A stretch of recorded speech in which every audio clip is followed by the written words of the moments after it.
And welcome in, ladies and gentlemen. My name is Ian Lance Seaton, and I'm joined here today by my good friend Constantine Cthulhu.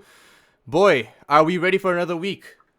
Yes, definitely ready and quite excited for the matchups today, Ian. Why don't you run us through them? Yeah, look, man, honestly, we've got a fantastic first matchup here. We've got Rhythm versus PC419, and after that, we've got, I think it was, what was it? A Downfall CryptiK versus. versus Downfall. That's it. These two teams we saw before. Downfall, not so much just yet, but before we go on and go a little bit further into today's matches, let's catch up with the scoreboard for what's already happened. So we're gonna look at these leaderboards right now and see how these teams are going so far. Sleeper is sitting at a 3-1 win-loss at the top of the leaderboard, followed by Voltic Esports at 2-2. So nice even scoreboard. They're doing all right. Paradox at 1-1. PC419, Rhythm, CryptiK, and Downfall all at 1-1 right now, and TBD at 0-2. The reasons for that is that TBD and I believe it was Paradox have rescheduled their games, so we'll find out next week where exactly they're going to stand and how exactly they're going to pan into this second and third week of the LPL Challenger. So tonight's first match, though, we are looking at PC419 and Rhythm coming into the game. So we saw both of these teams last week, isn't that right, Cthulhu? Correct, yes. The PC419 were versing last week Team CryptiK, and Rhythm were playing against Voltic ESC. And for both of those matchups, really, it was a map each. So each one of those teams managed to yoink themselves a point each. Yeah, exactly. So moving into this next map here, it seems that we will be going first to Villa, which is exciting because we don't get to see much of Villa, to be honest. Yeah, Villa is one of those maps that has slowly managed to blend itself into the meta. On its initial release, it was one of those maps where the with where it was said good teams go down, but not anymore. That's cafe nowadays, and just all in all, Villa is one of those few maps that boasts really both playstyles. You can play very passively here, as well as very actively with some aggressive roaming. Yeah, just because all the rooms are so close and there's a lot of vertical play involved. No one really goes down to the basement because we don't have any sites there to defend. But what we do see is that a lot of players actually have a lot of short rotations, a lot of vertical drops as well, and the hatch play is always pretty interesting. We see some teams actually attack from the 90-degree hallway around Classical Hall, go straight into the vault these days, a little bit different from what we're usually seeing, and even some bottom to top vertical play coming from Buck as well. So that's nothing really too new. I feel like I'm not sure about you, but I think Villa's starting to solidify itself in with a set meta, and it's getting to that point where other strategies coming in are either too exciting, too exotic, and they're starting to find that standard that they're gonna stick on most of the time. Yeah, yeah. Well, with the way how teams recently been playing it, it's been a very dependable on which side. Because say you go for the statuary site, and it goes very chaotic in a matter of like say a few seconds. The moment some of the teams start collapsing around, if you go on to say bar and aviator, sorry, gaming and aviator, Mm. um, that gets really anchor heavy, especially on the defender side. So there's plenty of ways to approach each and every site, really. Yeah, absolutely. We do see a lot of Kaid coming these days as well for some of these metas. He's starting to have more playtime, and I'm liking what I see. Moving to the next patch though, once we get through the what's once we get through the new season, Ember Yes. Rise, all these all these new gadget swap-ins. You know, we're seeing Maestro coming with impacts next season. We're also seeing Smoke loses impacts. We're seeing Jaeger with a bulletproof camera. the meta is going to shift quite a bit, and I'm actually interested to see how it's going to turn out.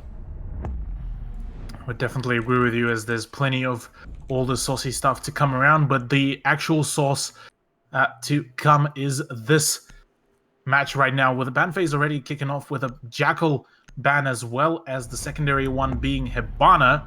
So only the remote hard breaching will be now denied within this map. So, I mean, Thermite's still on the board, but it does mean that they lose a little bit of flexibility. The difference between the two of them is that Thermite's good for really opening up the wall and actually making that site, the area of the breach, just almost indefensible. Whereas Hibana, you still have some defense around it, but it allows you to open up multiple line of sight through different angles and at different parts of the map. And she's got one extra charge, of course. Having said that, Kaid's going to be able to Kaid trick her and impact trick her quite easily. If you just take down the X Kairos plus down to 4, it's not going to be an issue at all. But we do see that Mirror ban come off as well, because no one likes to play against Mirror and Echo. Honestly, it's pretty standard so far. Nothing too new. That's correct. Well, with Echo now being off the board, you still have the massive gun that is Maestro's Alda with an ACOG that can be quite a massive adversary to verse against, especially on some of the spots within the map, like the 90-degree hallway just around the bar and the Aviator. So all in all, so far, looking at the team setups as well, things are looking pretty stock standard on the defense, whereas on the offense, having a Gridlock as well as a fear, that tells me that we might be seeing a fair bit of the area denial, as well as just being quite aggressive with the breaching, having Buck and the Maverick as well to do both soft and hard breaching here. Yeah, well, I mean, we're going to be starting over in the trophy and statue bomb site here today, and it does look like they ought to be taking control over the Aviator and Games room. Not sure. Oh, so they are opening the hatches over in the master bedroom as well. We might see some vertical shotgun play come from that side. So interested to see how that's going to pan out for us. And with a little bit of a reinforcement in the bathroom as well, they might be able to deny anyone inside that walk-in wardrobe. So Papa's going to pick up a couple of drones, but a pretty simple strat coming up from PC419 right now, but I'm interested to see if they actually bring in a little bit more vertical play with that Valkyrie. Yeah, well, Valkyrie potentially might be the main enabler for the vertical plays, because so far, looking at the whole positioning of all the players, it seems that most of them are just somewhat close and around the site, and you have only 2 roamers in the face of Phoenix, and I believe that was the Mozzie as well. So for now, Rhythm's approach potentially might be being pretty straightforward. Just take control of the area around it, mainly the master bedroom, and try to avoid any C4s from below. Yeah, so Unit's going to be pushing through that dining room, and he's already got control over the bottom floor. I'm not too sure if they've done too much droning, but definitely going to be checking around any entry points that they might have missed, or any rotations that might have come through in between droning and pushing in. So Papa's already got an interesting angle, is going to be playing by that trophy, and they've got a couple of members on site, but not too many that they can't try to fight back. Noob is right next to Thumbnail, and I mean, I don't think Thumbnail realizes exactly where the smoke is going to be sitting down with the Sanguine Arsenic Elite skin, which is, honestly, I'm finding it quite nice. It's easy in the eyes, you know? Yeah, it's definitely a much nicer look, and all in all, a good look for smoke as well. But looking at the match at hand, though, so far the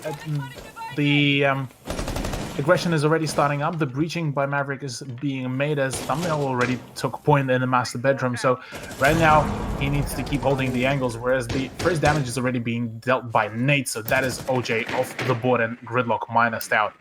That's not a good start, and there we go. We got Maverick holes being used against them. I think they might be trying to open a lot of the line of sight right now. Hibana is nowhere to be. I mean, Hibana's banned, and they don't have any other hard breach with them. I'm not sure what they're trying to accomplish here. I feel like they're just at this point trying to find picks, trying to get lucky, but it's like fishing with a barrel. And what is happening? Noob, what are you doing in that corner? You know that they're there, and with him down, that's your Smoke and your Mozzie as well. Double kill going to Thumbnail, and those are two very important operators, three very important operators off the board way too early. Papa and Phoenix are the only ones left. Two hollow one-time sites. Good fire rates, a little bit of utility, but not even sure if the C4 got popped. I don't think it has been. Papa's going to get flanked from the back here. It does look like Worthy's trying to get a nice angle on him, but they don't have to. Will that plant go down or not is another question. Phoenix picks up one, but so does Lebron and Papa. Phoenix picks up a second for himself, and it does look like in a 1-to-1 situation with Isworthy down. Leb might or might not be able to get that plant down. No, it doesn't look like it will go down at all, and PC419 win from attrition. That was a very well-held side by PC419, as they managed to just, even with the man disadvantage and when just heads started rolling of their teammates, they just played it quite well and just played the time rather than trying to take on head-on battles, because at that point, Rhythm had all the firepower, and the only thing that PC419 really had behind them is their positioning. So that's exactly what they've played, and, I mean, well done to them. Yeah, despite the rocky start, a bit of a mistake. I think I feel like Noob was really absent-minded at that point. Obviously, they were around the corner. He didn't have to be right at the door, and obviously it was a bit of a disadvantage to lose him so early, but they still pulled through. You're right. They still held that down quite well, and Phoenix definitely did not get too greedy. Did exactly what he needed to. Even if Lev got that plant down with the diffuser, I feel like it was already in their hands, and with an easy flank and with Valkyrie cameras, Black Eyes all over the site, they would have known exactly where he was trying to pull that. So definitely already tipped into PC419's favor there. So great job to them. They're actually definitely patting himself on the back after having a little bit of a heart attack. I am sure their coach would have had that going for them. So Phoenix is going to be putting down a deployable shield in the classical hall. Cthulhu, what do you think they're trying to accomplish here? Well, it certainly looks like they are going for a fair few places for some either vertical play, or this is just the ways to hide the Kaid charges. A fair few times we did see then that the defenders would destroy a little bit of that flooring, not fully, just to be able to hide in between the tiles the Kaid charge, which works occasionally, but it's one of those like temporary solutions, really. And looking at Nate's position as well, this could be quite lethal if Rhythm won't be too knowledgeable, but it seems that on the contrary, they are knowledgeable about positioning of another defender, which was Jaeger. Yeah, so Nate's still hidden. They still don't know where he is. He's in a good spot, not often droned out in that little room over by A bomb has been located.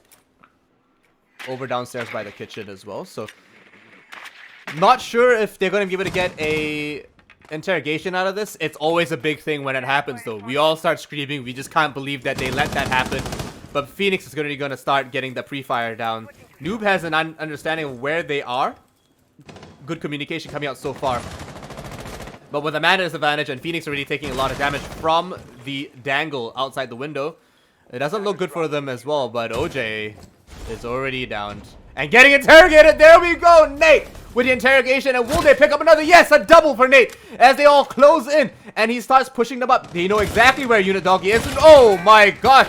Here we go with another. And will they get a third interrogation? Yes. 2 interrogations from PC419. And there we go. Nate gets taken out for a triple kill. And Leb is forced to retreat outside into the ruins, where he's going to have to just wait it out as the last member left on that attacking team. What an absolute way to start the match and the night, Cthulhu.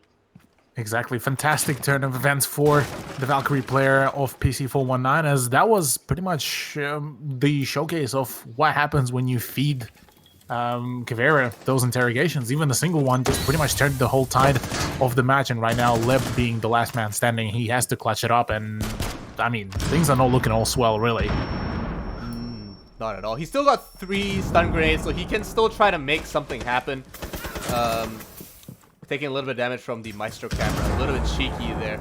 And unfortunately, he doesn't have much time either. 45 seconds, 43 on the clock, and he's running out of time. He's going to have to pre-fire all the angles because they know exactly where he is, and he doesn't have any time to rotate. He's going to have to take these fights head on, and Nate's there to clean it up for a 4K. What an absolute monster. Yeah, that was a fantastic round right there for Nate, especially as I was to be fair, a little bit skeptical because I was initially expecting Nate to just go for a very kind of basic run out to just try to catch a couple of attackers off guard. But his play ended up working out pretty well, and he does seem to be potentially prompting to go for yet another Caveira play. But this time, it might not work if Rhythm already will be knowledgeable and would be extra careful about how they will play it out. They even are prompting to bring a Nomad as well, which won't be 6th picked. And all in all, well, at least not yet, and she will be confirmed. So this will be the watch out, essentially the watch out tool for the flank. But it certainly seems like Nate won't be even bringing in a Caveira this time. This was one of those one-off flicks, and well, it worked pretty well, all in all. Yeah, so Attackers need to switching locate off the and defuse Caveira any was the right choice in my opinion.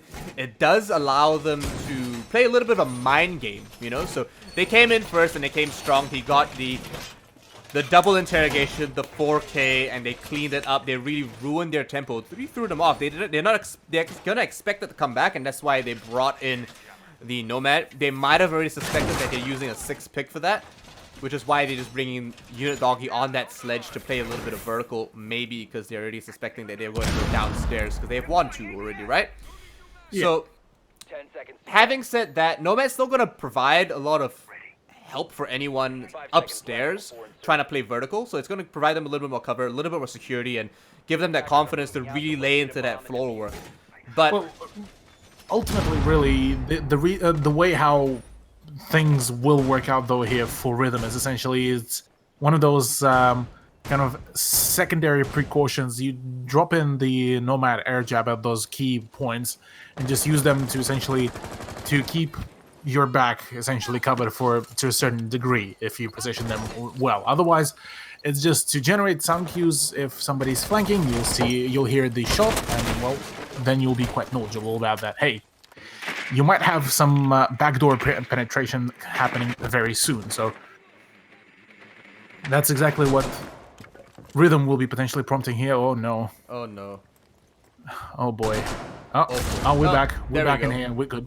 Yeah, we good. But yeah, ultimately here, Rhythm just needs to take it a little bit slower, just pace themselves a little bit, because their aggression didn't really work out quite well in the first 2 rounds, and it showed. A little bit disorganized. They could have done a little bit more roam clearing. They did see it coming through, and oh my gosh, that was close. So Worthy gonna pick up a nice shotgun kill onto Nate, who was actually under the hatch. Unfortunately, a bit of a misplacement there.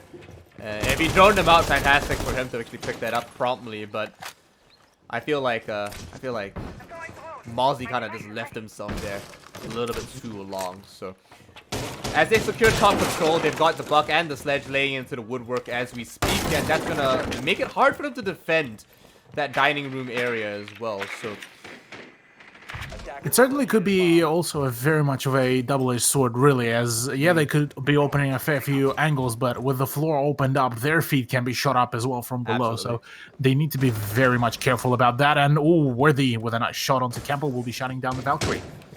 And Campbell's one of their top fraggers as well. Don't count him out just yet because he hasn't done so well. It's only been 2 rounds, 3 now, but they can't seem to get the drones in due to the mute jammers. We'll mute himself actually just by bicycle storage, just hanging out waiting for the right time. Papa's already on the main hallway waiting for it to come through. Not gonna shoot the drone just yet and give away his position, but we'll rotate instead, maybe try to get a flank going. They still have time. Oh no, Phoenix is coming down there, and OJ gonna pick that one up for his team's gonna make it harder for PC419 to defend this. The plant's going to go down, and with 20 seconds left in the clock, PC419 are going to seemingly lose this with Isworthy already on 3 kills. Papa picks up 1 for himself and a double. Okay, so he's trying to level this out, but he's only on about like 5 health. I don't think it's going to be feasible at this time, and no, OJ cleans that up. Yeah, so Rhythm this time did manage to take their time. They managed to just pick apart the site and strip them of any of the initial defenses and advantages, and that's pretty much exactly what they need to rinse and repeat, what, 6 more times? Yeah, they can keep doing that. Definitely, it's gonna work out very well. But PC419 might have other plans. Obviously, everyone here is trying to win this and pull it out. Leb's back on that Maverick, so he's hard stuck on that Operators. A similar lineup coming up from Rhythm so far. Gridlock coming back is nothing new, but Phoenix on Valkyrie, yeah, that we've seen that already. So a stock standard setup so far for a similar defense site. Defenders, protect your bombs from being Will defused by attackers. will they play this differently though? Because I feel like they really needed that Thermite to come in. Not happening. Yeah, Thermite is well, mainly at the moment they are being afraid of some of the impact tricking, really, as things do occasionally escalate quite quickly if you lose your Thermite charges due to those impact tricks, and having that blowtorch really is going to be quite essential for them to capitalize on the push, because if the Maverick won't be able to make either big enough holes to just jump through and go for the aggressive push, or just big enough hole in general, that's going to be an issue, because then they're going to be staring down into having to push through 2 choke points, being the just exit from the master bedroom as well as the bathroom. And those 2 points, boy, you would not want to do that, especially when PC419 showed just a fantastic overall anchor setup. 200%. I do not. I kind of argue with you there. So far, PC419 are just solid in what they're doing, but I felt like they got caught out a little bit last round, and it was just great droning and great picks coming out from Rhythm. So as they push up through, they're gonna secure that study. Buck and Zofia, and we might see Zofia actually rotate over to the master bedroom once they get the reinforcements off the wall with the Maverick. Possibly what they're trying to go for at this point in time. But they've had to secure the southern side of the building first before they push in. They don't want anything surprising them out of nowhere. Yeah, I'm interested with the fact that Isworthy is going for a face check on most of the corners around close by to the objective, and he is doing a solo push, which is somewhat concerning, albeit that he does have a fantastic toolkit in his hands. So all in all, right now, Rhythm are prompting to potentially go for a two-sided push, which would definitely benefit, as it seems that PC419 are not particularly ready just yet to defend the 2 sides. And if the collapse will be successful and well coordinated, oh boy, they will be able to deal a whole lot of damage, just as Thumbnail just copped a fat one. Dude, okay, so Thumbnail got hit a lot, and so did Noob. They're both roughly about the same health. Thumbnail a little bit lower than him, but he will get taken out soon enough. Phoenix picks that up, but Unit dogging with another frag to compensate, and a double for himself as well. Nate goes down to the dog.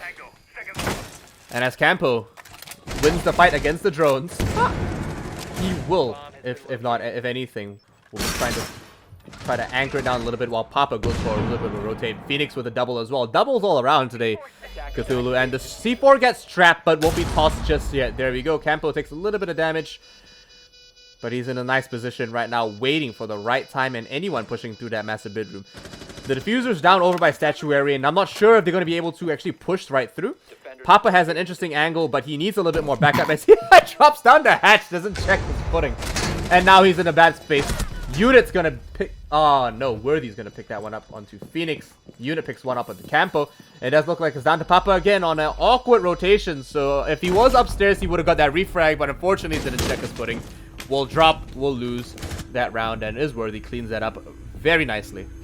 Can I just point out that Gridlock Track Stinger's trap on the staircase essentially won them the engagement at the end of the round? Because the fact that even though there was an equal amount of players on both sides, Jaeger was pretty much outed because he was denied a quick entry back on the second floor, and it was all up to 2 players of PC419 to actually defend against the three attackers that already planted the bomb. So that is an amazing usage, and I'm happy to finally see it and see how incredibly heavily it actually changes the pace of the round. So right here, like, yes, the frags did the main job, but utility-wise, that Gridlock gave a gigantic advantage right now too.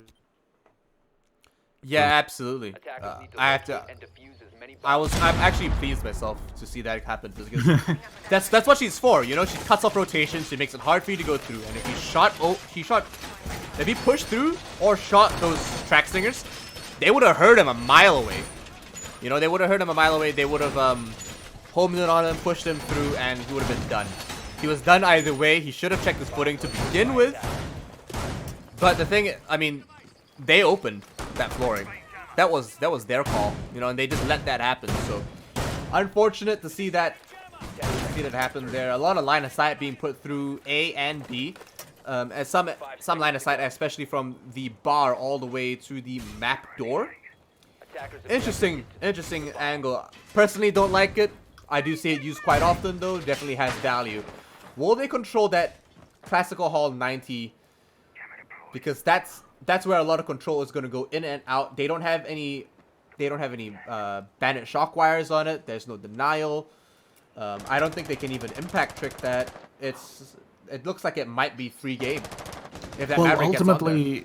Ultimately, really, PC419 should have, well, hopefully soon realized that Maverick is the main playmaker right here for Rhythm's breaching game. So they need to either start playing very close by to those reinforcements, so they will be able to deny that breach early on, or just have a completely different utility usage for that, because they are seeming to be bringing the very stock standard ops that usually made to deny those breaches, but because the blowtorch doesn't really respond to any of those breach denials. It's really ultimately a different game, but nice positioning by Papa at the end of the day. Manages to not net himself a kill into Worthy without actually taking any damage.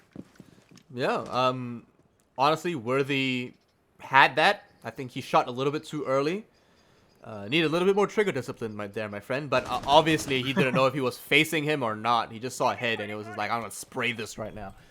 Don't blame you, though. Don't blame you at all. IQ's going to net a whole bunch of points looking at all those gadgetry. Won't take out any of the shock wires.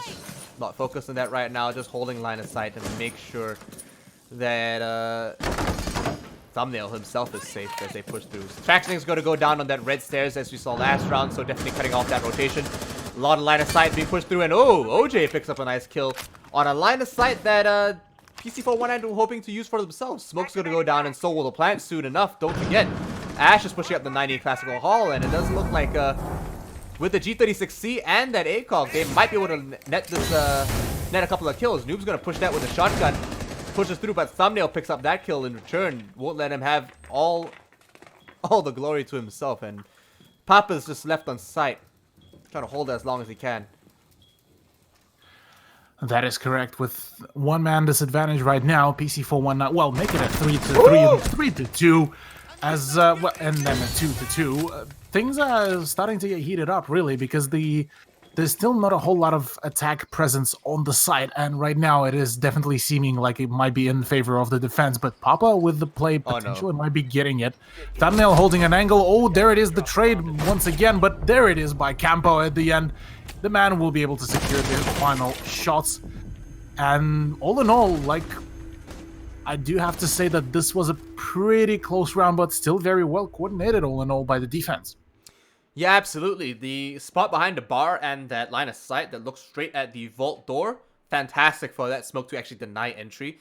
That's a fantastic control point because the bar is quite high, it keeps his head nice and safe, and from that spot can just safely throw those toxic babes over to deny entry and pick up anyone trying to get that cheeky plant down. So fantastic control of the SMG-11 as well. Campo definitely turning out to be one heck of a gunner as well as an anchor.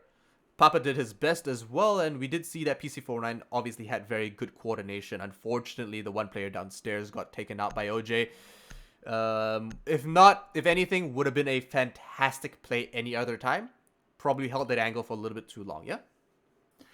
Could have been, yeah, that could be the case, really, but to go into the final round of the first half, out here right now for Rhythm, they need to get themselves that one more round to even things out. And looking at the scoreboard right now, it seems pretty even. The same amount of kills on each side, and there's both teams have at least one player that is on the donut, which Yeah. is quite unfortunate as of now with 6 rounds in.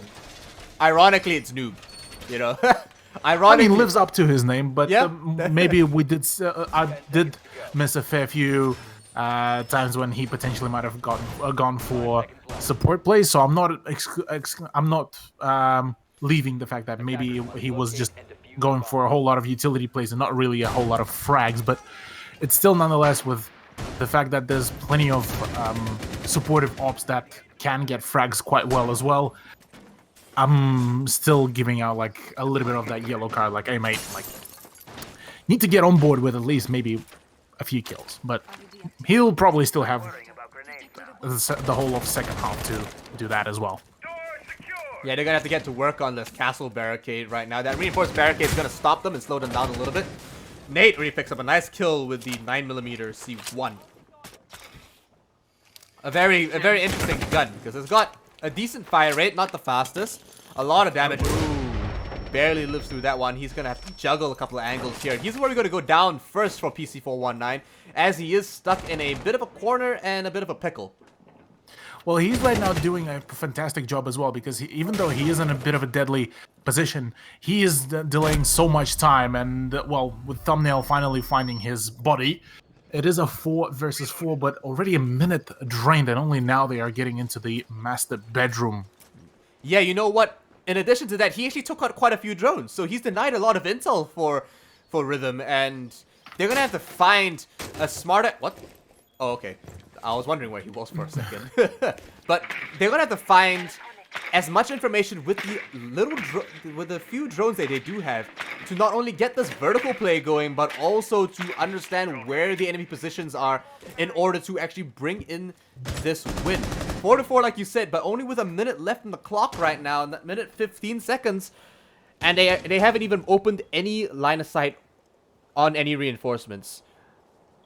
That is correct, and with live droning Leb right now, things might get heated up for Papa, because there's the peak by IQ leaving the Jaeger minimal health. Oh, man. And as it stands though, he does manage to fall back. Woo! And as it stands, positioning wise, PC419 are still in a winning position. Yeah, so Worthy's already cutting them off in a lot of angles and a lot of spaces, so he's denying a lot for them. Goo mines go off, and it does look like Unit has to pull that out before he bleeds out. Gets poisoned and gets taken up at a very nice angle all the way into Statuary. Will help him control the stairs upstairs. Phoenix is already hanging around with the shotgun. Doesn't peek it just yet. Middle of it too late. Waiting for the right time to show his head. And oh my gosh, there we go. Phoenix picking up 1 kill. Thumbnail onto Noob. And it does look like we've got 2 members left. Not too bad. A feat, a castle, and a smoke. But Leb already low along with 2 other members. Will be fighting for his life. Thumbnail with a quadra kill. 1 more down as well. And Leb picks up a... Oh my gosh, Leb is the only one left. Campo picks up a couple of kills for himself, and while the diffuser has gone down successfully, he's going to try to fight this out all by himself. Yes! Campo gets the kill! There we go with the diffuser getting counter-diffused, and PC419 just scrape in that 4th round. That was, at the end, the round for Rhythm for the taking, and PC419 said, Man. I'm about to end this man's whole career. And just Campo decides to just push himself in, and there he goes. He got another fantastic round for himself. He's so happy. 4-2 is the final scoreline though for the first half, with PC419 looking like they might be taking this series quite convincingly, really, with the way how they've been able to even go for retakes in situations that are definitely not in their favor. They seeming to be quite ready and prepared for this. I always want to take note that Phoenix with the trigger discipline on the castle was great. If he fired too early, and as he saw the IQ walk past, because she was already out of line of sight, right? If he fired and you tried to get it, missed it, it would have been done, because he would have died. He would not have picked up the Zofia. It would have been a very different game, but he held on to that so well and actually brought it in order to allow Campo to bring in all those kills for himself as well. We also saw a quadra kill. That was nutty. But don't forget, guys, the test server is already up, and we are seeing a lot of recoil changes come through for a lot of the SMGs. The 11, the 12, and what was the other SMG that we Bearing had? 9. The Bearing 9. all these SMGs have had their recoil changed, and they're way more controllable than before. So a lot of pros say, and so have we tried it. And honestly, I'm scared. I'm scared of the SMG meta coming through, because those guns delete. The SMG-12 was the best gun in the game at one point, and there's a reason why. Yeah, those guns, even nowadays, in skillful hands, do manage to do some deleting action. But with the buff to them, they definitely gonna be seeing a bigger return in popularity. But looking at the current setup of Rhythm, though, Ian, let's go back to that for now. Setup of Rhythm, bringing in a gaming, well, AVG, and their overall setup looks like we will be seeing Worthy on a roam, as well as Unit just close by to the 90. I feel like he's a little exposed in that position right now, but I think if they play their cards right and they've got the right intel, they're going to be able to pull this one in. Noob's already trying to peek into the study. Surely has vision, just waiting for that line of sight. Is going to shoot a couple of obstacles out of his way. But as they push through, they got a little pre-fire going, and I like to see that Thatcher's actually using the AR-33, an underrated gun in my opinion. Yeah, AR-33 saw a couple of works a fair few times throughout its lifespan, so at its current state, it's definitely still a very worthy choice for a weapon, albeit that a fair few players do tend to sway towards the L86, well, L85, pardon. But all in all, yeah, I definitely will have to agree. AR-33 is definitely a nice. Yeah, I mean, heck, I rate it, man. But with that wall already open, Nate's just waiting for that late flank, speedy 5-speed Ash as he will be, and waiting. As soon as he gets the go from his team, they're not gonna see it coming with that push. So Rhythm are fairly hunkered down. Worthy's off-site, putting his goo mines as much as he can. So two late flanks coming through. We're gonna see which one takes effect first. But a lot of vertical play coming from Nate as we speak. So gonna load in the breaching charge, breaching round as they actually push through. More soft breach coming through the floor underneath the bar. It does look like Papa picks up a nice kill, and so does Worthy on that late flank. 45 seconds left to go, and it doesn't look like they've got much room for error. One holding the line of sight here, and no, Worthy picks that up, and Phoenix doesn't actually get that, and he gets a triple kill while he's at it. There we go. PC419 dropped the diffuser, and the defense is so much stronger right now. Papa's gonna have to defend this all by himself, and no, the attack will fail, and they will crumble under Rhythm's own defenses and their own beat. That was a very good showcase by Rhythm's defense, albeit that they did miss initially the breach denial. But all in all, I definitely have to say that this is much more prepared by Rhythm rather than what we saw in their offense. So this gives me potentially hope for them bringing this back. Otherwise, for PC419, they had a good start, but unfortunately it was either the gunplay or just a lack of intel, really, on some of the positioning. And at the end of the day, really, Worthy was the one to be able to shut down any kind of extra collapsible power that was initially brought in by PC419. And now that he's on the Alda, the man is going to be an even bigger force to be reckoning with. And OJ's going to be swapping to the Valkyrie. So more intel for the defense, a whole bunch of cameras, a whole bunch of data denial. And don't forget, they've got the pulse as well. So they're going to know exactly where PC419 are pushing from. And it's really going to be about finding those easy C4 kills at this point. Because I'm not sure if Leb's got a C4 on him either. But it's going to be one heck of a time, man. I'm telling you. That is correct. But with now the second, well, actually make it third round of... What, is it second round of defense? Yeah, it is second round of defense. Pardon me. Second round of defense to come out from Rhythm. They are going on the kitchen defense, which is usually one of those sides that you don't really see as a secondary one, more of a, call it tertiary, or just one of those backup ones. But this could be potentially one of those plans by Rhythm to just throw off the opponents to just see how well can they readjust, really. Yeah, I mean, we see Thumbnail already getting surrounded by a lot of members of PC419. I'm not sure if he realizes that they're homing in on him, but he certainly is starting to retreat. I think he's got that sense there. But Papa's gonna push through and pick up unit already so quickly. And as they push in, he's already on site. He's on the A site. The rest of his team's gonna fall in line. They're gonna come in and storm the place.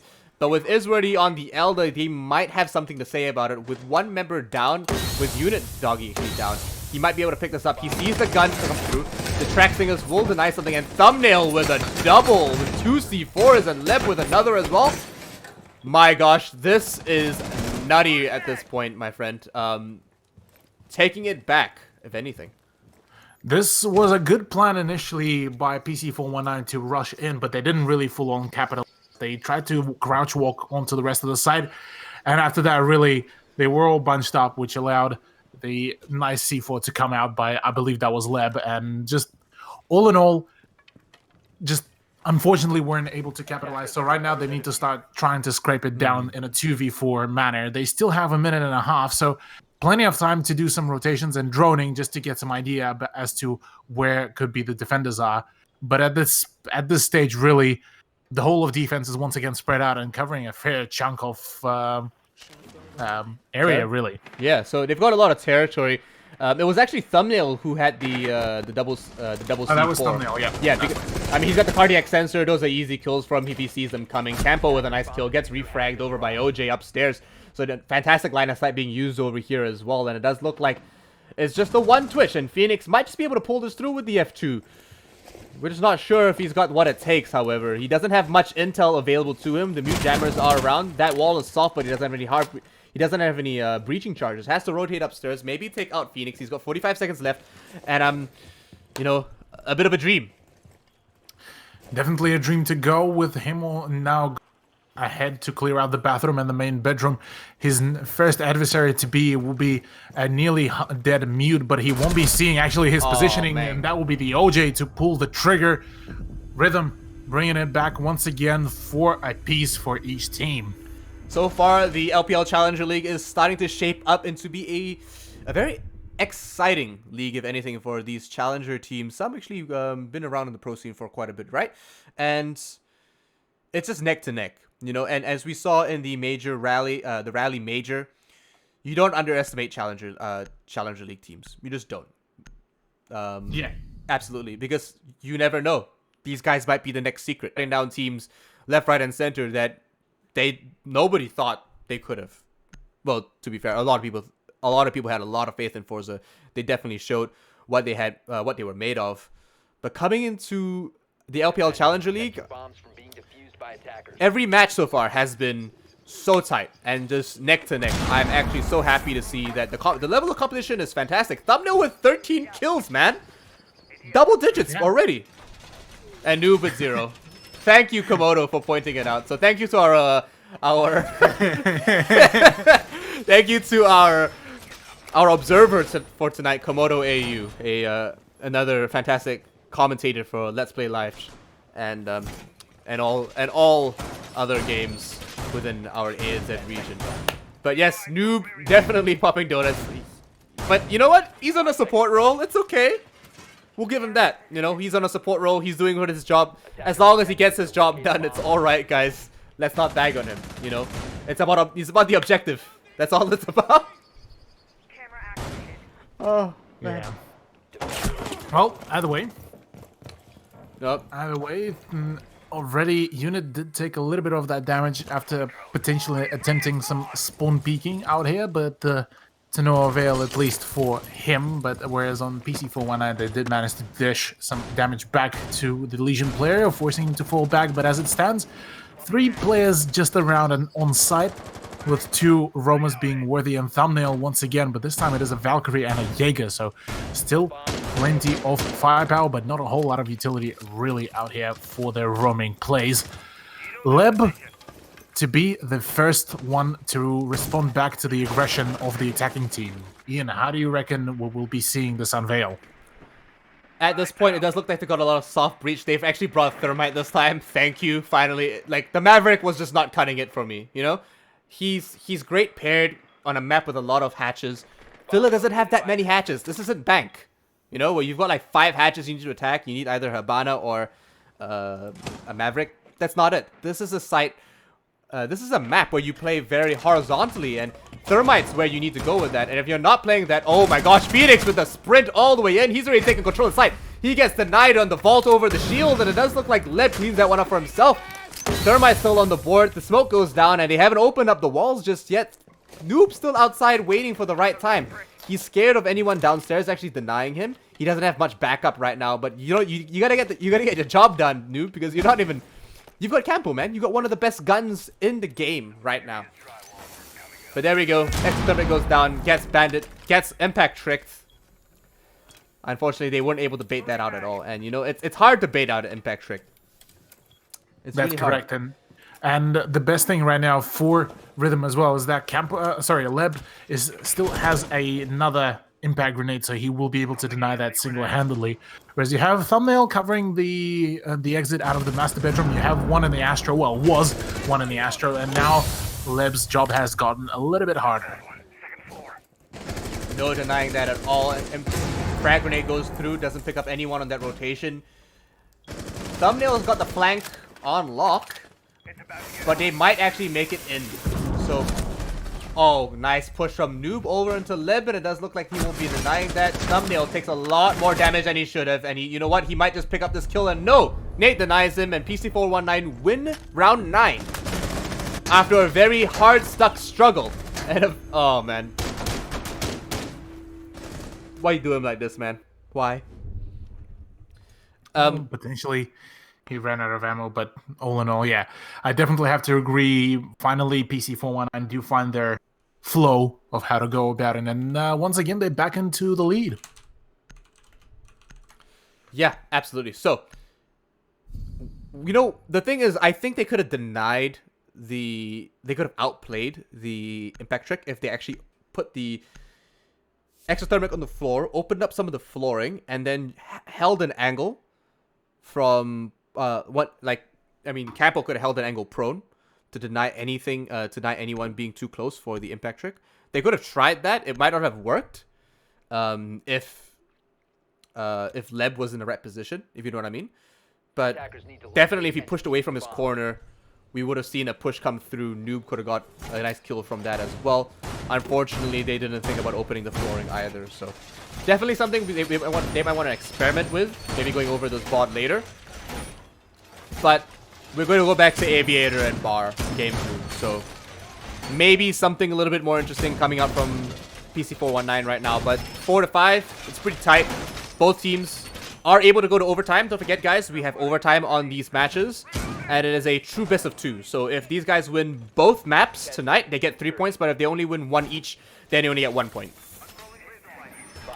That is correct. So, with only 1 point away from the match point, PC419 are prompting to potentially try to take at least map number 1 to score themselves at least 1 point. But like you said, Rhythm can also make a comeback here. We did see them defend quite nicely as well before. So as it stands right now, it's all up to PC419 to attempt to essentially control the pace by themselves and not let it slip away into the hands of the defenders, really.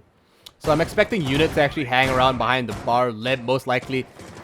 For me personally, ideally hanging around the 90-degree, that 90 hallway for Classical. Mozzie Drone gonna pick up Campos a little bit too early.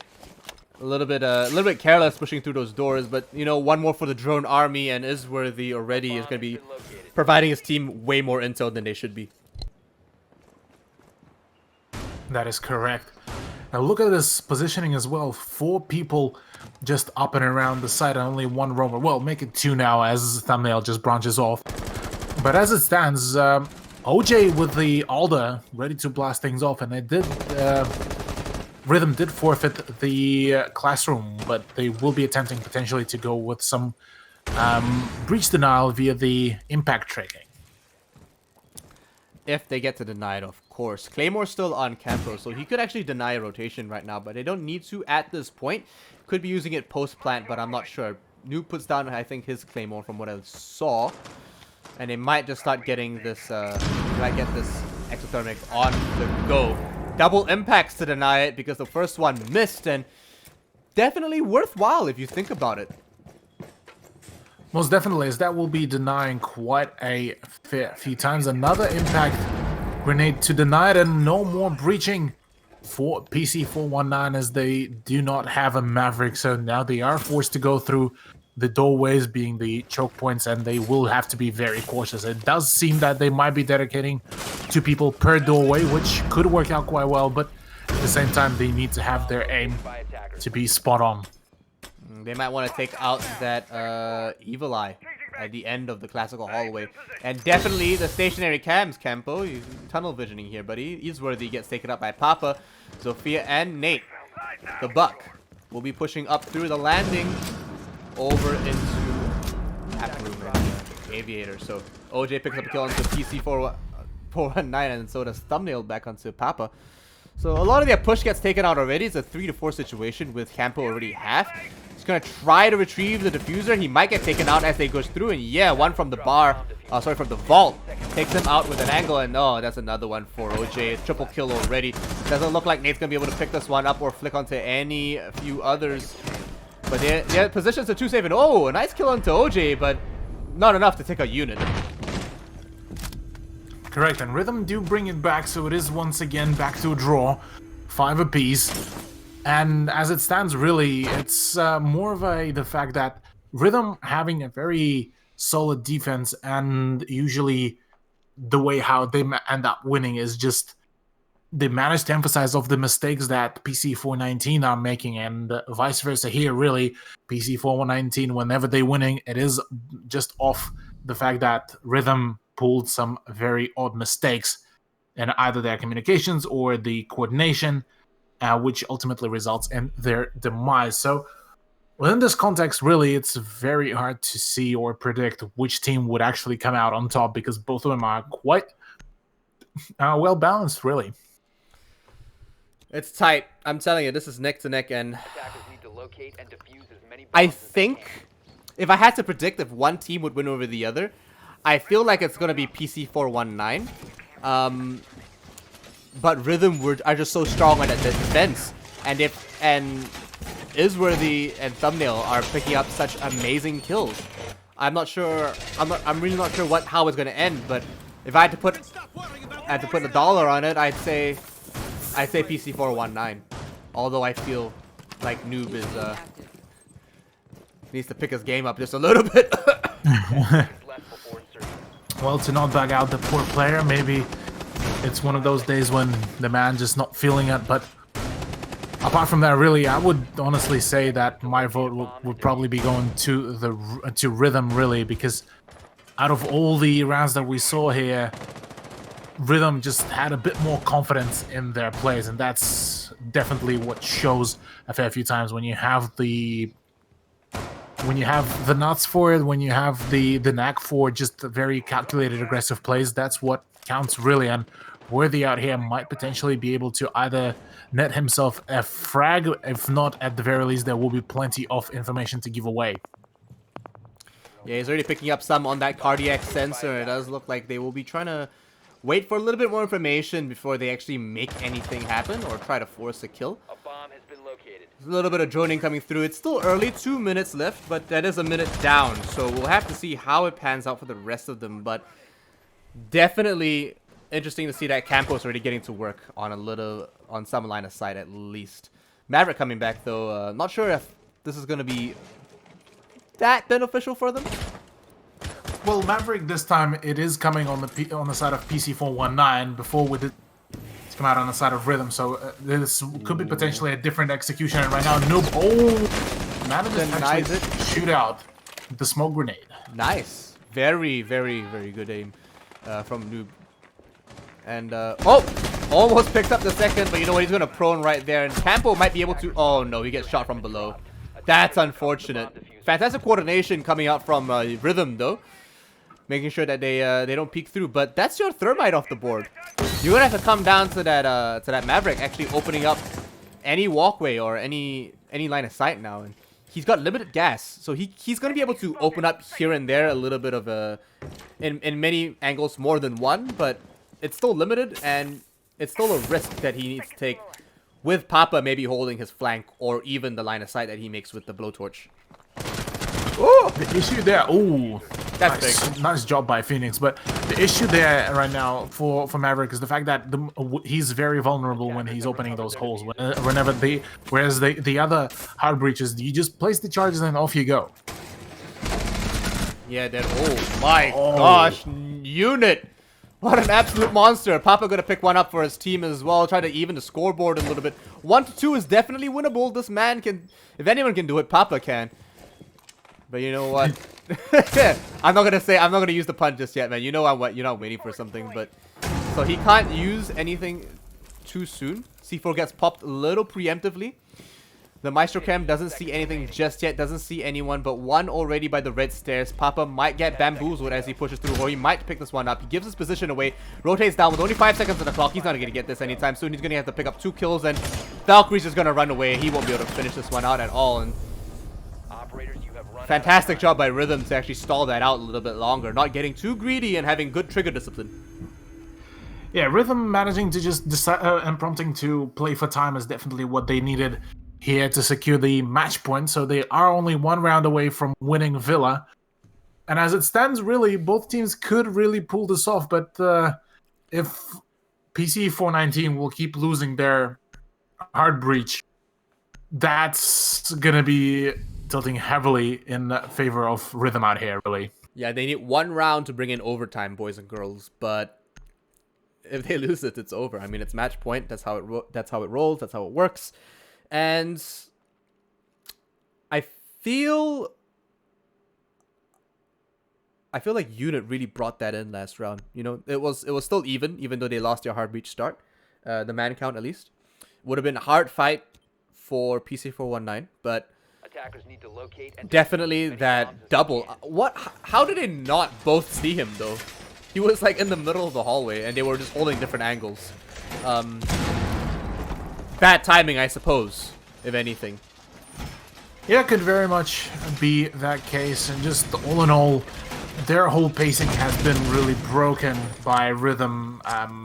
The moment they lost the Thermite, they seemed a little bit lost, and the initial use of Maverick didn't really help them with attempt to Thermite breach as well. So possibly poor decision making, really, and maybe poor timing, but at the end of the day, heads didn't get clicked on the PC419 side, and Rhythm was the victor here. So with that in mind though, 12th round will be the decider whether Rhythm will be taking the map and gaining themselves a point, or whether we will be seeing a beginning of overtime. Might just be the case. But we do see that PC419 already pushing in. Good timing so far, 30 seconds in, so not wasting any or too much, but definitely have droned 1 downstairs, already got a kill onto Unit, so there goes their Valkyrie. Not like the Black Eyes weren't already up. Black Eyes and the surveillance is already up and live. Phoenix does see the Maestro, puts his camera in a bit of a safer position, but oh no. Denies. He disables the Evil Eye, but will he actually be able to destroy it? Yes, it does seem like he will be able to. Is already pushing him back. I feel like they need to actually play a little bit closer to sight. They are spread out quite a bit, and Papa's already pushing in quite hard. He almost had that wallbang. It's like he almost knew. Had that wallbang indeed, but the position of the pulse did get revealed, so he will be a bit more cautious about his approach. But as it stands, really, the yet another death, but this time it is on the side of PC419 with Campo going down, and it is all up to their Thermite now to deal some damages. Nate continues his rampage, so that's thumbnail off, but still though, 1.5 minutes to go, and only now the PC419 are starting their collapse, really. It's a bit late, but they still have ample time, if anything. I feel like Twitch is a little bit too far. They have the man advantage, but without Twitch being on site, it's still a 3-3 gunfight. Concussions go through, and Isworthy's not going to have a fun time pushing this open, but he will open a little bit of line of sight. He still has 45 rounds in that magazine, but he needs a bit more backup as he can get flanked here. Phoenix picks him up with the F2, and there we go. Twitch actually pushing through, and like I said before, picks up a nice kill. Noob's going to try to get that plant down, and Leb denies 1. Phoenix picks up another. The C4 goes out, but it won't be enough, and PC419 bring it back into overtime. Overtime indeed. as at a final stretch, they do manage to finally bring it back, ladies and gentlemen. 419 overtime Villa, and this is the first map of their matchup as well, which is quite a nice setup for the rest of the day really out here. AVG to come out for Rhythm's defense on the overtime and, well, make it dining now, as they will be retrying their defense, but this time with a potentially higher risk, really. Yeah, so I'm not sure if they're going to try anything different. They probably need more bodies on site because the hold upstairs didn't last too long. I'm not gonna lie. It just seemed like Rhythm saw it and they were just like, you know what? We don't need to be here. Defenders, It's not something we need to contest at that point, and they just four-man that. They just four-man the kitchen, and the PC419 couldn't do anything about it at that point. The thing is, though, that the way how last round essentially got won is the fact that PC419 just managed to completely ignore that defense, and the defense upstairs was not enough to actually cover the downstairs hold as well. So the way how things ended up unraveling really is just for the reason that PC419 just managed to emphasize on that aggressive push very quickly and took the meaningful ground very, very swiftly. So in here right now for Rhythm, if they do want to bring this back and pull the dub, really, it's the dub, the epic bread, the gamer juice out here. They need to really be a bit more conservative about how far they expand outside of this site, really. Yeah, most definitely. And you know what? It, like you said, it's about that good rotation, those swift rotations, and that good call out, the discipline to drop what you're doing and follow the plan and the line of attack. That's gonna bring in the win for them. If anything, a little bit of vertical play most likely coming out here from the defense, trying to deny any more entry. I think they might play that a little bit more aggressively. Thumbnail's already on the stairs over into the basement, and we barely see anyone downstairs. But this time around, Thumbnail might be able to get something as Phoenix's drone actually comes down from upstairs and actually starts rotating around. Papa's already in the living room, and it's going to use a line of sight to maybe just keep an eye on anyone rotating down from Astro. Yeah, but with Leb having a very nice angle on that, might have been able to connect the shot if he was there a little bit earlier. For now, it is worthy on Maestro instead of OJ, and this time it's prompting to have a slightly different setup, and with the way how PC419 really are set up, things are looking like the collapse onto the site might happen pretty soon. That is, if they will be able to out OJ right before that. Maybe just now, but Campo's already pushing on into one. I'm not sure if they're going to actually collapse on him. He's stuck between two operators here, and he's going to give his position away. Might have just picked up that kill upstairs by the, I think it was a trophy he rotated back into. But with a little bit more insight and a little bit more intel, Rhythm will be able to relay a little bit more. And they've got some interesting barricades upstairs to cut rotations as well. Papa's going to go through, I think that's Papa, no, it's OJ. He's going to rotate all the way around, but Unit picks up a nice kill onto Campo. Does look like they might actually be able to push in. And Nate might pick up the kill on Maestro here, but not before he gives himself away onto those barbed wire. Oh, no, he goes down. Noob picked up that kill. And finally, a couple of kills for his team. Oh. But just as you say, the kills are starting to roll in. Oh, the kill feed just keeps on going. C4's coming out and flying. Thumbnail will be the one to close it down and close the doors for PC419, denying them the win on their attacking round. So now with Rhythm on the round advantage within the overtime, they will be now, well, PC419 will be forced with their back up against the wall to try to bring this back on their defense, whereas really they could actually bring it back, because looking at the at the first half, really the end score was 4-2 in favor of the PC magazine. So Aviator in games could be that solution that 419 needs to equalize the rounds. It might be, but I felt like they were just a little bit spaced out at the end. A lot of the times, the it was a late trigger pull, if anything. And not realizing that the enemy was actually on your screen, didn't see them. Tunnel visioned a little bit, and I felt like they got a bit too much. They had too much anxiety going on with them. You know what I mean? Like they just they didn't chill out. They needed to just zen out a little bit, focus in that clutch moment.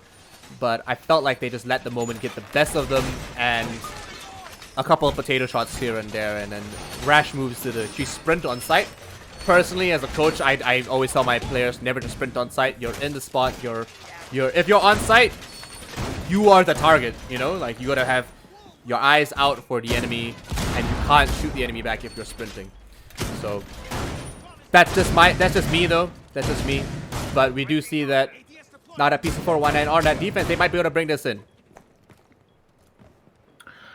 They certainly can. They certainly have the ability, and they've shown it during the coordinate themselves quite well. But as it stands, this and Mozzie coming back through. I'm actually disappointed a little bit, Cthulhu, that we're not seeing Caveira come through for that clutch overtime match point round. Could have been the game breaker, but they will bring back the Mozzie instead. There we go. Papa picks up a nice kill onto Worthy. It does look like they will be pushing through, and he's already rotating back. He didn't take a single drop of blood.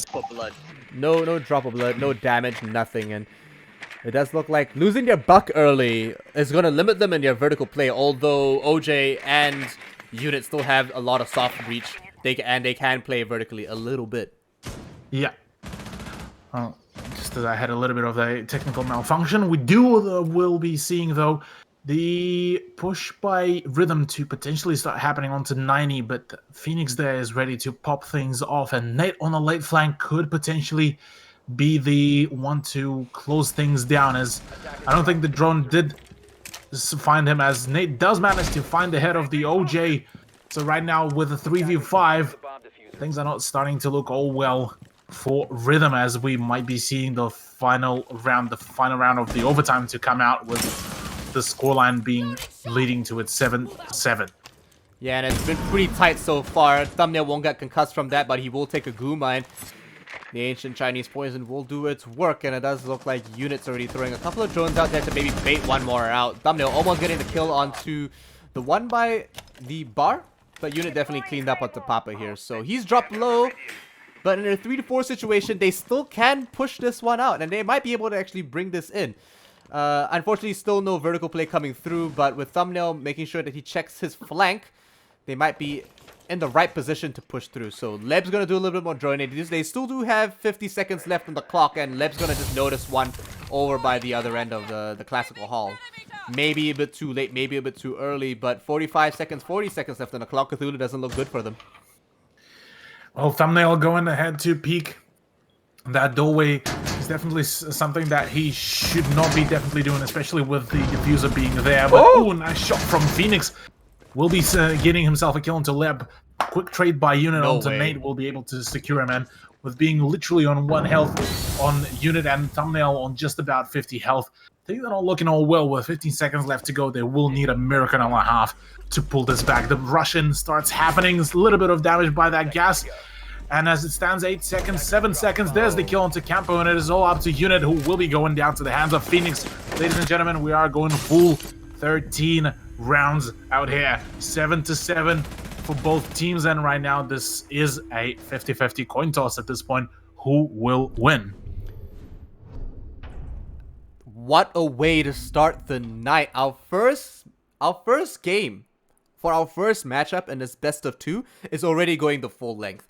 And it's between a team like Rhythm that we know so much about. They're so storied. All these players were underdogs, and they're all these underdogs being put into a team together, and they're finally bringing this game in. But now challenged by these new guys, PC419. Yeah, we've seen these names around for a while, but they're definitely not as storied as Rhythm. Not as a team, at least. That is very true, as it shows that the region as itself, ANZ, is starting to evolve more and more, and seeing some of the, well, less known teams starting to bring things back up is definitely a good showcase. Looking at the scoreboard, both teams already have now 3 players that are sitting on double digits. Yeah. And seeing as the overall setup will That be is once again nutty. AVG. Oh my gosh. Thumbnail Yeah. with 17 frags and Nate and Phoenix on 14. That's huge. It is huge, yes. It definitely is more of a battle of the fraggers with the two. You can see the distinctive difference in roles here as well. Yeah, absolutely. I mean, definitely the entry fraggers coming in. We're seeing all of that here. Phoenix on that Twitch definitely racking up quite a few kills as well. But just to add a little bit to the story, Cthulhu, don't forget that Isworthy used to be on PC419 when they were still zero gravity. Now switching over to Rhythm. This is like a grudge match. This is sort of like the old boys and the new boys pairing up and just measuring and sizing each other up. It's a story to tell, if anything. It is a story indeed, and that is a story though for both of those teams, as both of them want to get those sweet points for 1-9, and especially as they have been seeing quite a rocky road throughout the Challenger League before, and now they are versing Rhythm, who are considered to be more of a more favors. Nice shot by Nate at the end of that firefight to take down Thumbnail, and that is a good start for the overtime match point. I mean, how else do you secure a win? You bring in the head shield. Yeah. And you know, just really win those gunfights essentially. And you heard that shield break. You all heard it. If that shield wasn't in the way, it might have been Thumbnail that got that kill, and Nate might have gone down. But no, it was the other way around. The Jaeger's already off the board. Blackbeard is still contending on that landing window, and it does look like Rhythm are already on the back foot. They still have a lot of intel. They still have a lot of firepower available to them, and they might just get this one player. Oh, there we go. Is where he gets taken out, and it doesn't look good already. PC419 definitely locking this back in, and they're going to be opening up that vault wall.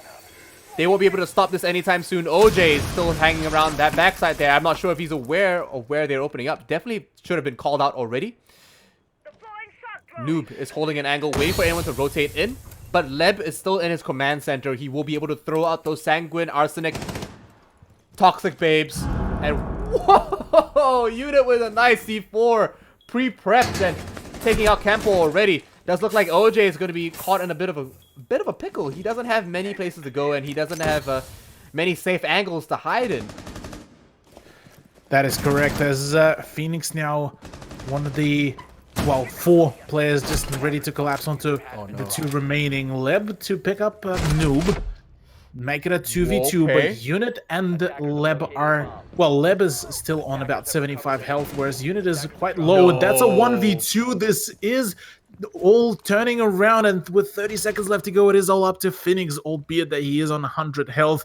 He will have the advantage in health-wise, but other than that, really, it is all up to him to bring this back. He does manage to retrieve the diffuser, so now he has to contest with Valkyrie, played by Unidog, and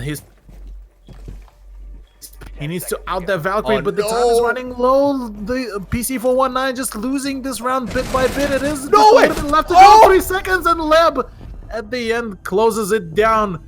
First map to go into the hands of Rhythm after what seemed to have been the round of PC419 for the taking. If he had 1 second left, I mean, like, if the Twitch flicked once, like a millisecond earlier, he would have got that kill, and it would have been a fantastic clutch to save that round. But you know what? That is nutty. I cannot believe, Cthulhu, that with what we just saw, Thumbnail with 17 kills and Phoenix with 15. An absolutely amazing first half. Indeed it was, as just once again we did go into all 13 rounds, and my goodness, Villa was spicy, Ian. Oh, that was one of the best Villa matches I've ever seen. Oh yeah, and we still have 3 more maps for everyone still just only now tuning in. All the spiciness, all the sauciness, all the juice is starting to come out from all those sweaty maps. But I do believe we are going to go on a little bit of a break, aren't we? Yes, Ian? we will be going to a 5-minute break, boys and girls. Don't forget, we will be right back. We're just we're gonna get to the cookout. We're gonna get you your juice. We're gonna get you your all your sauciness, and we'll be right back for the next game. The next match, the next map will be Border. So don't go anywhere. Okay, and Rhythm this time will be starting on that defense.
Boys and girls, we are back. Lan and Cthulhu still here. We brought you your juice. We brought you your sauce. And let's get ready for this next map between PC419 and Rhythm. Cthulhu, break down that last game for us. Well, the Villa was a very close matchup. We did go into all 13 rounds altogether, and at the end, Rhythm were the ones to bring it back, albeit that some of the rounds that we saw from them were so close to them losing, it was barely even funny, really, especially for them. But at the end of the day, they managed to bring it back against all odds, really. And at this time, we will be seeing, though, a border to come out, so it is for PC419 to take revenge. Otherwise, we will be looking at Rhythm grabbing the 3 points against their opponents. So all in all, really, both teams had a somewhat similar play style. They had a similar idea about how to go about breaching. But at the end of the day, well, at the end of the map, really, it was all about which team made less mistakes on their executes, really. Okay. Yeah, I mean, absolutely. And honestly, it was so tight. Sometimes it came down to gunfights, and boy, were those gunfights good. Essentially, I felt like no one had a good time trying to get the thermite off, and that's great from the defender side. There has to be another way for these attackers to really find and enable the breaches to come through a little bit smoother. Surely they'll find it, and surely they'll make sense of it one way or the other. But we are going to be looking into our next match. And this time, we will be going to Bank, I believe. No, Pardon? Border. We're going to Border this time. We'll be Border. Yeah, we're going to Border this time, and it's a tight map, so it's similar to Villa in that sense. It can be very breach heavy, a lot of vertical play here, way more vertical play, and a similar amount of hatch play as well. So nothing too wild coming out here, but definitely going to be. I feel like it's going to be a little bit more intense because the gunfights on Border are they're nutty, man. Yes, and with the meta for Border to solidifying itself more and more, and some of the teams, well, reinventing some of the plays, really, I'm quite keen to sink my teeth into this matchup, as well as it's promising to be yet another overtime full rounds, 15 of them. Well, really, I was saying 13 before, math didn't really add up, unfortunately. And yeah, I'm definitely keen to witness this. Yeah, absolutely. We'll be going to Border, and we're seeing that PC419 will be starting on attack this time. It does look like they won the last map, right? My memory's horrible. Well, the last round, no. The last round was won by Rhythm. That's Yes. when they took the map. But it is up to 419 really to push it, really. And they are going to be starting on offense here. Yep, so as they start on offense, we do see that they are banning that Jackal. And rightly doing so as well. Thermite's gonna get banned, that's interesting. Correct. And with Thermite being banned out, that is one of the bigger hard breaches off the board. Mirror to be gone as well. That's somewhat standard, really, on most of the maps nowadays. The last one I'm thinking and expecting will be somewhere across the lines, either Echo or Maestro here.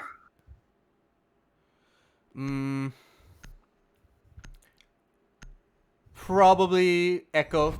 Yep, called it. I mean, Maestro's not as bad as Echo, let's face it.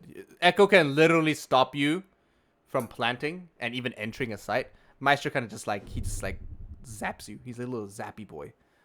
Yeah, but the difference in here is, though, Maestro has an 80 round box mag on his machine gun, Yeah. whereas Echo has a tiny 9mm 30 round magazine. Hey man, it's still a good gun, okay? Like it's naturally silenced, so you don't get the damage drop off, and that means that you also get You get the damage it does. It's technically stronger than Doc and Rook's MP5. And it doesn't have hit indicators when you get shot by it. It's a fantastic gun overall. However, you're right. The Alda is one heck of a beast, and you don't want to have to contest that half the time. Most definitely, and going into the first round of Border to come, I'm quite interested to see how things will unveil here, really. Yeah, so they're going for that armory and archive hold. Pretty standard stuff in the start. Komodo AU giving us that slow motion panoramic view of the entire site. So cinematic, if anything, really. Makes it looks nicer than it actually is. But in this war-torn land here, we do see that, you know, Rhythm they're taking control over what seems to be CCTV and a little bit of jail with a little bit line of sight aimed downstairs. So they're not going to be trying to hold around that bend by the monitors, but they will be trying to deny anyone moving through that jail. So good vertical control. We don't see that very often. And I'm not sure if they've actually opened the hatch or not, but it does look like PC419 aren't wasting any time moving through. And oh man, does OJ have an angle and a half? He's probably got that sweat hole, that little bullet hole in the right corner. And you know what? That's probably gonna be a real game changer for anyone actually pushing through that hall. Campo's gonna be pushing through, and Nate's not wasting any time rappelling into the site. We'll get taken out by OJ right over the left side. A little bit of a lack of joining coming in from Nate. Yeah, a bit of a lack of drone as to kick things off. Losing an Ash this early into the round, definitely not what you want, especially without any trade. And with the way how things are set up for defense, really, Rhythm are looking to potentially grab the first round in their favor. Leb already picking up Phoenix. It does look like Campo is pushing through. And oh, yeah. Okay. And what if he picks up a nice kill into Papa? It does look like PC419 aren't having a good time. They're gonna have to stick together this time and make a joint push. But if he peeks out, he might just get picked up by the one operator lying prone in CCTV. So Noob might be able to pick this one up. Nope, he knows one's in the corner is where he picks out Buck on the east stairs, and it does look like Noob is going to be all alone by himself, and he shift forward right to his own death. A flawless round from Rhythm. Almost actually losing one member. That is correct. As all in all, Rhythm had a perfect setup here. It definitely feels like a much more confident map for them. Really, and with PC419 attempting to go for a bit of a aggressive play at the start, things just didn't really work out. So they do need to dial down a little bit on that aggression and see how will they go about it, really. So they're bringing a cap cannon, and that's interesting. We don't see that brought in very often. I think once during rally, but they might just switch that off. And okay, a pulse. That's an operator that I'm not surprised to see on a map like Border, or not, or he will. Okay, he's made up his mind, folks. We know now. Yeah, Pulse for Border has been very potent operator to play as, especially when you're playing a very vertical game in regards to that.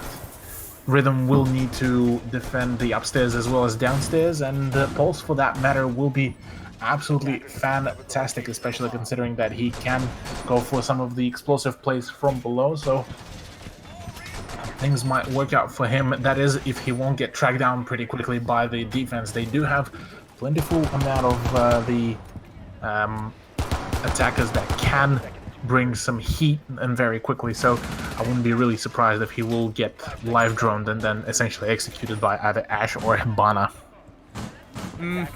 I feel like PC419 need to just slow down, drone a little bit more, take their time with a little bit of this before they get ahead of themselves. Ash being taken off the board before Ash even gets to fire a single bullet at an actual body. was a big blunder for PC419, and they lost all their traction, all their momentum was just gone.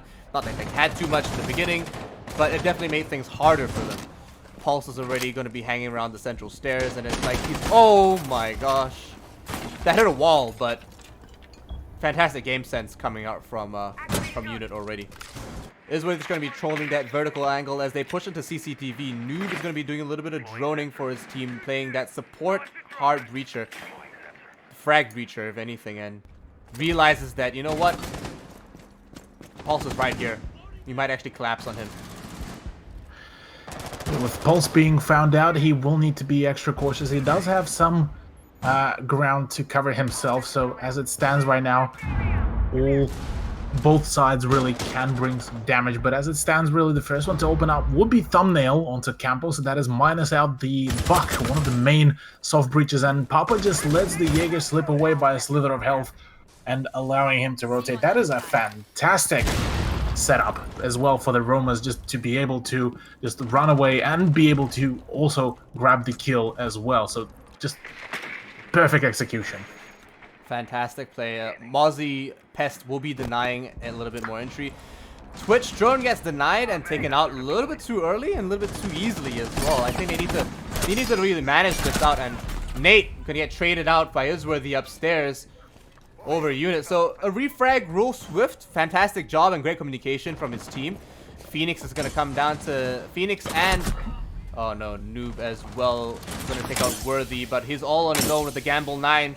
There we go. He's gonna have to pull out a couple of these goo mines as they push right through. Smoke grenades go down, and the Toxic Babes are gonna deny that hatch from what it looks like, and possibly take him out on central stairs as well. Camera's gonna go now, but no, an explosive end to round 2. OJ wins that one out with a beautiful C4 underneath. My gosh.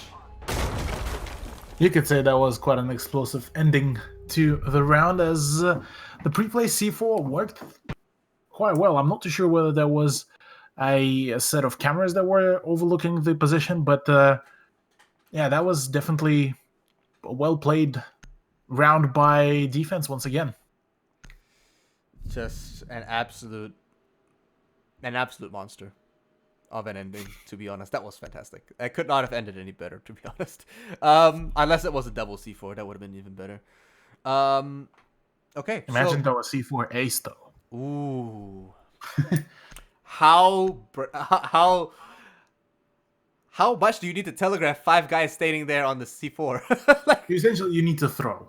But you yeah, need to throw. We won't go into that dark area. Yeah, this is the. I mean, the LPL Challenger League doesn't have the dark ends of the competitive world here, but what we do have right now is Rhythm actually playing quite impressively so far. Very structured. I don't know if PC419 are actually used to actually playing over by border, and I believe this was Rhythm's pick after all. Yeah, it definitely shows that they are definitely an able team, and especially if it's their map pick, this is definitely a map for them to take really here, as it certainly those 2 rounds were really showcasing it. They didn't really have a whole lot of the attacking team wasn't really given any leeway here, and at the end of the round, really, it all came down to just essentially denying any meaningful ground here. They've got 3 members in CCTV. That's a lot of control upstairs. I mean, they need to make sure they secure that vertical control, because that's where half the attack for customs and inspection really lies. But Thumbnail's already gonna take 1 out. Drop super low though. He's almost dead. The guy could get hit by a fly and get destroyed right now. But Worthy with an interesting angle over by the central stairs might just be able to deny anyone over by east stairs, where Campo picks up a very interesting kill onto OJ. Might just don't tell me he's gonna rappel down the middle of the waiting room. I hope not. Oh man, I saw that once. It was a yikes. But so far, a fair start for both sides. Rhythm a little bit on the back end. So PC419 definitely showing that they can contest this. Unit's going to drop back down to the side to put a couple of more bodies there to maybe to defend a little bit harder in certain situations, while Nate's already over by ventilation electric and might just be able to just deny this a little bit more. But Worthy's going to drop down as well, so definitely retreating back to the side and trying to play a little bit safer, maybe even giving up that top side control, but possibly too early. Nate's going to pick up a nice kill onto Worthy as he rotates back down, and that might be it for Rhythm, but they're not out of the game yet. A prep C4 and a good line of sight right now. Leb is definitely still in a good position to deny a little bit more entry. Not playing smoke, however, so we have to note that the Mute still has that shotgun on him, I believe. Oh, that is beautiful. There's the C4. There's the C4 to come out from Unit to deny another life, and it is a 3 versus 3, but the health advantage is in favor of PC419 at the end of the time right now, with Campo taking a kill onto Unit, and now it is being a 2v, well, make it 3v1 after a whiff from Thumbnail. Things are not looking all well for Leb. No, they don't exactly know where he is either. He's going to have to tank a little bit of damage as well. Can't just give it away. Other grenade goes right past. He might contest this with the SMG-11, but he still has a C4 to try to deny that one player upstairs. Buck still going at it. There we go, C4. No, he's rotated too far away. He won't be able to pick this up. He gives his position away, and they will pick him up on the line of sight from the main hall. Unfortunate for Rhythm, but PC419 played that quite well. Boldly and definitely recovered from that first few initial kills. Yeah, well, PC419 managing to bring this back at round number 3, making it a 1-2 scoreline so far, with now Armory, Locus, and Archives to come out once again from Rhythm, as the tertiary side seemed to be way less prepared, but the first 2 that we saw from the defending team definitely were quite noteworthy. So, noteworthy. And I'm quite interested to see whether PC419 will be able to adapt to that rather than just try to force their own strategy here. And to my surprise, for the first time tonight, we are seeing a Capitao. So Nate definitely going to try to bring in the Capitao, and definitely a couple of hot, spicy plays. I hate to use the word too much, but that's exactly what he does. Also, don't forget, guys, next patch, they're not going to be called asphyxiating bolts anymore. They will now be fire arrows, which is, to me, a great disappointment, because I love saying asphyxiating bolts. Well, they're no longer the ones that make you, well, technically they're supposed to make you choke and run out of air. But instead, yeah, I mean, spreading fire is still good. I mean, it's technically fire, right? But I think what it is that there's a misunderstanding that the asphyxiation isn't actually for you. It just consumes the air in the area by using the fire, right? And that's what fuels the flames. But that's like saying water drowns you. So I'm not sure why they went with asphyxiating bolts in the first place, but it sounded nice, you know? Yeah. Either way, Nate playing as the Clapitao this time. Like you pointed out before, I'm definitely curious to see how will he be utilized, but it seems that the one to take the... Oh, no, not like this, Phoenix. Not in the chat, man. That's the good night from Phoenix and the Maestro off the board. The BM's coming out early, boys and girls. So, I mean, Thumbnail's all left alone over in the CCTV. Oh, Worthy's gonna back him up from the 90 hall. Pick up a nice kill into Nate, and there we go, evening the scoreboard a little bit. 4-4 right now, and Noob's gonna rotate upstairs. Maybe pick out, open up a little bit of the wall. Drone coming in from Phoenix does label out 2 members. Led picks up a kill onto Papa, and there we go. The defense already up in the numbers, denying a couple of flashbangs as they go through, burning a few with the ADS, and finally getting flashed all in the end. Phoenix is waiting for that rotation over by the small room in the right corner there. Not sure what you call that, but Noob vaults in with no backup. But Phoenix refrags for him on that double kill, so maybe it was worth it. But it wasn't onto the Jaeger though. It was onto the Valkyrie, who unfortunately peeked his head out a little bit too early. Campo's going to be pushing up through the armory, and does look like he has a little bit of work ahead of him. At 2-3, 2-2 now. Definitely worthwhile and definitely winnable, as Phoenix picks up a nice triple kill for his team. And PC419 already looking stronger, Cthulhu. That is correct. With now no presence in CCTV, things are definitely going to be looking up for PC419, as it is all up to Phoenix and Campo to bring this back against a fully healthy Smoke and Bandit. So there's still plenty of utility, plenty of explosive power. So right now Phoenix needs to be denied the position if the Rhythm wants to keep winning. But as it stands, Twitch is there. Unit picks up a nice kill, but will get traded out. It is a 1v1 situation. 30 seconds left to go. Smoke, played as Leb, needs to clutch this up. But as it stands right now, Phoenix has the advantage in range, having that ACOG. Yeah, the smoke's gonna go out. It will get triggered soon. He doesn't have to do anything just yet. But he... Oh my gosh! How did he... Oh, not like this. With another good night from Phoenix, they will be able to pick that one up, and they nailed that round. That was an ace. Dude. Phoenix is popping off right now, man. Yeah. Phoenix definitely bringing some heat for his team. Definitely looks a little bit angry after losing the Villa, the choice that was made by, the map pick that was made by PC419, and losing it out. Definitely not what they would have wanted. They are seeming to be prompting to take the map pick that is Rhythms. So 2 more rounds within this first half to see whether Rhythm will be able to pull this back. Otherwise, we might be seeing a pretty swift taking of the first half by PC419. I just can't even. That was absolutely crazy. From the ashes, Phoenix coming through. We saw him top frag last round, last map. He's coming through again with another ace. From 0 to 5, this man went from 0 to hero, really. But here we go, round 5 now.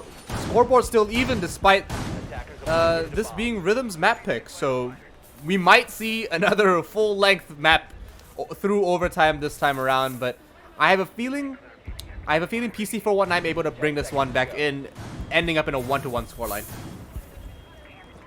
5 seconds to insertion. Yeah. Oh well. Anyway, this time we will be seeing Rhythm not even try to attempt to defend the top floor, Armory and Archives, even though they did end up losing it and had the option to retry it. And the workshop with vents to come out, albeit that the setup seems to be just about the same, with only 2 people sitting around the site. Yeah, so Twister is going to go in. Noob's already taking a little bit of damage. The guys are unfortunately not having the best time, but CCTV is free for the taking. Papa's already going to be making a bit of a line of sight, and oh my gosh, look at that control. He's going to have complete control over that hallway. Noob pushes in. Still quite safe, but it's still electrified, so he won't be able to get anything done just yet. Thumbnails rotating down.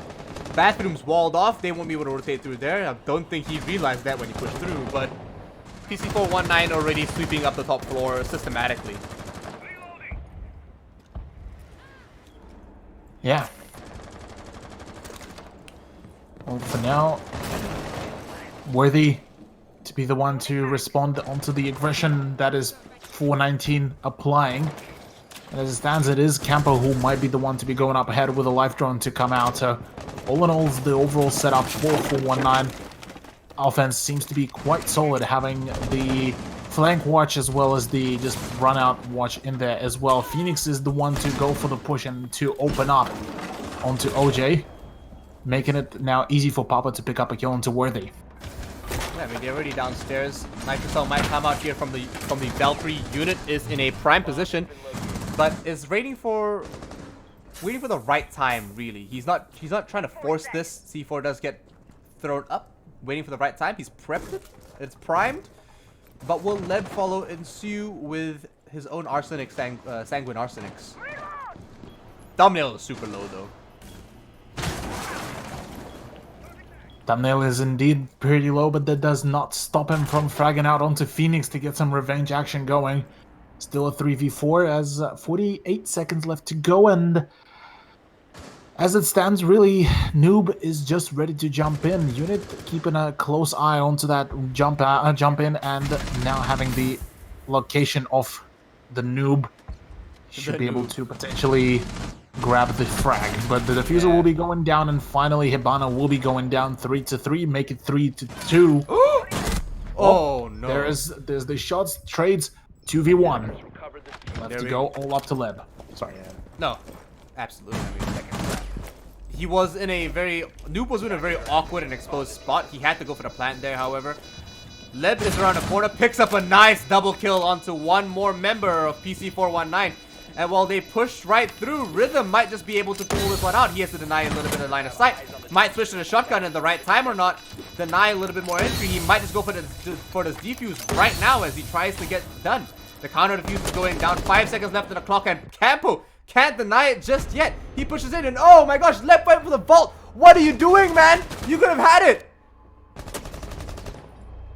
Yeah, the man, unfortunately, with a little bit of that poor decision making, just unfortunately decides to go for a run out, and that way we'll be giving away the round to PC419. So only one round remaining in the first half, and it seems that the attacking team are potentially might be claiming another round for themselves if things will be keeping on going this way.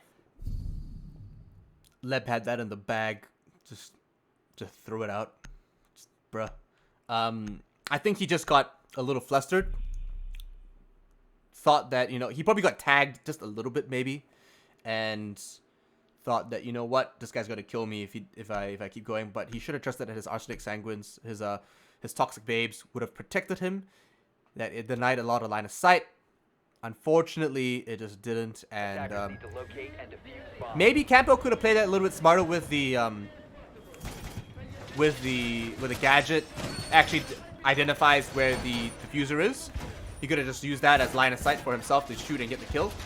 But in the heat of the moment, with line of sight being cut off like that, with damage getting dealt on you, that's the best he could have done. And he played that as well as he could have as well. But unfortunately, I feel like Leb gave that one away. Indeed. Well, with the prep phase just about to finish, Unit Doggy will be the one to set up. A couple cameras remaining just around the break room, and the way how things starting to head, Rhythm are not looking all quite happy and comfy about their performance. It is their map pick, but as it stands, only 2 rounds were quite successful before the 3-point comeback started. And PC419 are prompting to go for a very aggressive play straight off the bat. There we go. Pushing already into jail and securing control over customs inspections. Does look like it's going to be a fast push for PC419 on their last attack round. So one more round on that defense, and hopefully Rhythm will be able to bring in a 3-3 scoreline to even it out. Because a 4-2 doesn't exactly mean they're going to lose. But it isn't exactly favorable. But Papa's already been taken out here. Thumbnail cleaning that one up for himself. And I mean, the ring neck. He's still got 1 left on his back. You know, he's 1 left in his pocket. 180 to save him if ever he comes into any trouble. Correct. Oh, Campo. Just about to go push in, just nearly cops a bullet to the head from the pre-fire, but with the way how things are going right now, the man advantage is in favor of Rhythm, and they will be able to get rid of the fair few utility of the defense before the twist drone will be lost into the void. Nate to be the one to start pushing in, potentially might catch a couple of defenders off rotation on the bottom floor, and as it stands, the pressure is starting to happen. Thumbnail barely on any health and will be taken down by the nice shot from above by Campo.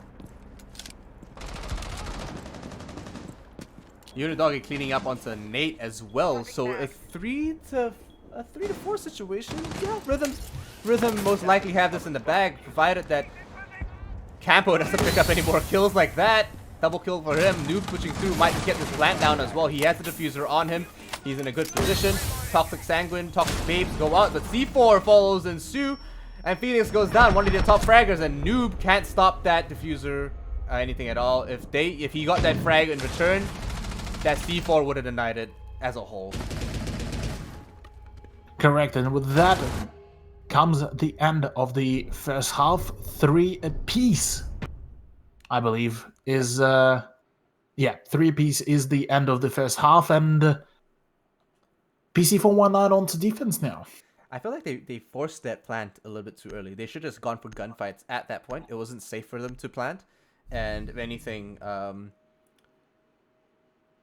feel like Noob could have actually provided a little bit more cover for his teammate there. But I mean, you can't really stop that C4 unless you shoot it out of the air. Yeah, well, could definitely be the reason here, but to go into the defense now, Ian, how do you feel we might be seeing 419 unravel here? So far, they've been pretty all right on this attackful border, but for that defense, based on what I saw last week and in that last round, last map over on Villa, they do pan out quite well on that defense. Just maybe not as it might just be a little bit different, but they're definitely a more defender-sided team. That's for sure.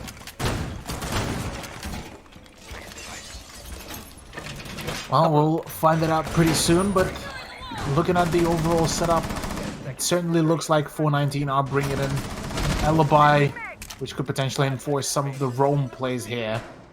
As we did see a couple of times from Rhythm for the Italian operator to come out, but it seems that Nate might be attempting the spawn peek here. The nastiest of the nastiest. And there we go. I mean, he's going to be holding that. Worthy's going to be aiming down sights. Nate might have to actually relocate as they do spot him out. Nate probably droned him already as well. And if we rotate you over back into the east stairs, so thumbnail cops a little bit of damage, nothing to be really worried about though, but they are already hotly contesting for this east stairs here.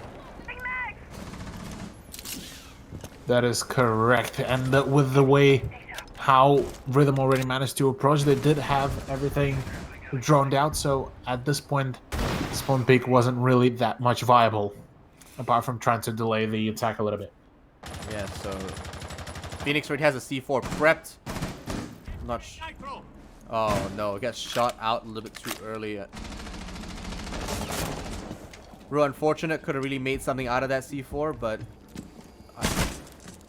got a little bit hasty with that. Grenade goes through. Unfortunately doesn't pick anything up. Might just contest this. Might just pick up a kill here. Oh no, he gets copped a little bit too much damage. Can't shock wire that. It's a little bit too late. If I was him, might have been on that wall, but he has to rotate back all the way, and maybe Noob might be able to pick up a free kill with this with some of these bullet holes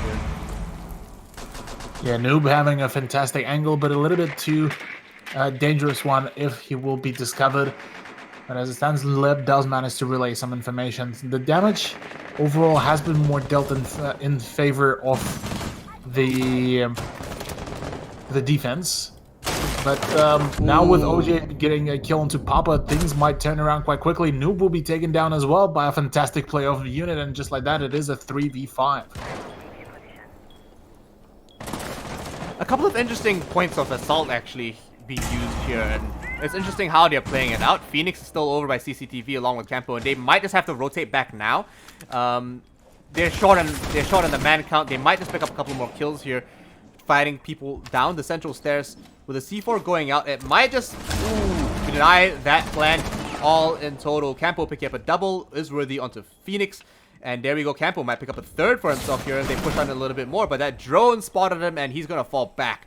So Isworthy still in a good position, and Campo might just pick up an extra one for himself, and a triple going down to Campo, and maybe a 4, and maybe the ace as well. The pings are coming out, but it might just give it to him as well. He's going to peek in right onto that diffuser, jump out onto vehicle customs, back into archives to pick the shotgun, but no, it won't win it this time around. Nate cleans that up, denying the ace for his teammate, but definitely securing the win. What a fantastic turn of events at the end of the round for PC419, as at the start of the round was showing that, well, it was all all going for Rhythm, but honestly, the way how PC419 held it, there was not a single chance really. And with the way that Rhythm had to start rushing, that's definitely did not help them as well at all. So all in all, a fantastic initial defense by 419 as they are once again in the lead. So now they just need to solidify that and get themselves going as quickly as possible because they do not want to start losing their pace at any point in time here. Not at all. They have to keep this momentum going. They have to keep driving it forward to secure themselves at least one map tonight. Rhythm's already won up on them, and it was such a tight, close match. And they definitely have it in them to bring in that dub that we keep mentioning. Not just figuratively, not just metaphorically, but quite literally a win. So, Campo with 10 kills. The man is an absolute monster. Phoenix also doing quite well for PC419 so far. And not to say that Rhythm's not keeping up either. It's a little bit more spread out with Rhythm, but man, did Campo put on a show with that alibi MX4 Storm.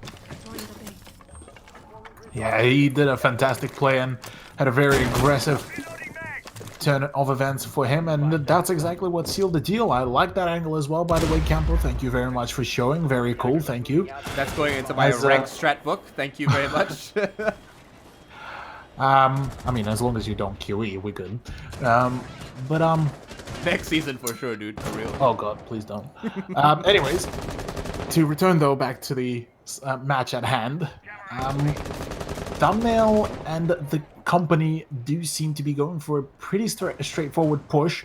Noob will be the one to potentially contest the initial aggression, but as it stands, 3 people in CCTV, and they're just about to be ready to start piling in, really. Yeah, they might just be able to get the mute jammer if you didn't actually identify it for them, but no, they're just gonna go straight for the breach, removing. For those who don't know what Thumbnail is actually doing, he's removing the reinforcement on the wall by cutting it in half across horizontally. And then once the reinforcements are done and off the wall, what's going to happen is that Buck is going to soft breach the wall open, and it's pretty much vaultable, and it's pretty much a wall that you can push into. As you can see, they're already in armory lockers, taking control of it already, and almost certainly have vertical control. So Papa's all the way by East Stairs. He might just be able to come in with a flankerino through CCTV if he had the right time on that right rotation. Worthy picking up his teammate already, but still quite close for both sides, Cthulhu. It is most certainly quite close, but seeing as the ground has been already cleared out from the armory, there's still some presence in the archives, so they need to get rid of that mute on the ASAP and drone him out. The moment that's going to happen, essentially the collapse can start happening. And there's still enough manpower to pull this off. They do need to get rid of that alibi if they do want to proceed, though, as Campo last round has been quite lethal. Oh man, Noob just almost got taken out. Luckily, he proned at the right time. Pings go out, mute jammers get taken out, and it does look like Worthy might just be able to bring in. Oh no, he misses the Jaeger all the way down by the East Stairs. Doesn't actually see him that far down. Nate gets drawn out here, but he has to rotate real quick back into the into storage and customs and inspections. Papa's still on East Stairs though. They haven't actually tried to flush him out just yet, but they have that. They have the ability to win. But what do you think they need to actually bring this and solidify that W, man? For 419. Yeah, for 419. Yeah, they just need to essentially just keep playing their pace. They seem to be able to pace it out pretty well, and having the man advantage for themselves going pretty late in there is definitely what they wanted. But just as I say that man advantage is all gone. 1v1 situation. Oh no! 4 seconds left to go. OJ is lost. He is about to jump in. He won't be able not to like play this. No, Nate will be the one. And just as I was saying, they need to keep having the man advantage going. That all but vanished within that round. But all in all, 419 are only 1 round away from match point, ladies and gentlemen, and they are certainly doing it with quite a fair bit of finesse. That was classy. Good choice by the bandit to just chill out. switching over to the... Oh, and we've got a Kayit this time. So, very good, very good, very good.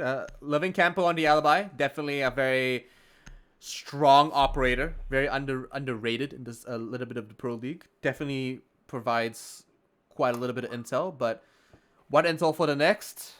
Pulse will be coming through, and Maestro, of course, is always welcome in the Pro League here. Living to see him and the Elder at any given time at all. What do you think Rhythm need to do in order to bring in their second win of the night?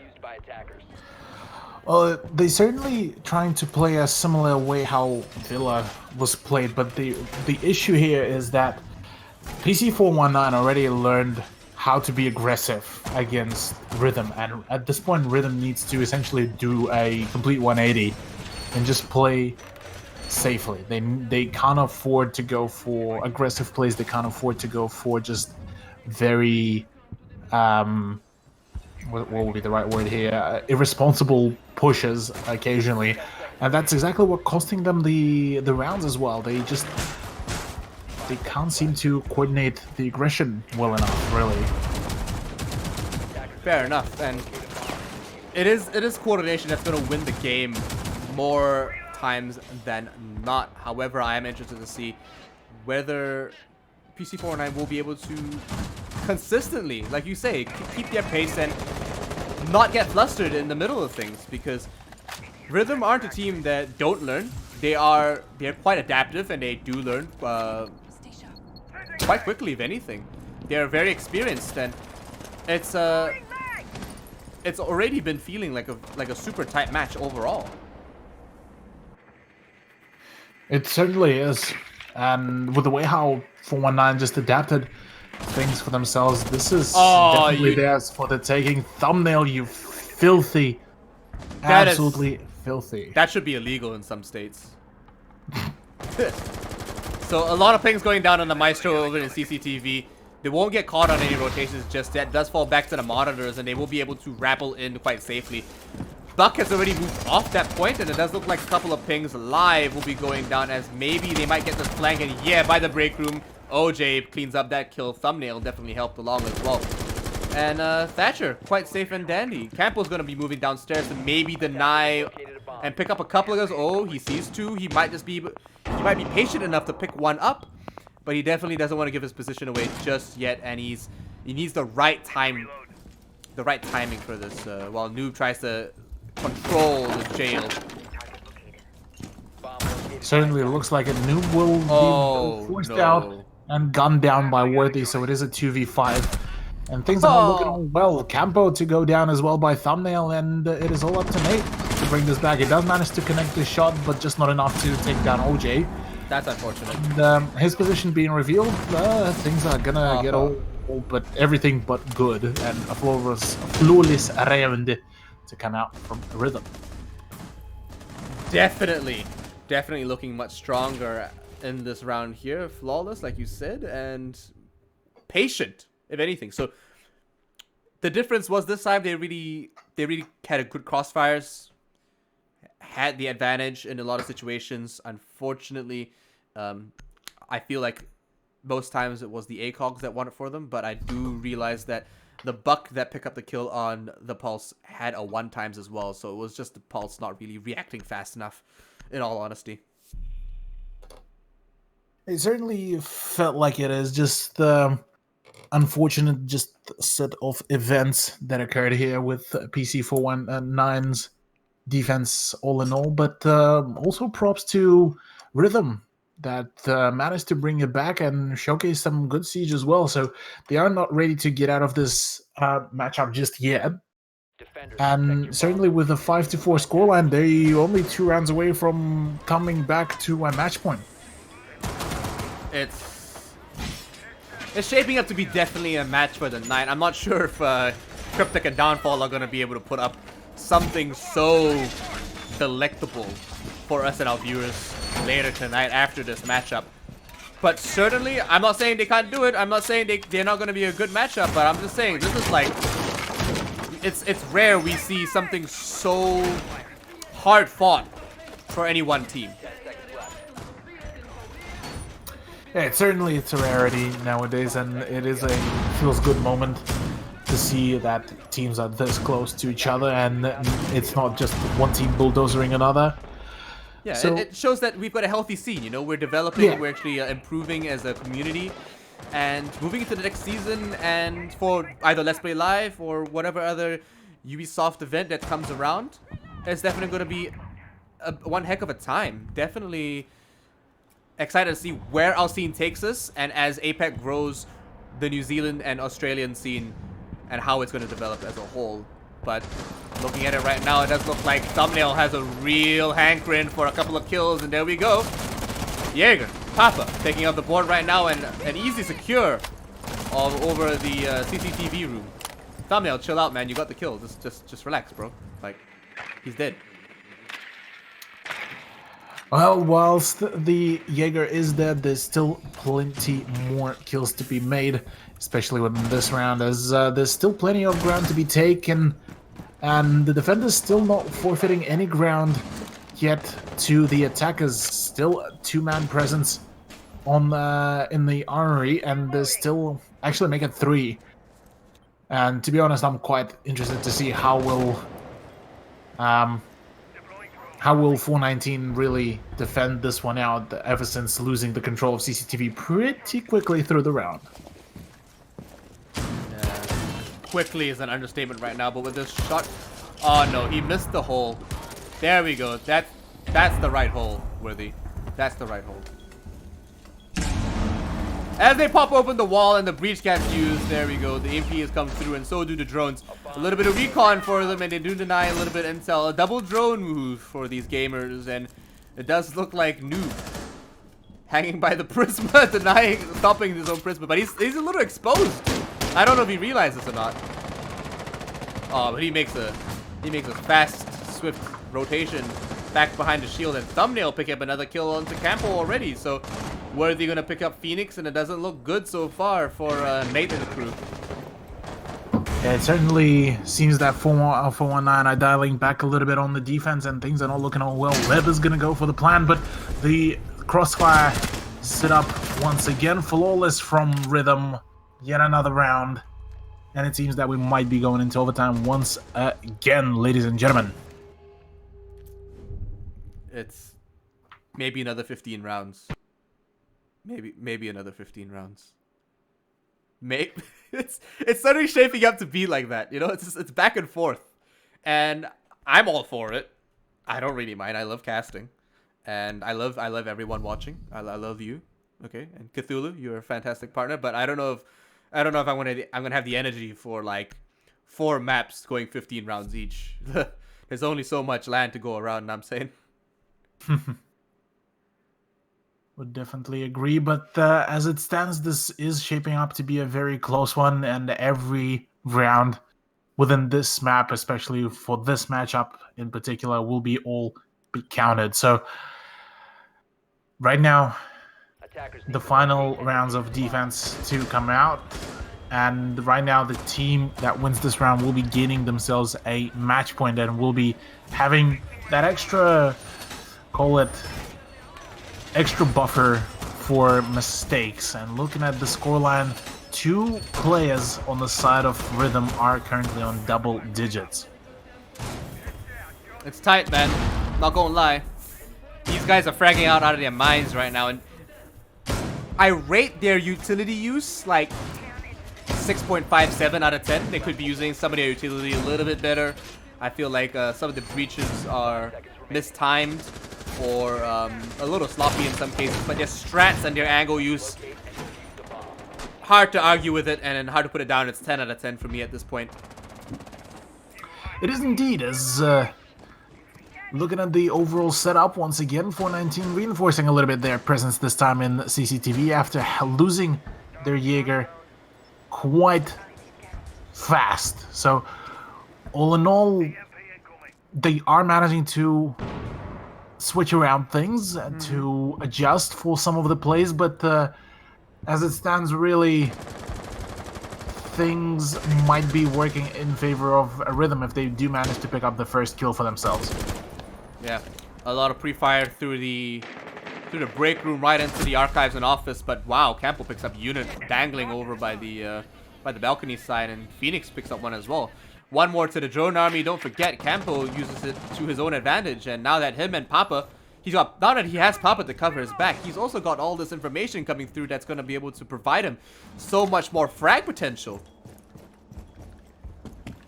So much frag potential indeed, as with 2 attacking members off the board, things for Rhythm are not looking all swell, albeit that they still have minute and 42 seconds left to go. Wow. Things are just starting to heat up. Thumbnail just cannot connect any shots whatsoever, and Papa will be the one to come out victorious from that firefight. So 2v5 and a minute 30 to go. Hard breacher and assault breacher. Still things can be done, but to be honest, not a whole lot of utility remaining. Worthy knows that there might be somebody, but he does not suspect the fact that there is one right under the window. I think he had line of sight of the Valkyrie, but it's just too dark for him to see anything at that point. The shadows are quite obstructing in many cases, so he's gonna have to rotate down, abandon that because he has no information. Possibly reunite with his teammate, but no, it looks like he's actually gonna go for a pincer movement on the outside. Possibly a little bit of a breach here, but they've got to make something happen. 45 seconds left. They don't have much available to them. Leb's gonna have to make something work for them, but it doesn't look good so far for Rhythm.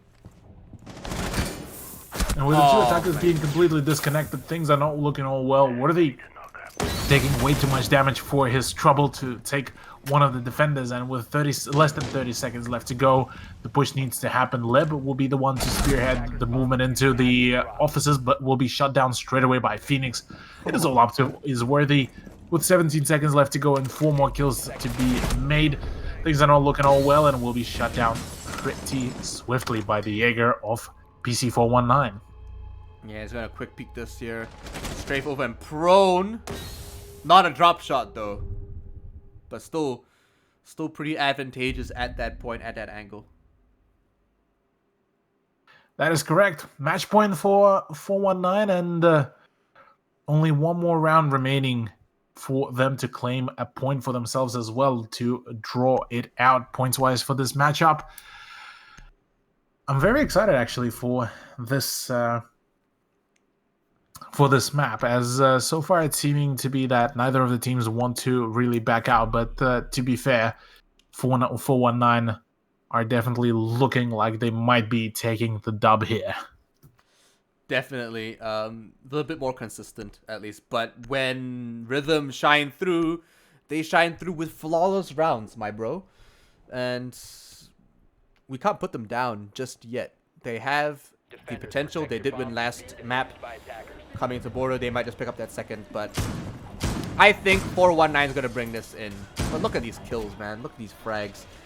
These guys are popping off, and Isworthy not only has the most points, but he also has the most assists. The guy is only contributing to his team in more ways than one, with utility, with assistance, with line of sight, and surely a lot of commands and a lot of communication coming out from him and his team there. So they're going to reinforce the walls in between the archives and the office. We see that opened up quite a lot these days and used as a point of attack actually over into the office entrance. But now that they're actually using that as more of a hold to turtle up and defend upstairs to deny area control. Aw, Phoenix. That's just... That's awkward. That's a bit sad. Phoenix is just now standing there. Wait, please give me back my camera. But as it stands, the assault is already happening, and the rest of the team will need to start making some moves as well. There's going to be minimal actually presence for now on the upstairs. Only 2 players holding sightlines in there, but maybe that will be just enough. Campo is the one to just stir some ruckus all around, albeit that he did take some damage for the trouble, but as it stands, him and Papa could be able to deny the play anytime soon, really. Drone over into... Oh, that's a nice drone. Nice That was job. I don't think he even expected himself. no. You should have left that drone there, man. I don't know what you. I don't know why you took it off. That was such a nice round. I would have left it there. No electronics on the office side to deny anything right now. They're not going to. PC419 didn't invest in it at all, but now that they are going to be going downstairs, and now that Rhythm are secured upstairs with that top-down control, only just contesting a couple of gunfights over the small office, I feel like they're boxed in for themselves a little bit, you know? Yeah, they did certainly box themselves in, and but that they is not what dropped. you will want right now. The drop down did happen, so now the second floor is fully forfeited, just as the life of thumbnail really worthy does manage to trade it out, so Campo will be down, and now it's minus the Mozzie, but nonetheless a 4v4 with a minute and 11 seconds to go. Yeah, Mozzie drone preventing any more recon. Might just actually rotate it around. Not sure if there's a test on the other side as well to deny that. But now that they have a lot of data denial with the combo and duo of Mute and the Mozzie, it does mean that they're able to roam around a little bit more freely. OJ gonna pick up that kill for him. Gonna get picked up by Papa, sorry. And while Unit is unable to refrag for him, Leb might be able to pick up anyone rotating in. Worthy's gonna try duel on the central stairs, but it's not gonna work out too well for him. Rotates right through, back into Fountain, where it's a little bit safer.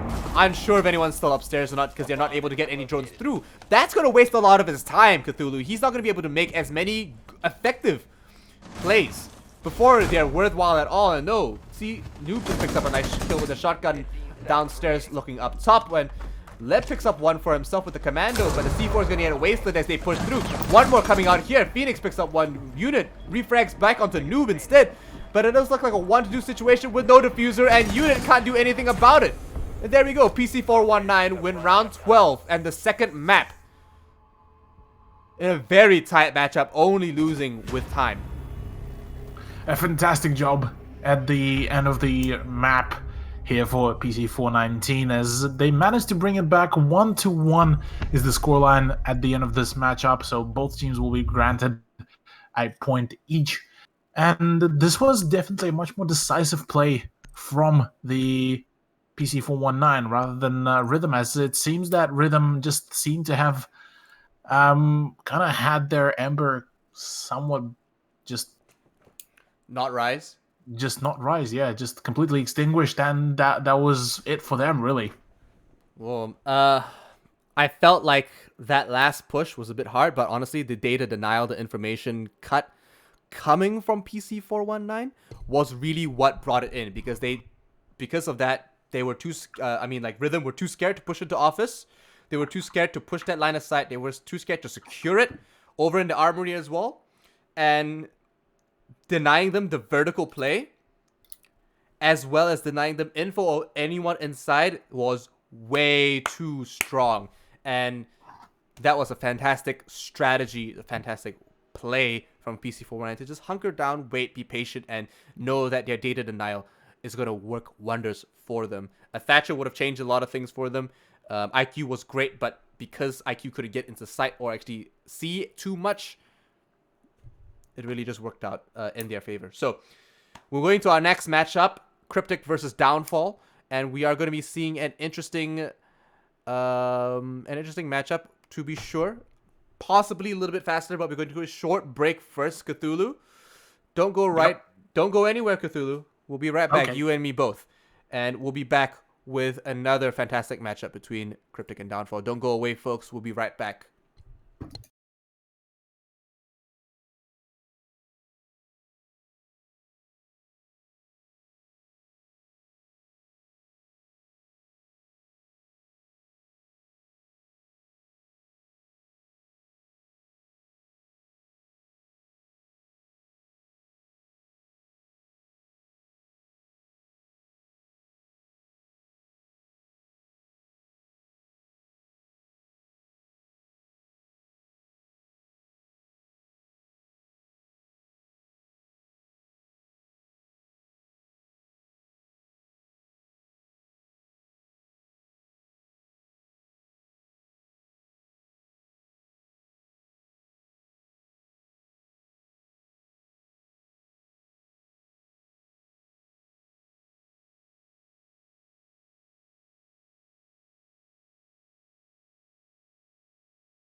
Boys and girls, ladies and gentlemen, we are back. It's still your boys here, Lan and Cthulhu.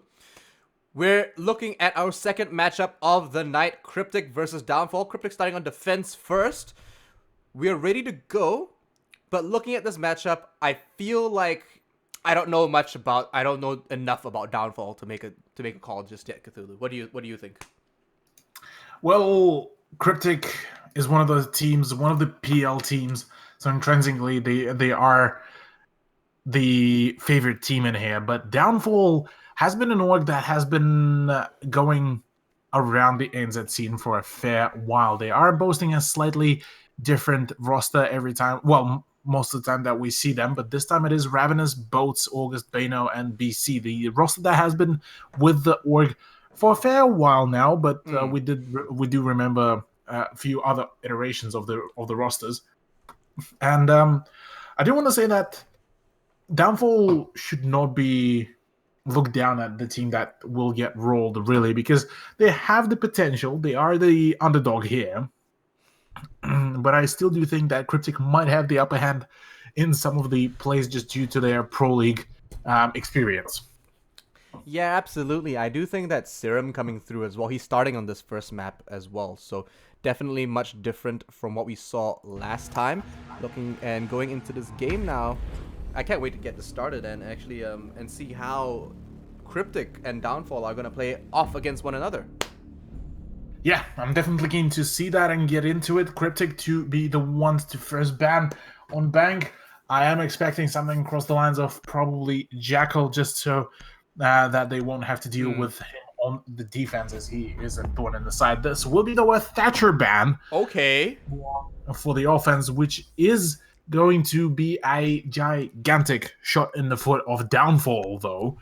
I feel. Yeah. And okay. For the secondary ban, Montagne, just can't even English anymore at this point. I'm sorry. It's French. Neither It's okay. English You have an excuse. Monty, your boy, got banned. No more of the thick boy shield plays. Mira, being another very popular operator to ban, will once again get bullied, even on Bank. And the last remaining one potentially will stay Echo, so poor Echo will just continue sitting on the bench and not even let his drones do the work. I mean, I don't see it going any other way at this point, honestly, and there we go. That's what it is. Pretty standard so far, except for the Thatcher ban. Did not expect that coming through. But I'm not surprised either. It just means that Kaid is definitely going to be brought into the mix. So, now that we have Kaid taking up those hatches, it's got to come down to the Maverick players to really make sure they get those hatches open. It's going to take a lot more time. It's going to delay them far more. But unless BC, there we go, BC picking up that Maverick is exactly what I expected it to be. And Sushi on Clash. So an interesting start, banning one shield and then another shield getting picked up for defense. The only shield operator being picked up for defense. But okay, and now we also see Bino actually switching off into the Capital. So yeah, Bano swapping over to Capital is actually something that is a pretty good idea, considering that Downfall already have two hard breaches, and bringing a third is a little bit of an overkill, at least in my opinion. And bringing a Capital for this one is definitely gonna benefit the push of Downfall for this one. But on the side of CryptiK, bringing in a Clash for this specific site can be a little bit dangerous, just due to the fact that yes, you can utilize her to lock down some of the hallways just to slow down some of the attackers, but because she can get flanked pretty easily without any help from her peers, things could get heated up for her quite badly and quite quickly within this round. So I'm quite curious to see how will she be executed, considering that Striking is placing down a deployable shield, so potentially indicating that he will be holding a long angle here. yeah, and I'm not sure I'm not sure if you called that spot Kanto spot either, because of Kanto Raketti always holding that hallway from that area. But essentially that 90 degree and that little corner is going to act as a control point. But it depends whether he's going to actually manage and actually micromanage the lobby as well, because he doesn't have a Maestro camera. he doesn't have that evil eye on that pillar to look all the way down there. You know, if they push up and JCZ doesn't actually pay attention, Maestro's dead. That is a very good point, but looking over here, Sushi is back on site though to be the one to just try to drain some of the maybe fire arrows of Beno. As he just keeps on giving away the position, the breach will be fully successful, no breach denial to be done whatsoever, and we're still yet to see the full utilization of the 3 ACOGs of CryptiK. They got that breach open really quickly. JCZ picks up August, and there goes your Thermite, but he's already done his job. You don't need another breach at this point. Another would be fantastic, but there we go. Ravenous picking up on Sushi as well. And Jam doesn't manage to connect his shots with the Maverick. BC does take a little bit, but there we go. Ravenous onto a second kill onto Serum, who was just peeking for the life of him. If anything, Beast is gonna is gonna push through, take a little bit of damage, fall back a little bit, but that does look a little even on the scoreboard. Positioning wise, I honestly think that the defenders are in a better place right now. JCC has a triple kill, but honestly, I don't think he's gonna be able to connect any more than this. He's gonna have to find another 3. Oh, he's gonna find another 2 to get that ace, but he only have 1 available to him, if anything. That is correct, and both to be the one to rotate around will be able to actually connect onto Jam, leaving it all up to JC and striking, but right now both of them are in such powerful positions that really IQ doesn't really have a whole lot of options, and just like that, the only option this time it will be just death for the German operator, and striking manages to close it out for Team CryptiK on the first round. Strikingly so, and once we've closed that first round, I'm sorry. Don't do that to me, man. Okay, let me have my pun, okay? Anyway, point being is that I felt like Downfall pushed that a little too early. They got the initial breach. I'm not sure why August was peeking over into that line of sight. He should have just gone straight to opening the second wall. But they got a bit too aggressive. They got punished for it, and they weren't able to recover. So I feel like if they stick to that initial fast push and then just slow it down, pace themselves a little bit, drone it out, they should be able to bring in a solid win. But right now they have this they've got this tempo thing where they just keep accelerating, and now that they've gone downstairs, they have to play it smarter, because it's hard to attack down here in the armory and the locker, sorry. What is interesting to me is the fact that CryptiK initially did go for the CEO office and meeting room hold rather than the CCTV and lockers in an attempt to throw off the attacking team. But it seems that Downfall are planning to just stick around with their roster really and see if they can perform better. As it stands, it's still a very flexible roster, and honestly, Thermite and Maverick should be more than enough to be able to open up some of those hatches and walls, really. Jam actually going to have the FO12 here, holding that blue stairs, going to barricade that up, put a Goo Mine down, and JCZ is going to back him up with a couple of ADSs. This is nothing new. We've seen this time and time again. It's just about execution and timing, really. Will he have anyone in server to back him up? Is anyone going to be able to refrag for him? And can they time this well enough to actually make something of it?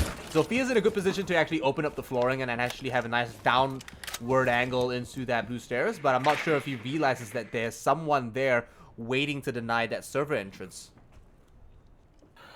Well, as it stands, the droning will be commencing in hopes of trying to gain some info.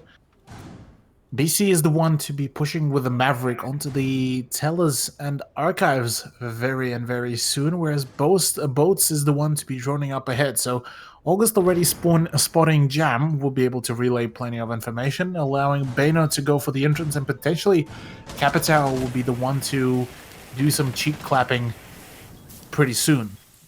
Yeah, absolutely. BC is already getting work on this hatch, so yet again another I wouldn't say fast this time, but it's definitely prompt. He's got to reposition, scared of a C4. But as he does that and he starts getting to work on it, other hatches are being opened. August as well, only down to 1 exothermic. I'm not sure if they haven't even cleared out that server hatch, that server stairs, sorry, and they have members all over it. But with 2 ADSs, it doesn't look like it's gonna be an easy push in any time. He's got one more left. A couple of drones go through. The FO12's gonna make quick work of it. Of course, a Claymore is outside to deny any exit from there. But a fire arrow will push him back. Jam doesn't go. Ooh, striking with the C4 into BC, and another fire arrow missed onto the shield, wasted. Bino, unfortunately, dumping way too much utility than he should have. And now Jam's able to actually walk upstairs. And if he deny this, Shotgun, no! Bino gets the kill and Jam completely potatoes the FO12. And, which is hard. It's hard to miss with the FO12, if anything, Cthulhu. Yeah, unfortunately, just the second and third shot went right above the head of the Capital player of Team Downfall, and that just guaranteed the entrance. But the breach is only now happening with 30 seconds left to go, and there's still plenty of utility to deny the position. No. There's the impact grenade to down the thermite, and as it stands, Bano can connect the shots as well. It is still up to Ravenous to try to get it, but just the Mans cannot get it. Mans not hot enough, and just CryptiK will be the ones to claim round number 2. You know who is hot though? Serum, the guy with the 4K to clean that up for his team. Most people would sit back and just wait for them to try to plant and deny it, but no, not Serum. He just pushed in, took that aggression, flipped it on their head, and he did a 180 on them. And honestly, that was impeccable. Amazing timing coming out from Serum to really lead his team from the forefront as both the IGL, the shot caller, and now also their top fragger. Yeah, a fantastic turn of events for CryptiK so far. Taylor's Office and Archives, though, will be the choice for their tertiary site to see whether they can perform there as well, or whether they will fall and allow Downfall to claim one round. So let's see how things will work out here, as right now, Downfall, very nice. I like for CryptiK. And Downfall are still struggling on to getting some kills. Yeah, I mean, CryptiK's been a name that we've all known for a while, whether it be in the Southeast Asian region or here in ANZ. We're definitely looking at a very a reputable sort of organization, a team as well. And Serum, everyone on this CryptiK team, this roster, definitely either whether it was Zealous or CryptiK now, we all know these players and we know what they're capable of. How Downfall are going to attack this is interesting to me though, because they might go for an open area push straight in. They don't have the castle up in that small office, so they might be able to push through the small office in the open area, maybe even from the external. But BC with the Dokubi, that's something you don't see every day. Yeah, that's definitely not what you see every day, but let's see how this will work out, though, for the team, as we do see Downfall making their way slowly over to the east skylight to see if they can get some movement for themselves early in through the round. They've taken control of the square and skyline, and it does look like they've actually they've got the call going along as well. Dokubi wants to know where you are. Why haven't you come home yet? Honey, I'm out with the boys. Ravenous is going to take a couple of shots here and there, fall back a little bit, and it does look like the defender in the trade didn't take any damage at all. However, striking does take a little bit, gets taken out. Dokubi cleaning that up onto striking BC with the first kill of the round, and using this momentum, Downfall might be able to make something happen, considering they've got some vertical play available to them with some soft reach.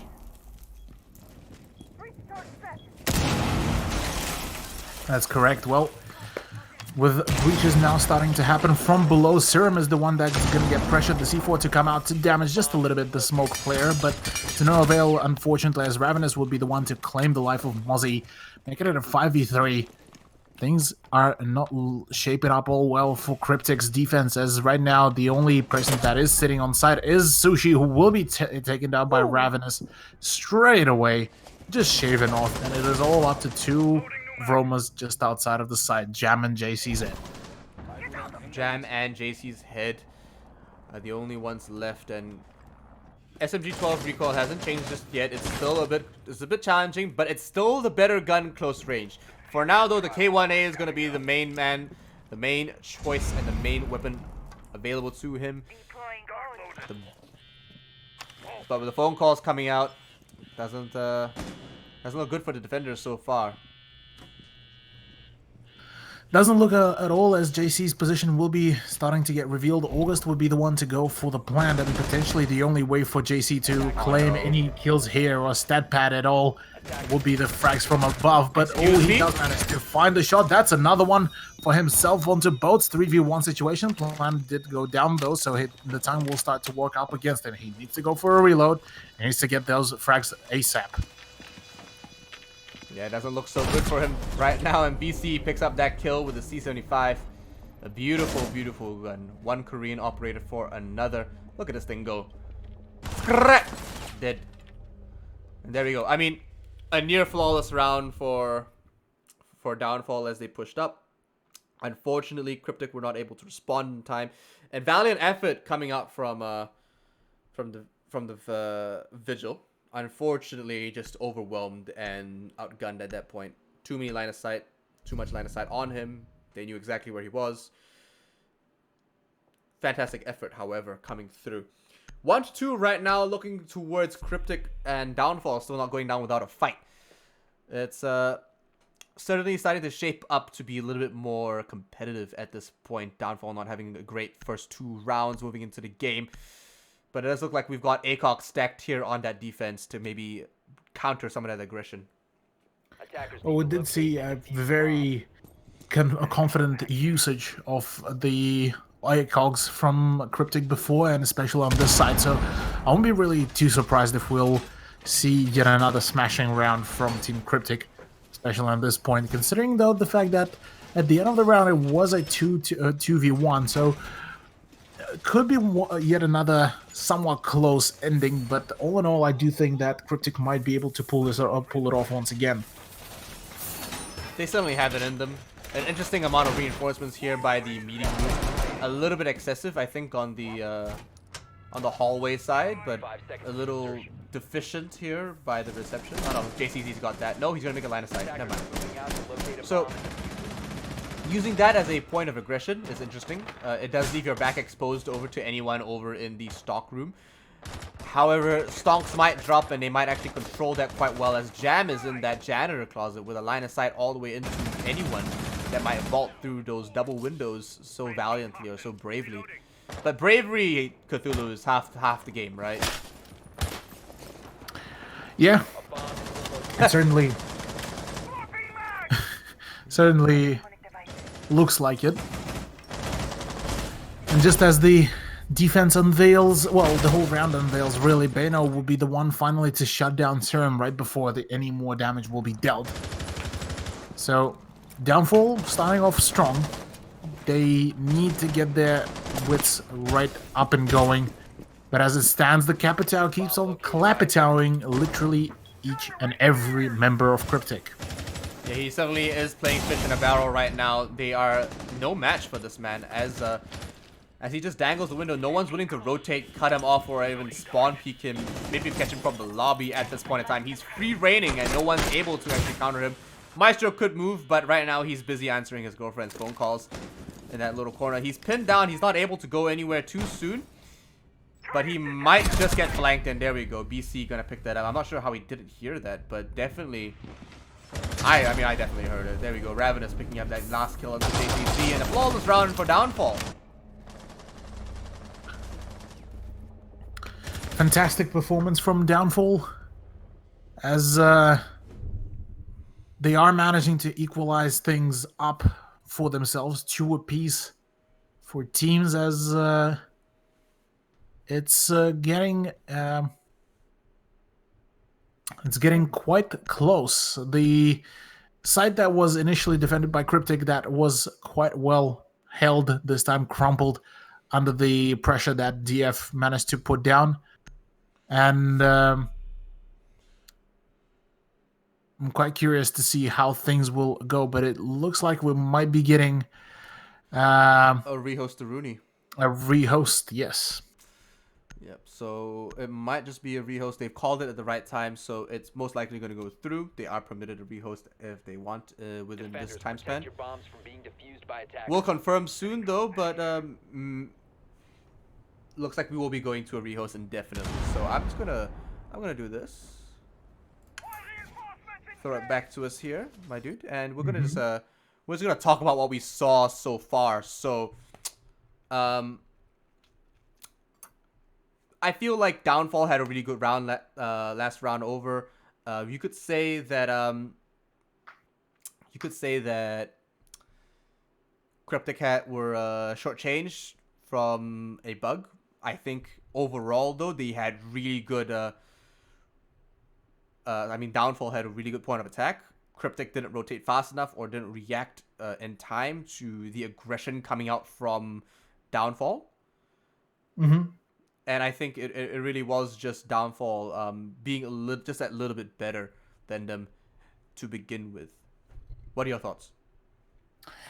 Well, it felt that CryptiK initially played a very good, very balanced game, but the moment they realized that, hey, they managed to scrape away with 2 rounds pretty convincingly, they just had that slight boost of, well, I'm not sure whether it was ego or just confidence in general, and that's, you could see on the CEO defense, that was a completely different mindset that they were playing with as well, because they were going for very aggressive peaks, and they paid for them this time against Bano.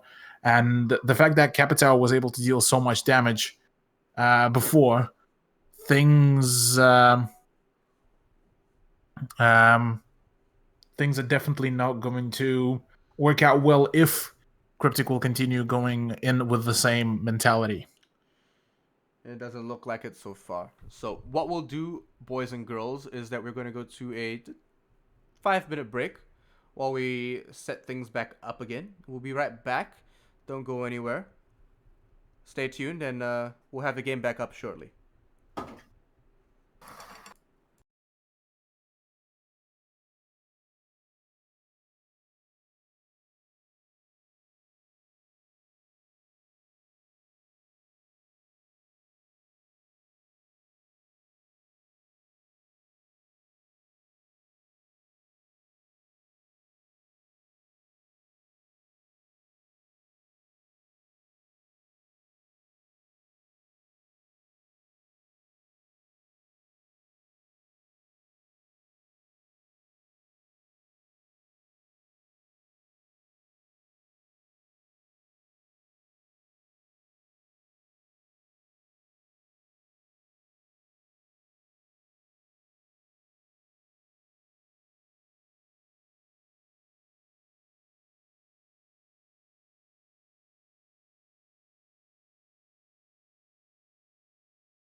And we're back.